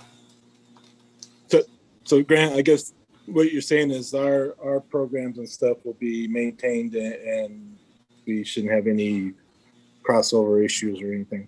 No, you will see no changes in the way you're doing business. Yeah, thank you. Thanks, Rob. And Grant, before you go, thank you for being willing to come down here. I should have sent you an email, so my apologies. We were tracking it closely. There's one thing to be done with somebody and one thing to be done to somebody's department. I don't want this to be done to your department. And so I hope you'll feel like you can say that it's not something we want to do, and then we'll go a different direction maybe. But part of that survey, trying to catalog all that information and all those programs. Right. Did Karen feel comfortable? Yes. Perfect. Yes. I mean, in the beginning, like I said, the transition is going to be like anybody else. You got to find out what everybody's doing. You know, her plan would be to go sit down with every department, talk with them specifically as to what's being done and how it's being done, so that she can create a plan on how she needs to implement it and be able to continue the level of service that they're already getting. It could be a really fun challenge. She's looking forward to it if it goes this way. Sometimes you hit the ceiling in your job and you're stuck there. Yep.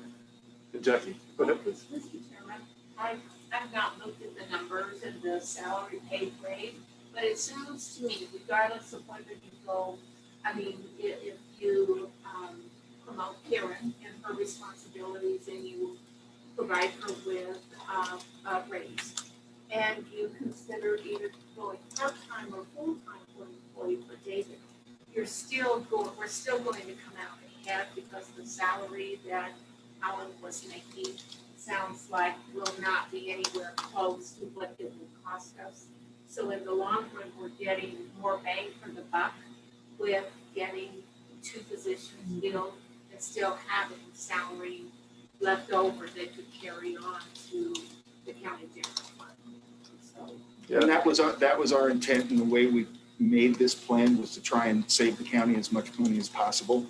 And that's why we went with a property specialist to support Karen, and by taking those duties away from her, you know, because it's a much less costly way of doing it, you know, because hiring a specialist is less than about half of what you would hire a GIS person for. Yeah. And Chelsea, did you have anything to mention? I just wanted to make sure it was clear that we were looking to generate and hire another. Yeah. And I'll just tell you, I want Karen's position to be able to top out where Alan's position topped out. I don't believe in inequality that way. So it might not be there today, but in the future, I'm hoping it will be consistent to what Alan would have been paid. So just to let you know my thoughts on that. Yeah, she needs to grow in this position. Like I said, like what Christina said, you know, there's things that Karen said she knows what to do. She hasn't done it. It was something that she was trained at the University of Wyoming. So she has a knowledge of it. She just hasn't applied it yet. And so this is a woman who, whatever has been given to her, she is like a pit bull. She just grabs onto it and doesn't let go. There hasn't been a challenge that she hasn't succeeded at very well. So, you know, whatever you commissioners decide, we're supportive.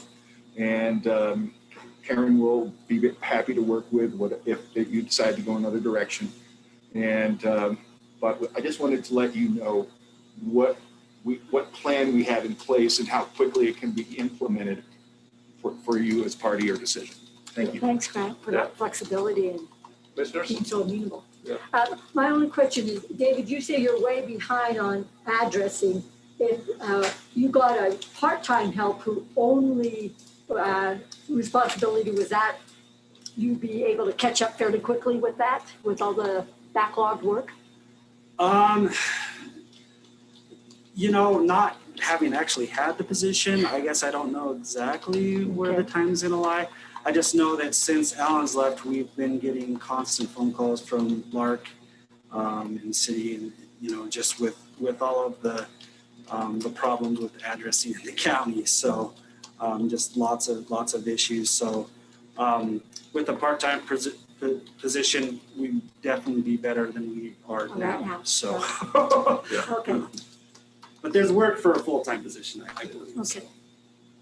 Something, I guess part of your discussion that we want to add is because the addressing position would be an addition, it's not something we're currently budgeted for, is a couple things to consider. You know, do we pay somebody and do 20 hours non-benefited based on the amount of work that we know we have? Or do we make it a full-time position and benefited, whether that's 30 hours or 40 hours, but do we make it a benefited position? Candidate-wise, historically it was a part-time, correct?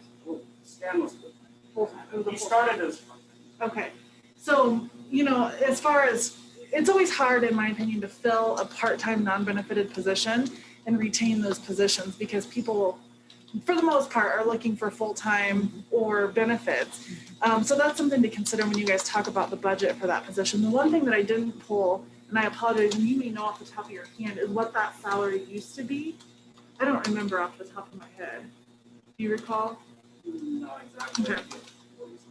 And so then the question is also, would it be something we do now, or do we figure that in with the new budget cycle, July 1?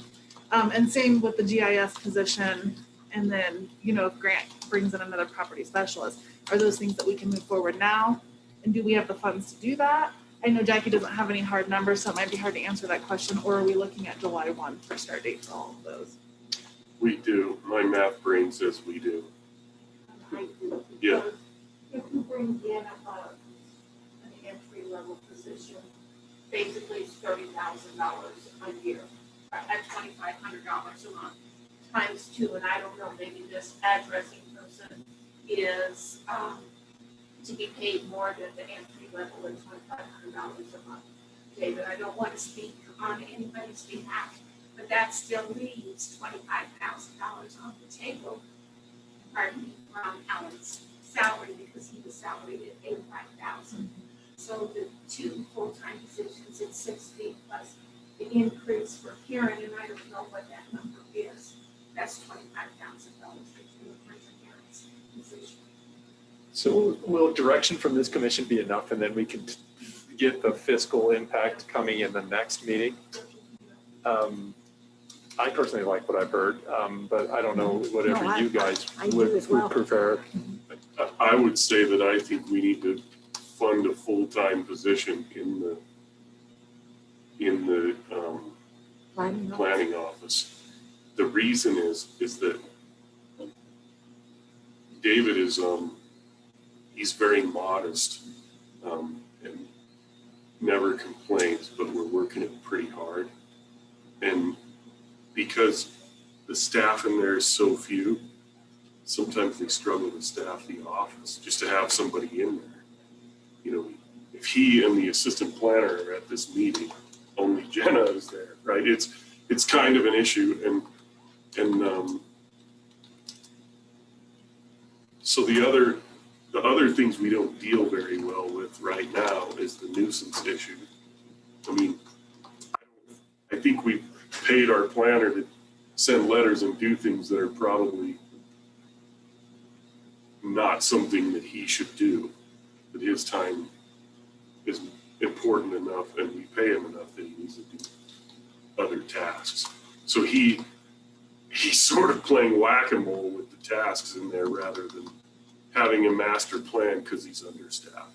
So it could get more efficient and more sustainable and survivable in there if we fund a full-time position to deal with addressing nuisances and whatever other help that they need in the planning office. And they'll use every bit of it. I don't know how we would define that job, but that would be something that HR would go to work at to create a job description, and there's somebody who's perfect for that. We just have to go find it. So do you guys feel comfortable that we should just move forward with the GIS, what we've heard today? And you guys will bring us back, or Christina, maybe you'll bring us back the opportunity to see what those other 2 positions might, what they might need to have with working with David's office as far as somebody in planning, and then working with Grant's office to get somebody to replace Karen. And then thank you, Grant. Thank you, Chelsea. Tell Karen thank you. Pretty excited to move somebody out from within. I think that's always an important thing. And then somebody who has those skills, lucky for us, find somebody in the building season when you really need somebody to be helpful. So perfect. Everybody feel good about the GIS portion of this one? Yeah, definitely. Awesome. Thank you, guys. And thank you for the work. So now moving to the grants part of this, we, just to give a little background, Sue, you probably know, but maybe you don't. We've had, since I got here, three grants managers come and go. And that type of turnover has been difficult to deal with and destabilizing, quite honestly.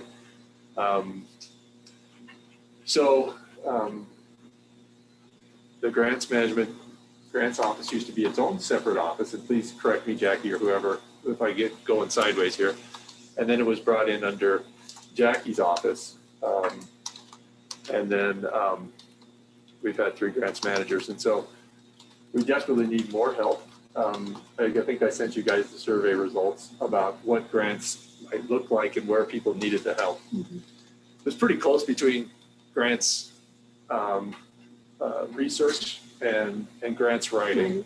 And I think Bailey has told me over and over again that, and this commission and the public, that she likes the accounting of grants. She likes working with numbers. She likes working on the compliance end. So that allows us to think differently about maybe another grants position that works with doing the research or doing the writing, or a little bit of both.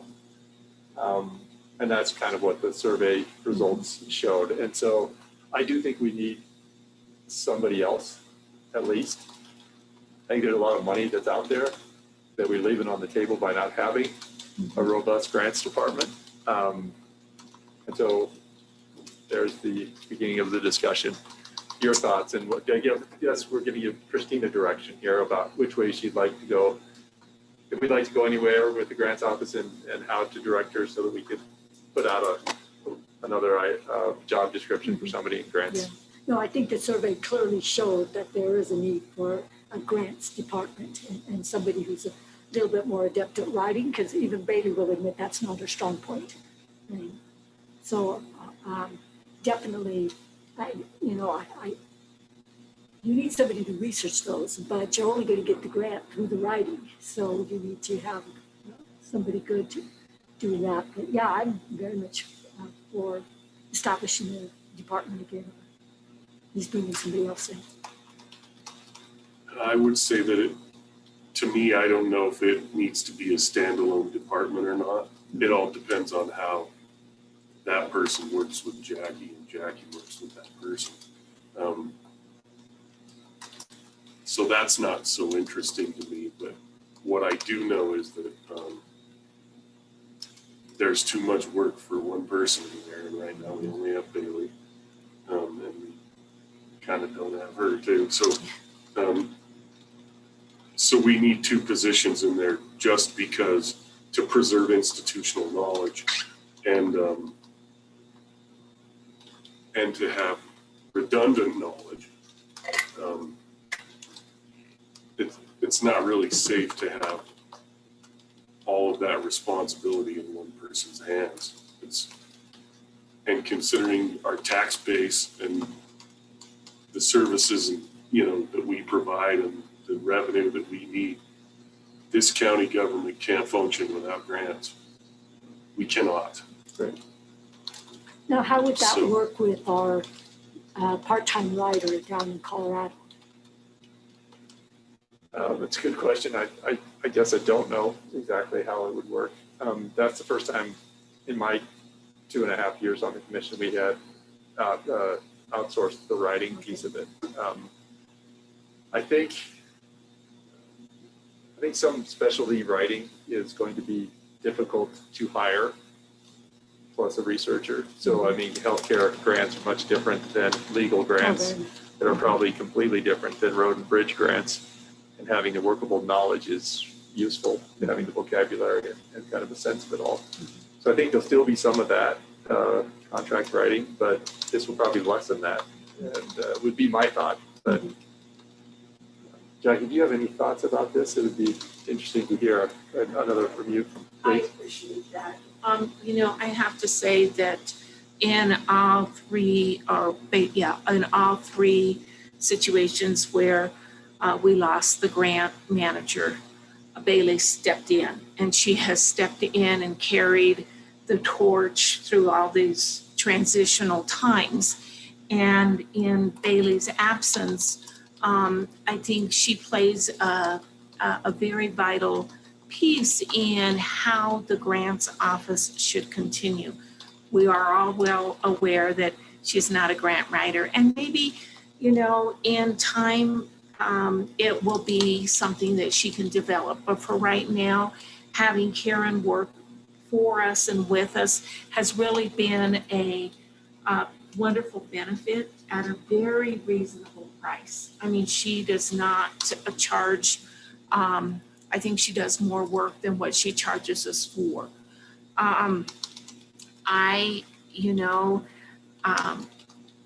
Not needing grants or the grants that we've needed in my office, I've been able to do within.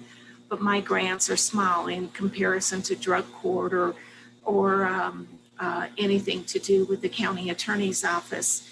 I would like us maybe to explore the idea of maybe having the ability to look at putting maybe an RFP out for a contract grant writer. I don't know if that's possible, but then it'll give us an idea of what that expense might be. Certainly, I don't mind housing the employees from the grants office.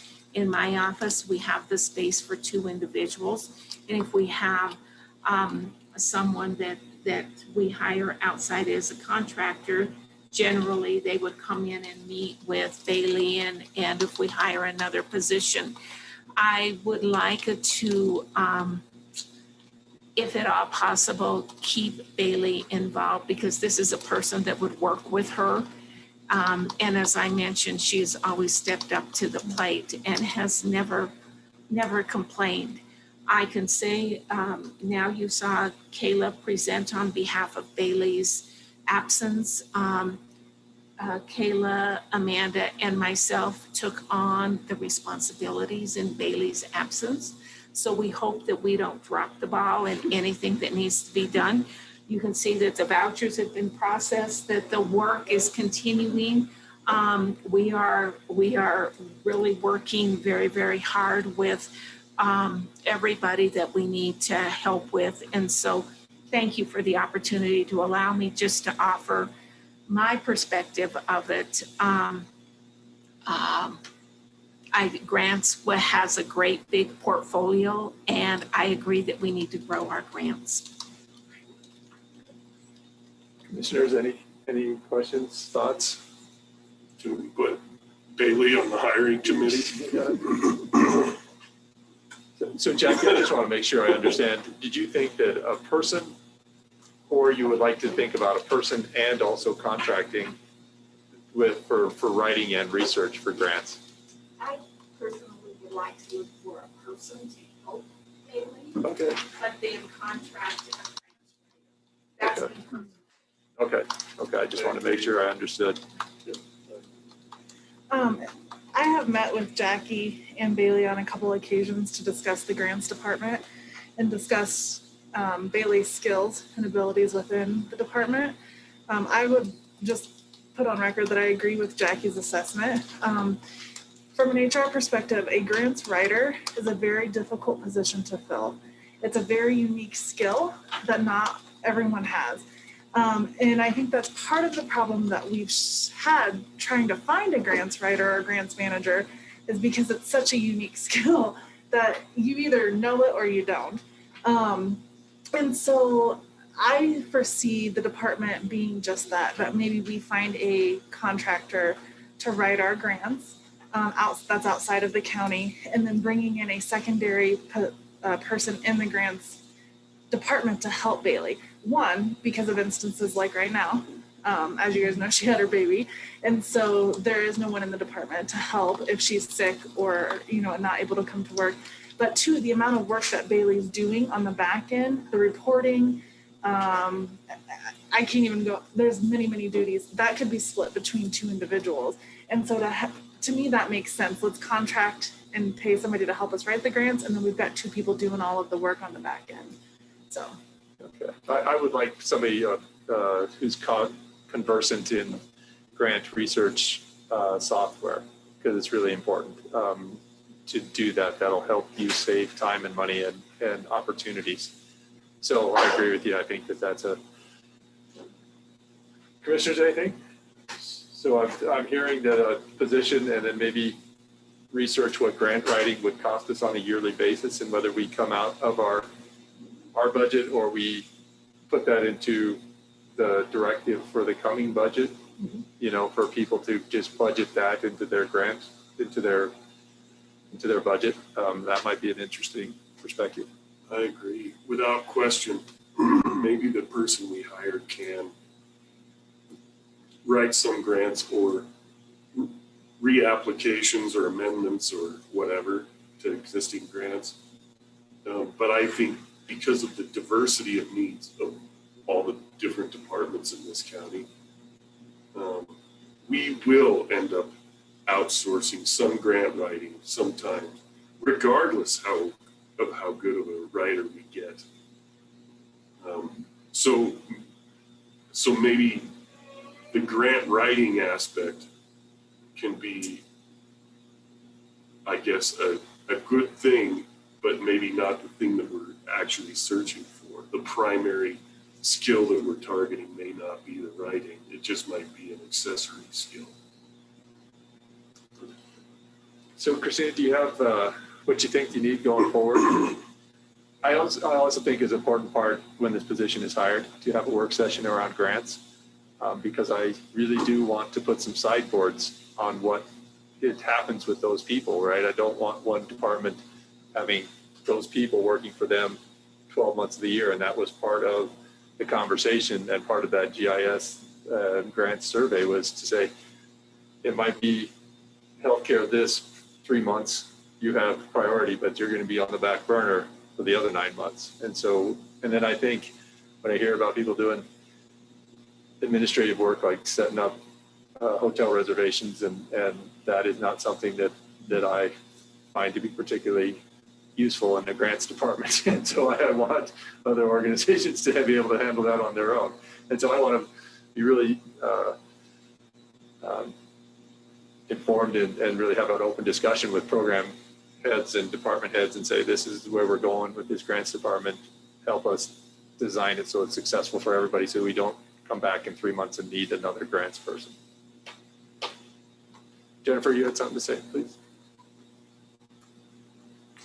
I was just going to say that from my perspective in working with Bailey, the grants writing is huge. If you don't have a decent grant that you're putting out there, you're not going to get it. But I certainly can't speak for Bailey, but my guess is probably 2/3 of her better of her time is the administration after. And she's really good at that. Yeah. When I have questions on anybody's grants in the county, if they say, we want to amend this or do whatever, most of the time what we get in our office from Bailey is something that she's already put together and saying, they want to amend this, here's the existing grant, here's how they're amending it, here's the provisions. So she's already gone through the grants, sorted all of that out, because she knows where it is. And it's really handy on our end when we get things from her, because it is always very thorough and complete, and she can answer questions about the administration really quickly. Super. Commissioners, anything, final thoughts on this one? It'll be nice to get her where she can do what she does best, without having to put that iron back in the fire and take another one out. Every time you switch tasks, you have to reset your brain and your time and priorities, and that's hard. And she's so good at what she does, she needs to be able to just do that. Yeah. Christina, do you have what you need from us? Grant and David, do you feel like we've heard you and have a path forward? Thank you so much. And Jackie, thank you so much for being willing to do. These are big positions for us. And so I think we've handled those three things that were really under my saddle: the grants, the GIS, and then also the engineer. So hopefully we'll get those underway soon rather than later. Thank you so much. 41, discuss participation in the LAVA implementation memorandum of understanding. LAVA, of course, is the Forest Service plan, a local land vegetation analysis that was passed last year. A lot of public comment. I think we sent it. Did you guys get something from Frank Romero? Yeah. About participation in LAVA and what that meant. I'll just start off. I had some concerns about shalls as a co-operator that we don't have those programs. We don't have the ability, in my mind, to live up to the shalls. And so when you write a shall, I think you say you can. And I told him, I wrote him back and said, I don't think we can do that. He said he didn't have a whole lot of ability to change that language because that's a federal document. So that's my work with Frank on that. Anybody else? And maybe Jennifer can speak to this, but Peggy then sent out something that said that it looked okay, that the MOU was good, but didn't comment to your shells and all. So Jennifer, can you speak to that? I read this before and haven't scanned it again. Give me 1 second. Okay. I have a thought, and that is, so I agree with you. And then I wonder what happens to LAVA if the county doesn't, I guess, participate in the MOU, if we don't enter into the MOU, right? Yeah. To me, I think the USDA Forest Service is going to do what they do with or without our participation. So I haven't been able to really judge what the advantages or disadvantages are of participating and not participating. It's something that, and it's a good thing that it's a discussion item and not an action item, because I got to do some research here. I don't know why they need us. Right. Yeah, if they do, I want to know why, and because I don't want to neglect our duty. Right. I was going to say, in just scanning that, I don't know that I can answer your question yet either. I can do some research prior to your next meeting and put it on the agenda at that point in time if you want, as a discussion and potential action item. Gives everybody some time to do some research, and if you have specific questions other than the shall, you can let us know, or if you have any now, I can take notes on them and get back to you at the next meeting to be able to answer those. And then maybe we can invite Mr. Romero to present to us, and so he can let us know what he needs us to do and why. Yes. Perfect. Let's move that to the next item. Thank you. I think that's a great idea. 41 again, executive session. Christina. See you guys. Have a great afternoon. Thank you. I received the document about 4 minutes before I came down to the meeting. So I have not had time to review it. We can do it together if you'd like, or we can reschedule for the next meeting. I'm happy. I'd rather stay here and get her done. Yeah, I'm not even sure what the executive session is on. Well, yeah. You want me to, how about I make a motion and we go? Yes, yes, definitely. Mr. Chairman, I move that we go into executive session pursuant to Wyoming statute 164405A2. Second. Been moved and seconded. Any further discussion? Hearing and seeing none, all those in favor signify by saying aye. Aye. Aye. Aye. All those opposed, same sign. Motion carries. We leave regular session at 2:47 and enter executive session.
Vouchers. If I could entertain a motion to leave executive session and return to regular session. I move to leave executive session and return to regular session. Second. Moved and seconded. Any further discussion? Hearing and seeing none, all those in favor signify by saying aye. Aye. Aye. Aye. All opposed, same sign. That motion carries. We'll return to regular session at 3:12. Action. I don't believe there's any action regarding the executive session. So we'll move past 44 to item 45. Approved vouchers for March 2021. I'd entertain a motion. I move that we approve the vouchers for March 2021. Second. Moved and seconded. Any further discussion? Hearing and seeing none, all those in favor signify by saying aye. Aye. Aye. Mr. Chairman. Oh, aye. Yeah. I got ahead of us. Mr. Chairman, I move that we adjourn. Okay. Vote. Oh, sorry, second, yeah. Moved and seconded. It doesn't necessarily need to be, but all those in favor signify by saying aye. Please. Aye. Aye. And that passes. Thank you, guys. Nicely done. A lot of work completed today. And thanks to everybody.